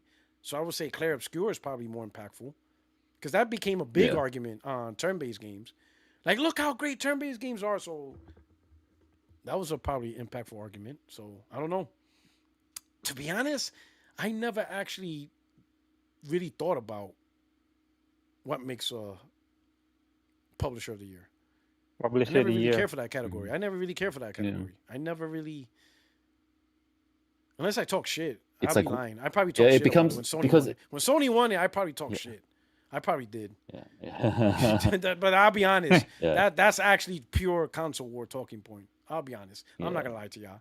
But actually, Because if we start talking about, I don't know. Go ahead, Henry. yeah, go ahead. Yeah. Okay. No, Yeah. go So if we start talking about publishers of the year, then we start like worshiping the people instead of the products, and that's that's getting close to like how people are treating Phil Spencer's so like, and stuff like that. I like to put the product and the brand before the people, and this is something I always thought the biggest contrast between Sony and Microsoft. The people are not in front of the brand, and so. Yeah, I mean, I get the repetition part, right? The it's good repetition, right? Or reputation, excuse me, reputation, and I mean, you believe the stuff that are coming from Naughty Dog, Insomniac, supposedly Bungie until now, so like, or 2K Sports and Rockstar, then you believe in these studios, but I always thought I should judge each publisher the game by game basis because the people are moving around, right? They lay people off, and so I don't want to, because those are the same people that fire people. It's true. Those are the same people that lay off people. So we're gonna praise them while they're laying off people. That's a good point. Dave Shy, David, I see what you're saying. So Puertorock is based on average Metacritic score per publisher. That's for Metacritic, so that I understand. On Metacritic, whoever has the highest average, that's the publisher of the year on Metacritic. So that's easy. They go straight off of their own average. So that I know, David. That I know. Publisher of the year on Metacritic is going to be overall average. So that's just a math. That's just math now. But then again, let's say like if you release 2 games and they're both 90, so you got a 90 average, and you release 25 games and you got a 87 average. So the 90 average wins. Has 1. So what about the ones with 1? 90, yeah. And what about the ones who have 1 is a 95. So you know what I'm saying? Yeah. So your average is 90 because of 2 games, and somebody released 25 games with an average of, let's say, 87. You see what I'm saying? So even that gets weird. So, but I think Metric has like a standard. I think Metacritic has a minimum. You have to publish a certain minimum, I think, if I remember. So Metacritic has, you have to have a certain minimum of published release. So if Nintendo only released 2 published games, they wouldn't be part of the competition because they don't have enough. So I think there's a minimum amount that you must release to be considered part of the thing. And I think that's fair at least. You got to have at least a certain amount because like you said, 1 game could put you as publisher of the year. And you got a 98 Metacritic average when it's not really an average because it's just one title that put you on the right. So they're like, yeah, that's not it. So I can see that.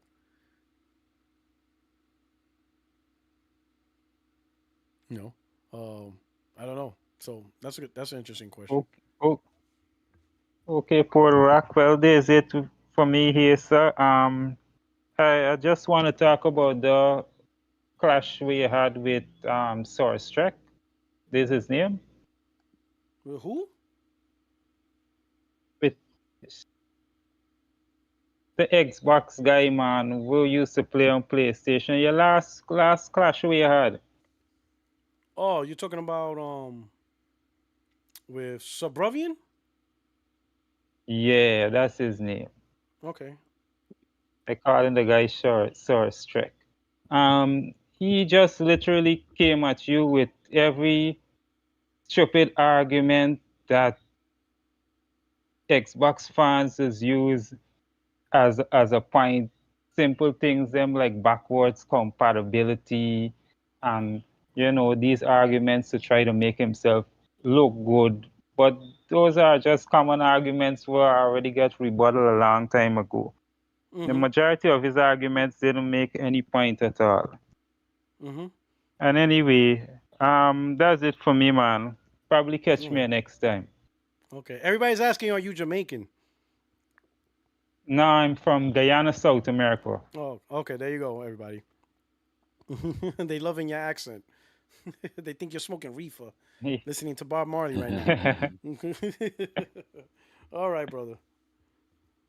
Yeah, don't know. Respect. Okay, I appreciate it. Thank you so much for coming through, man. I really appreciate it. Let me finish Optimize tweet because I didn't even get to finish it. So what if, right? Let me ask you. So every time, oh yeah, now I remember. Let me go back. Because every time Optimize comes in and he pulls the what if, he reminds me of this. And again, what is Sony gonna do? What is gaming? What is, listen, what is gaming gonna do to compete with this on TikTok? You can't compete with this. Check this out now. And this reminds me of Optimized Order. You are seeing this on your feed. Hold on. If If you are seeing this on your feed, then it means you're straight. But if someone sent this to you, oh no, it means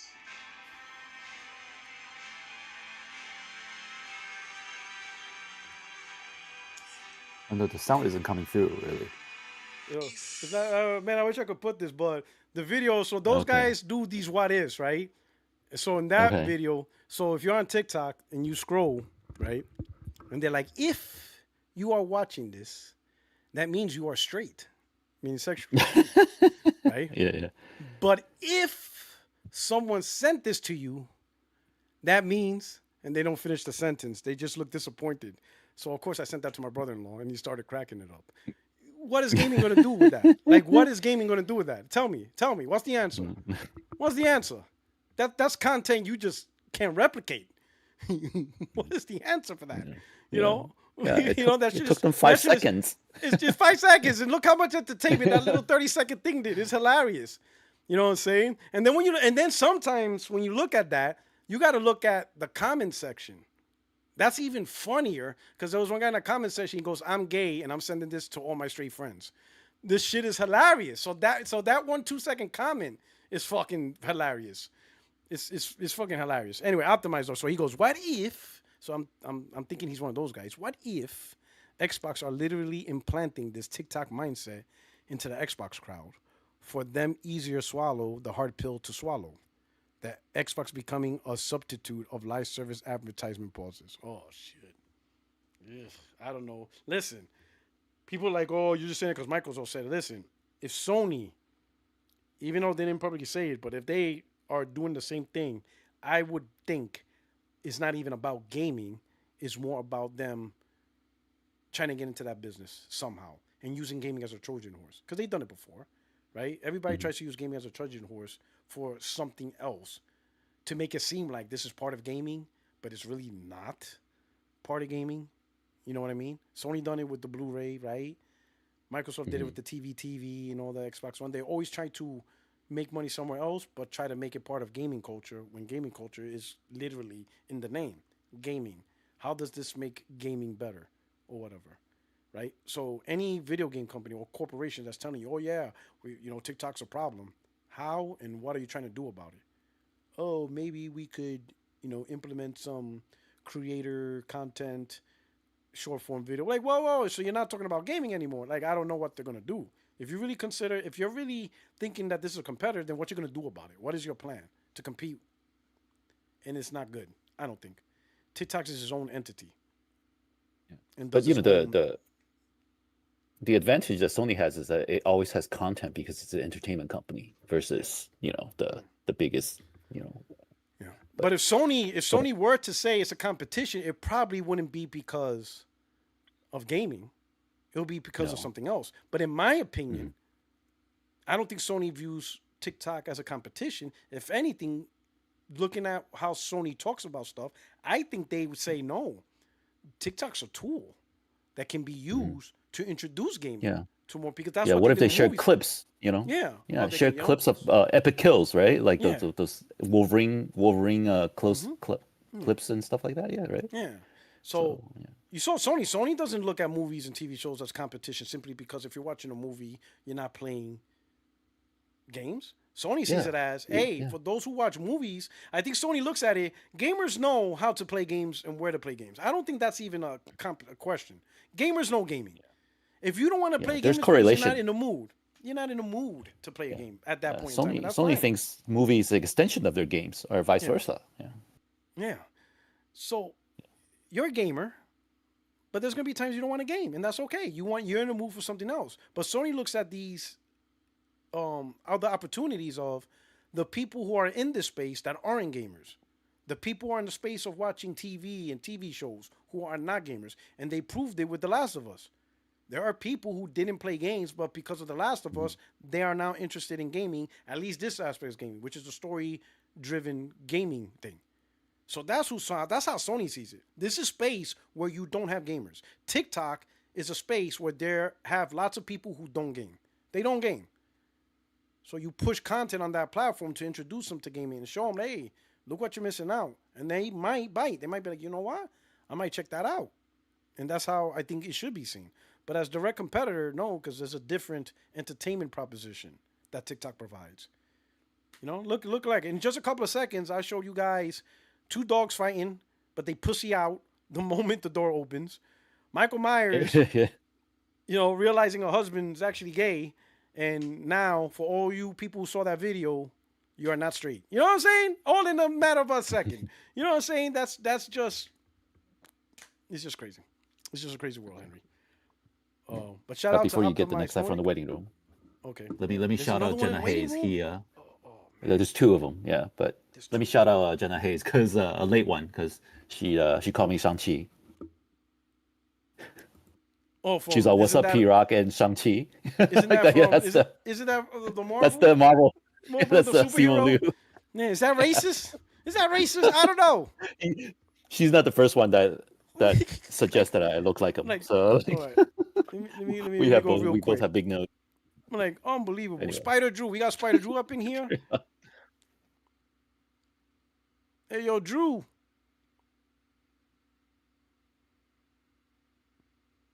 He's probably listening to the show and there's a delay.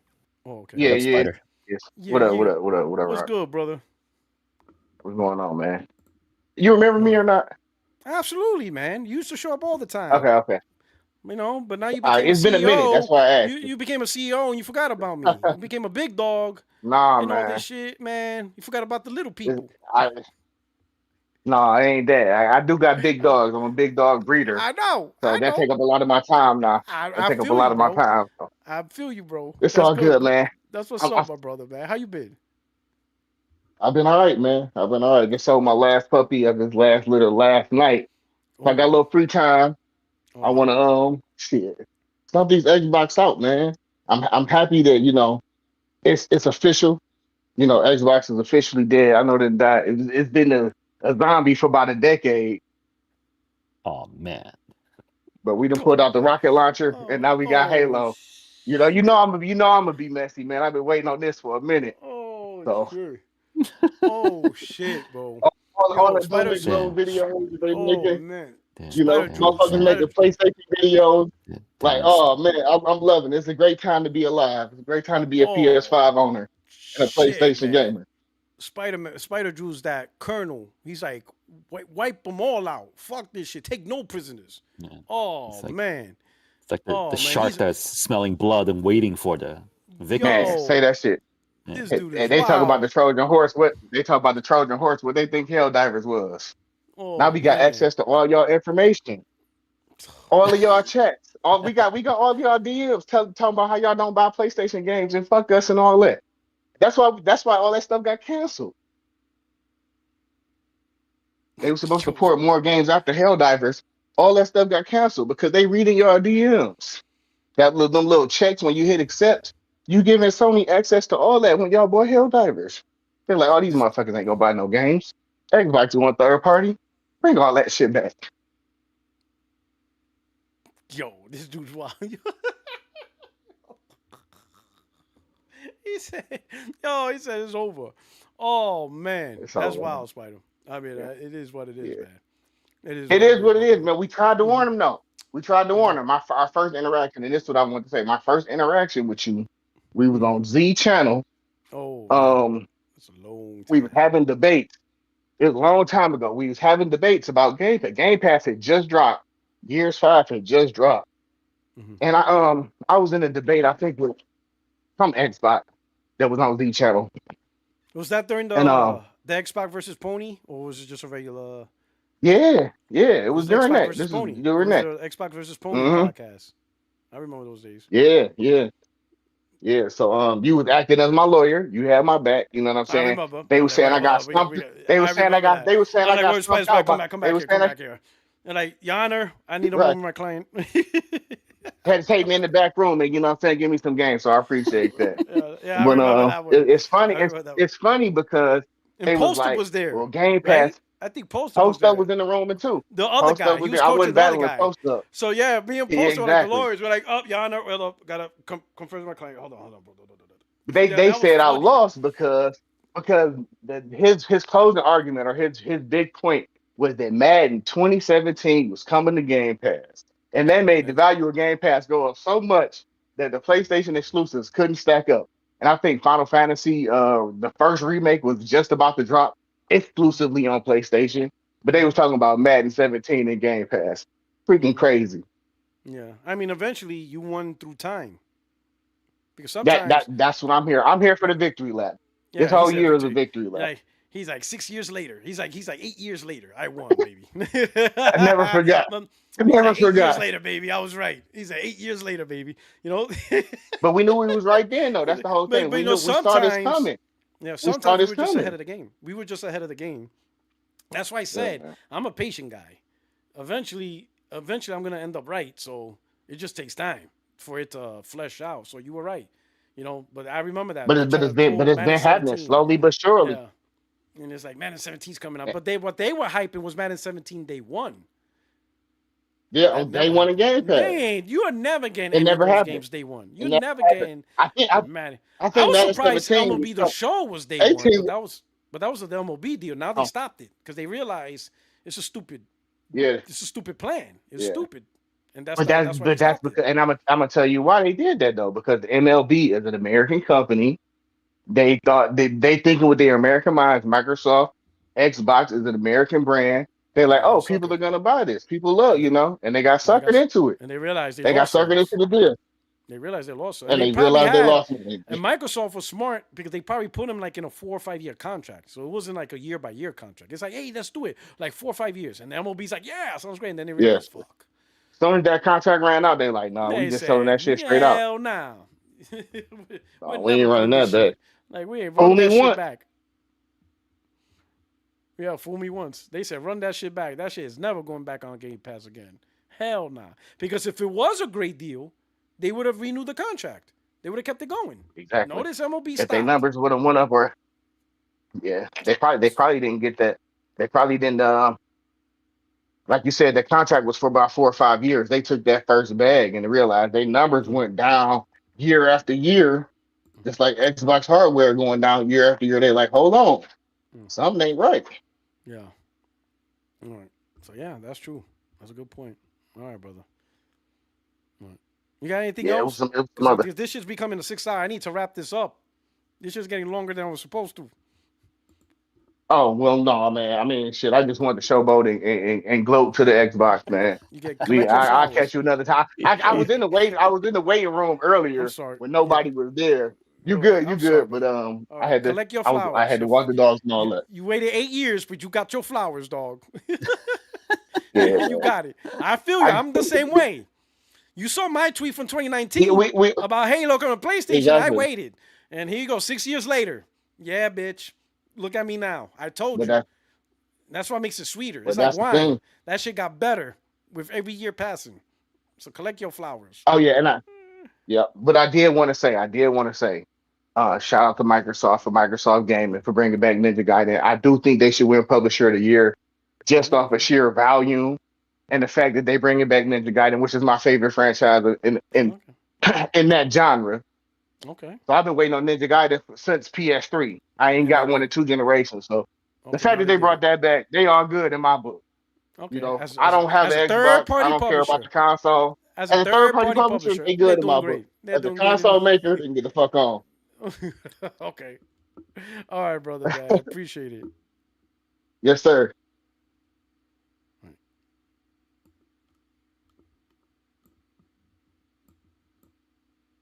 All right. Um, the creator. Yo, can you hear me? Yeah, how we pronounce your first name? Quaki? Uh, Quakey? yeah, yeah, it's pronounced Quacha. It's Quache. Ghanaian surname. It's with a CH, Quache, you said? Yeah, Quacha.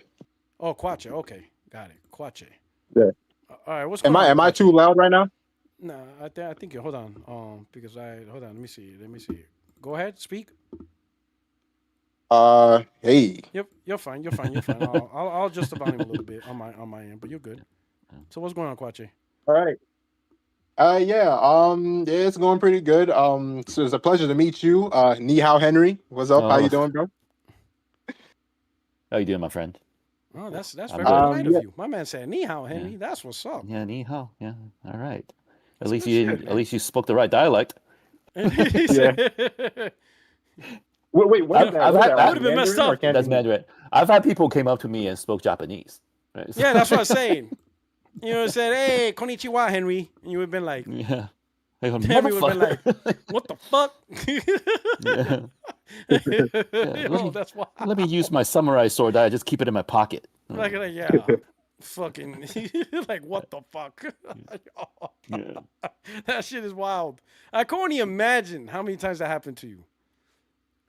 Yeah. I can't did. even Like imagine how many people see you my first and they the like, first school I went to in the United States, it was in Orange County, and there was no other Chinese speaking student in there. So like it was tough because it was like for me to learn a language that was essentially throw me into the fire, right? So and then the teacher would just say, "Hey, arigato means thank you." I'm like, "Dude, I'm from Taiwan." but you know what's crazy? Like you would think, especially in the education system, first thing, ask, your the ethnicity, heritage, whatever. They'd be like, hey, how you doing, Henry? Nice to meet you. Hey, where's your family from? Like, what's your background, right? Because you could be an American citizen, whatever. Like, were you born in this country or whatever? Oh, yeah, American. What's your family background? Oh, my family background's from China. Okay, cool. So clearly, konnichiwa has nothing to do with you. I'm not gonna say that. All right. Or if you want to learn to say hello, hey, what's the proper greeting for hello in your language? And you'll be like, oh, it's ni hao. What's this? Okay, but don't assume. Yeah. Well, Hey, it's hey. natural for United States though, because I the know. United Yeah, States yeah. has is we're at the top, right? So everybody kind of look up. So United States never learn anything No, from like because they don't have to look up. That's like, but that's gonna it'll change. be like, That scale is tipping. arigato That means scale is thank you. tipping. I could just imagine. Yeah. Arigato means thank you. Like, It's I'm like- Chinese. And the reply like, and your point? Like, oh my God, Yeah. the arrogancy. Good thing I didn't speak English then, because I would have been like you probably like, what the fuck is wrong with these guys? Yeah. Like, are you sure? Let's You make this probably- about Kwache. You probably thought about. I don't think it's a good idea if I should go to school here. Like, what kind of education am I I'd going be to get like- from these teachers? That'd be like, this is my welcome to America.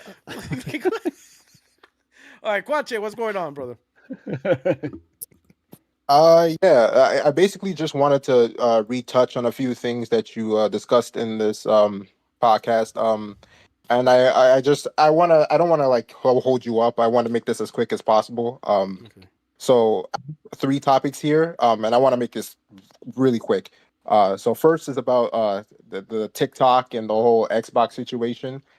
And I just wanted to talk about how like I just don't understand why Satya Nadella, like it makes complete and total sense that everything is definitely competing for your time. Like obviously, yes, but just saying that TikTok is a um competitor to or no, Microsoft is competing with TikTok. It just sounds dumb. And what I noticed is that like a lot of Xbox fanboys, for example, they always just defer to the fact that Sean Layden was like, oh yeah, TikTok is constantly competing for your time and whatnot. And it's like they never actually genuinely have an opinion for themselves. They always try to justify what representatives of Microsoft say by like going, oh, but Sony too, even though like Sean Layden doesn't even work at PlayStation anymore, right? And I just don't know why that is, because even with PlayStation, for example, right? There's you have like the multimedia apps, right? So you have like YouTube on PlayStation. Like you can go on YouTube on PlayStation. You can go on Twitch on PlayStation. So it's like those apps could take away time from you playing a game. Like you can literally go on one game, on the PlayStation Store or whatever, and you could scroll down and you could find like a bunch of people playing that one game, and you could basically join them and then do their streams or watch their videos and then watch them play the game rather than you actually playing it yourself. So yeah, that part just doesn't make any sense to me. Mm-hmm. Yeah. Yeah. Yes, I agree. I think sadly Bobby Kotick, the former CEO of Activision, said it best. He doesn't believe Microsoft should be involved in gaming. They're just not creative. They don't have that creative vision. They don't know what they're talking about. So where Microsoft sees TikTok as a competitor, Sony probably sees TikTok, streaming, movies, even music, right? Because they had an orchestra, like PlayStation does PlayStation Orchestra thing. They see entertainment as something that can push each other, right? I think Sony sees all these entertainment as potential to benefit gaming, right? Because you're gonna have people who watch Netflix or TikTok that aren't gamers at all, right? I think the gamers who watch TikTok for that time they watch TikTok that's what they want to do. And when a gamer wants to play a game, they're gonna go play a game. This whole occupation of time. What these guys are trying to say, or what they don't realize is, is gaming trying to find a way to prevent people from having other hobbies, so that way they could solely focus on gaming as a hobby, and that's not realistic. Even gamers have multiple hobbies. Gamers love sports. So what? Gaming's gonna find a way for you to not watch NBA basketball, or watch the Super Bowl, watch the World Series, all that. Like, is that a plan? Like, it doesn't make sense. Like, you got to look at the product, the value of the product, and if there's a competing product or service, that's how things need to be looked at. But to try to fight just general things because they take up time, it's a useless metric, right?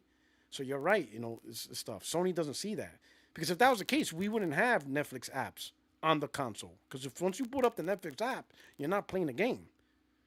So why would you have the Netflix app on a console if it's an application designed to not play games because you're watching movies? It's just a ridiculous thing, I don't know what Microsoft has in store if they really believe in that. But then again, you really can't. I'll be honest. Like, Microsoft is now the most convoluted company. I don't know what they're fighting for, because in the beginning they're against PlayStation, trying to outspend them. Then they changed their mind and they're saying Amazon and Google and Apple was the competition, and now it's TikTok. Like, who the fuck are you?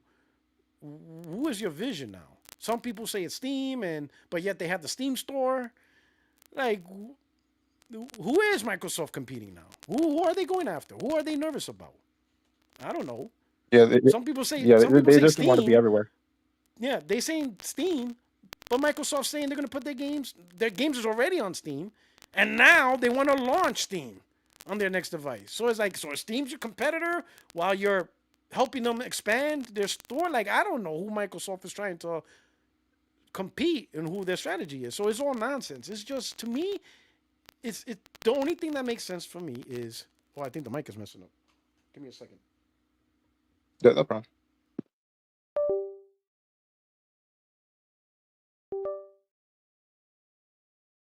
I don't know. I think their stock prices are the reason why they're doing all these things, and then they need to answer to their investors, so they're just gonna fade out Xbox brand. That's what I think. This is my biggest take, that it's gonna become Microsoft Gaming. So I should just pin that tweet. I'm gonna do that P-Rock 2019. I called it thing. There you go. Yeah, which I Screenshot. agreed with when I saw it. Yeah, so I'm gonna be So I think the Xbox brand is going away. Yeah. So they're gonna let the facelift. what do It's you call gonna it, get a the major registration? facelift. There's gonna be a major Yeah, facelift. the registration is just gonna they'll let expire. They're not gonna renew the patent or the trademark. They're just gonna let it go. Yeah, that sucks. Yeah. So. So, but so I don't know what Microsoft is doing. They have too many strategies. They're saying nonsense. To me, they're just the way I see it. They're just a loser making excuses instead of just being straight up and just like it's really easy. All Microsoft's got to say, "Hey, we're focusing on Windows gaming. The future where the future of Microsoft and Xbox is Windows gaming, and we're gonna fully support Windows gaming as the platform." And then that's it. Then that's it.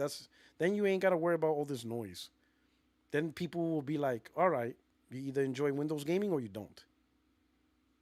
That's it. Simple message. You ain't got to do all Yeah, this. I think it's just I think it's just them. Like it's just them. I don't know why.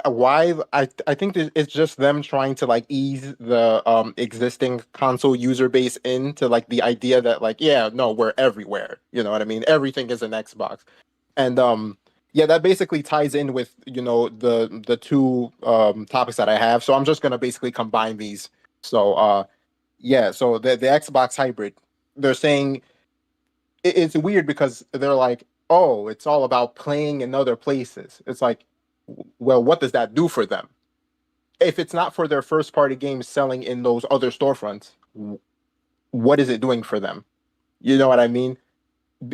Even with this, it's crazy to me because this new the ROG Ally Xbox, for example, it's like this thing, it's crazy. It just released and nobody is talking about it.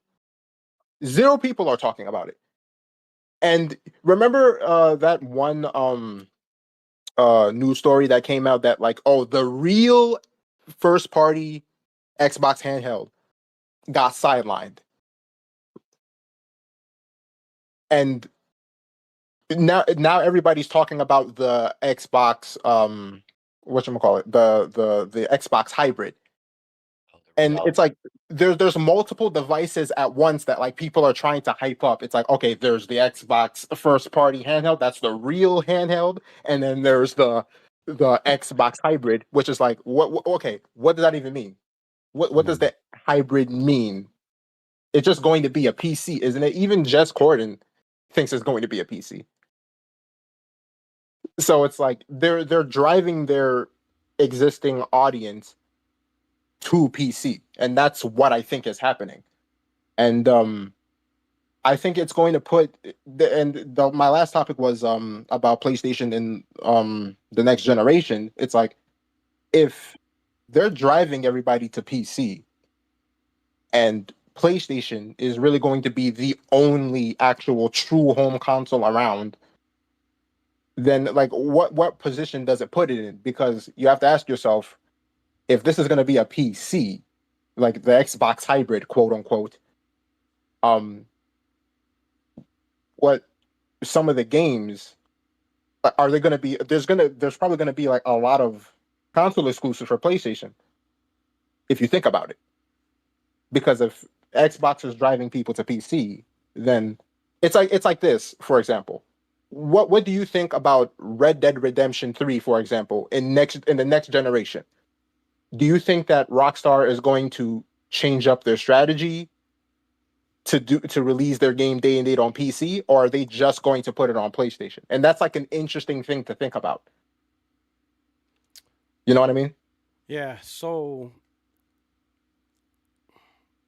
this whole conversation of hybrid, to me, is diluting the conversation.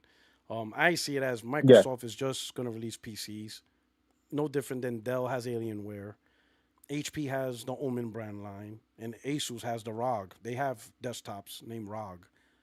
That's all it is. It's just PC with a name brand. Build PCs. That's it. It's Windows 11. I think that the real focus is pure Windows 11 based platforms.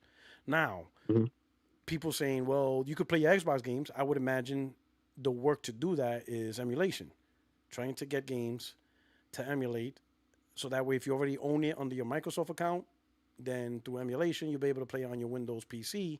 But I don't think it's going to be the entire library. I think it's primarily your first party, because I don't think third party is going to want their console games emulated on PC legally, whatever. They probably expect that. So that's for Microsoft to work out how Windows 11 can be attractive to console gamers, right? Because that's really I think that's what Uh-huh. really it is. How can they make Windows 11 more attractive to gamers that don't want to play on Windows 11 because they want a console, right?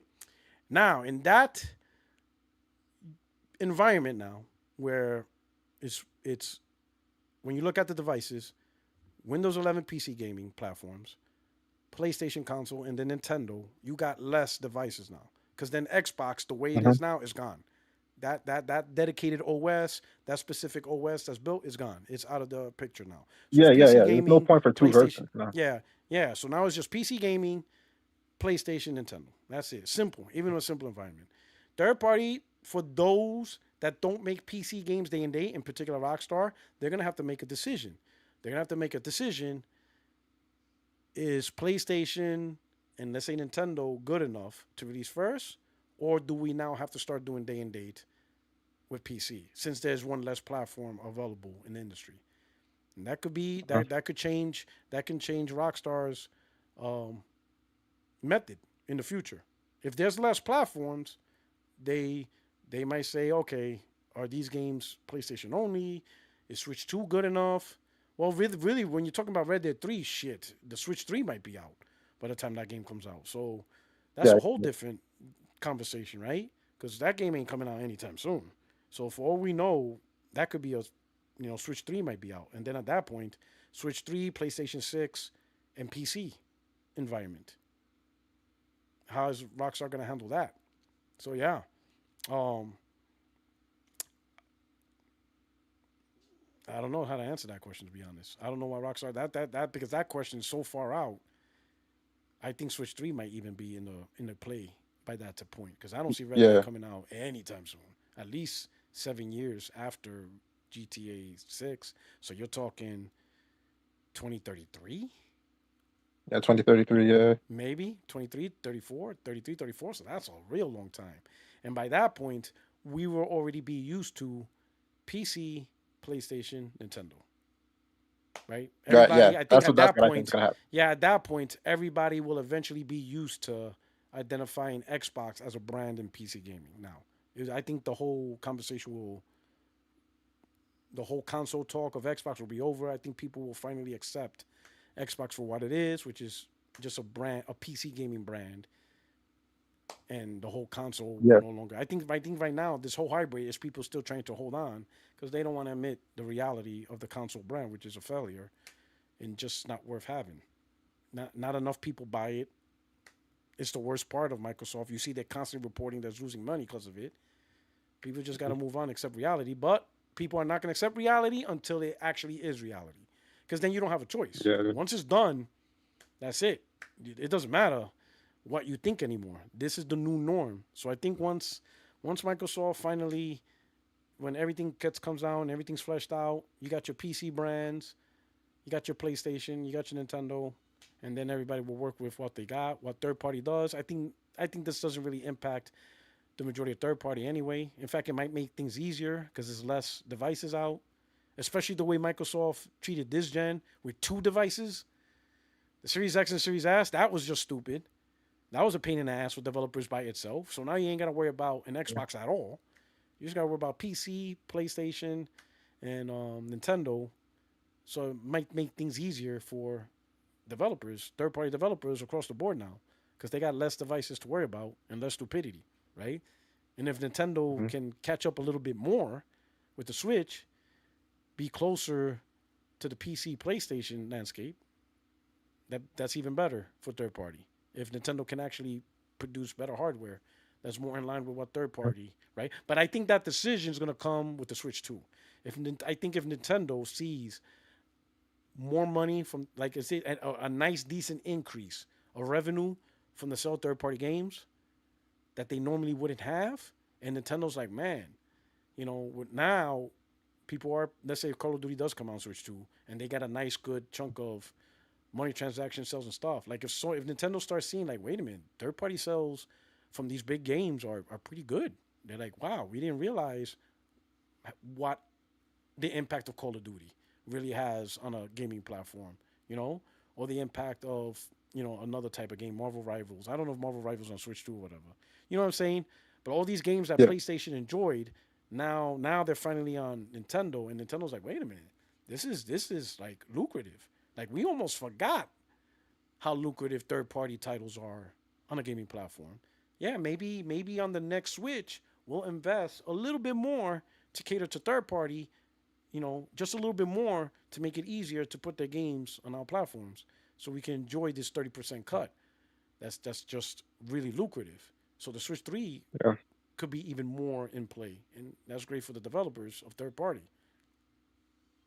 Yeah, games are becoming more complex to make, which is why, like, within the next generation, there's obviously you're going to have the consoles now, like the Series X and the Series S. I think they're going to continue to be supported until like there's going to be a cutoff point, and then after that, you're going to see. I think Microsoft, you're going to really see them promoting them to PC because this next thing, it's not going to be. I don't think it's going to be a console.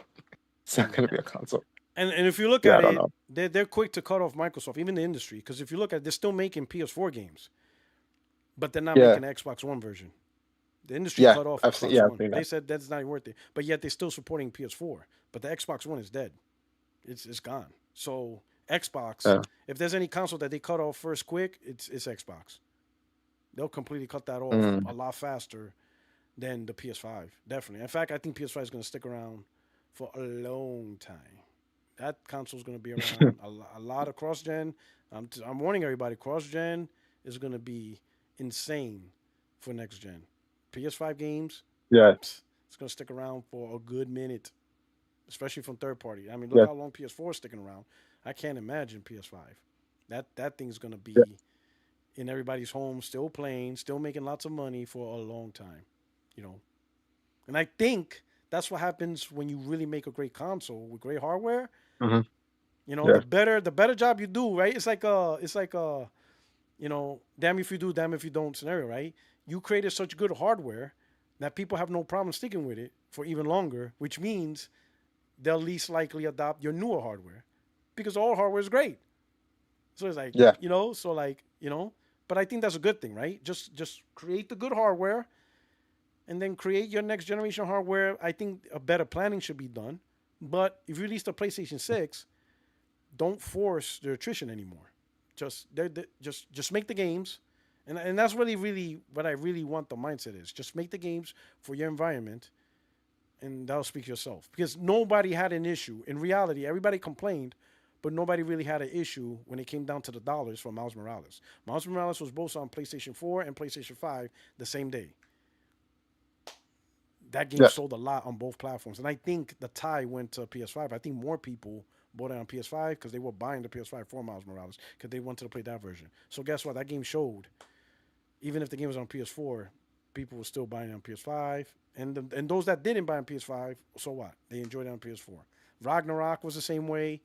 Forbidden West was the same way. Gran Turismo 7 was the same way. At the end of the day, the gamers want to play the games. And I think Sony Yeah. realized, sure, there was an initial backlash of no more generations. You lied. The internet backlash, and it was there, and I was part of it, and a lot of people part of it. Hmm. But it didn't translate into purchases. The people buying games didn't care about that. They just give me the games, and that spoke louder. I always said Benjamin Franklin will always win any debate and argument. If Benjamin Franklin Yeah. says, "Yep, this is selling," that's it. It doesn't matter what you say on Twitter. Benjamin Franklin won. The dollars are coming in. The games are being bought. Whatever you say on social media is irrelevant. The volume of sales and money made is what truly tells what people how they really feel. And PlayStation gamers didn't really mind about cross-gen games. As long as the games were great, they Yeah. bought it. It didn't matter if it was on PS4. So that's the new wave. So the Pro, I think is really gonna extend it. I think so. I I hope think. so. All this talk about Yeah. 2027, I'm like, man, that's crazy. Yeah. I don't. I did. Me personally, man. Whenever I hear talk about the PS6, I'm like, okay, dude, I don't. Not now. I really do Right. like the PlayStation 5 console. I really do. And I hope that Sony, Facts. gets it in their brain and says, yo, we need to really extend this generation and do more with it. Because this is a really good generation and they released the great hardware. And so we need to see more out of it. We need to, for lack of a better term, suck the juices out the little Yeah. gum or a lollipop, you know, and Mm. take what you can get from it. You know what I mean? Yeah, I agree. All right, man. I gotta wrap this up, man. Quanchi, I really Yeah, no appreciate problem, man. you coming through. Thank you so much for popping. Freaking Champagne Poppy talking Yep. shit in the chat. He said this man said he was gonna lay live 2 hours tops. Unbelievable. It's that you guys are so engaging as a community. Man, y'all threw me off my OODA loop. You know what I'm saying? I gotta put a timer on the screen, and then just put an automatic like kill switch. As soon as the timer says 0, it just locks off everything without Yeah. even being You, said goodbye. yeah. You started off thinking you only have 2 hours because people aren't here challenging you, but I then here we know, are. Everybody's here. Yeah. but then once people start showing up, they're like, "Nah, dog, you're gonna talk about this. We're here. You're gonna talk about this." But anyway, I'm gonna say, hey, Henry, thank you for stopping by, man. Yeah, man. Of course. Yeah. Yeah. Okay. I'm gonna start adding PST just for you. Just for you. He's like, Mm. no more conversions, all right? But hey, Quanchi, thank you for coming through. But to everybody else, hey man, I gotta step up out of here. Thank you so much for rocking out. On your way out, hit the like button. But I truly appreciate you guys with the super chats. I want to make sure I got all the super chats right. Yep, all right, we're good. We're clear with that. Hey, thank you. I hope you enjoyed this Saturday on Puerto Rock Live. I'm out of here. Next week, I'm telling you right now, it's there's no live next week. Friday's my retirement ceremony. Saturday's friends and family here. So that little weekend is just gonna be next week's gonna be hectic and stuff like that. All right. I'll try to do the best I can, but I'll see what I can do with how I show the retirement live. All right. But anyway, you guys take care. Really appreciate you, gentlemen. Thank you so much for showing up. Your only friend is YouTube Streets, Puertorock77. Depend what street you're on. So we talked about that earlier in the podcast. I'm not in every street. You guys take care. Peace. All right, I'll go, man.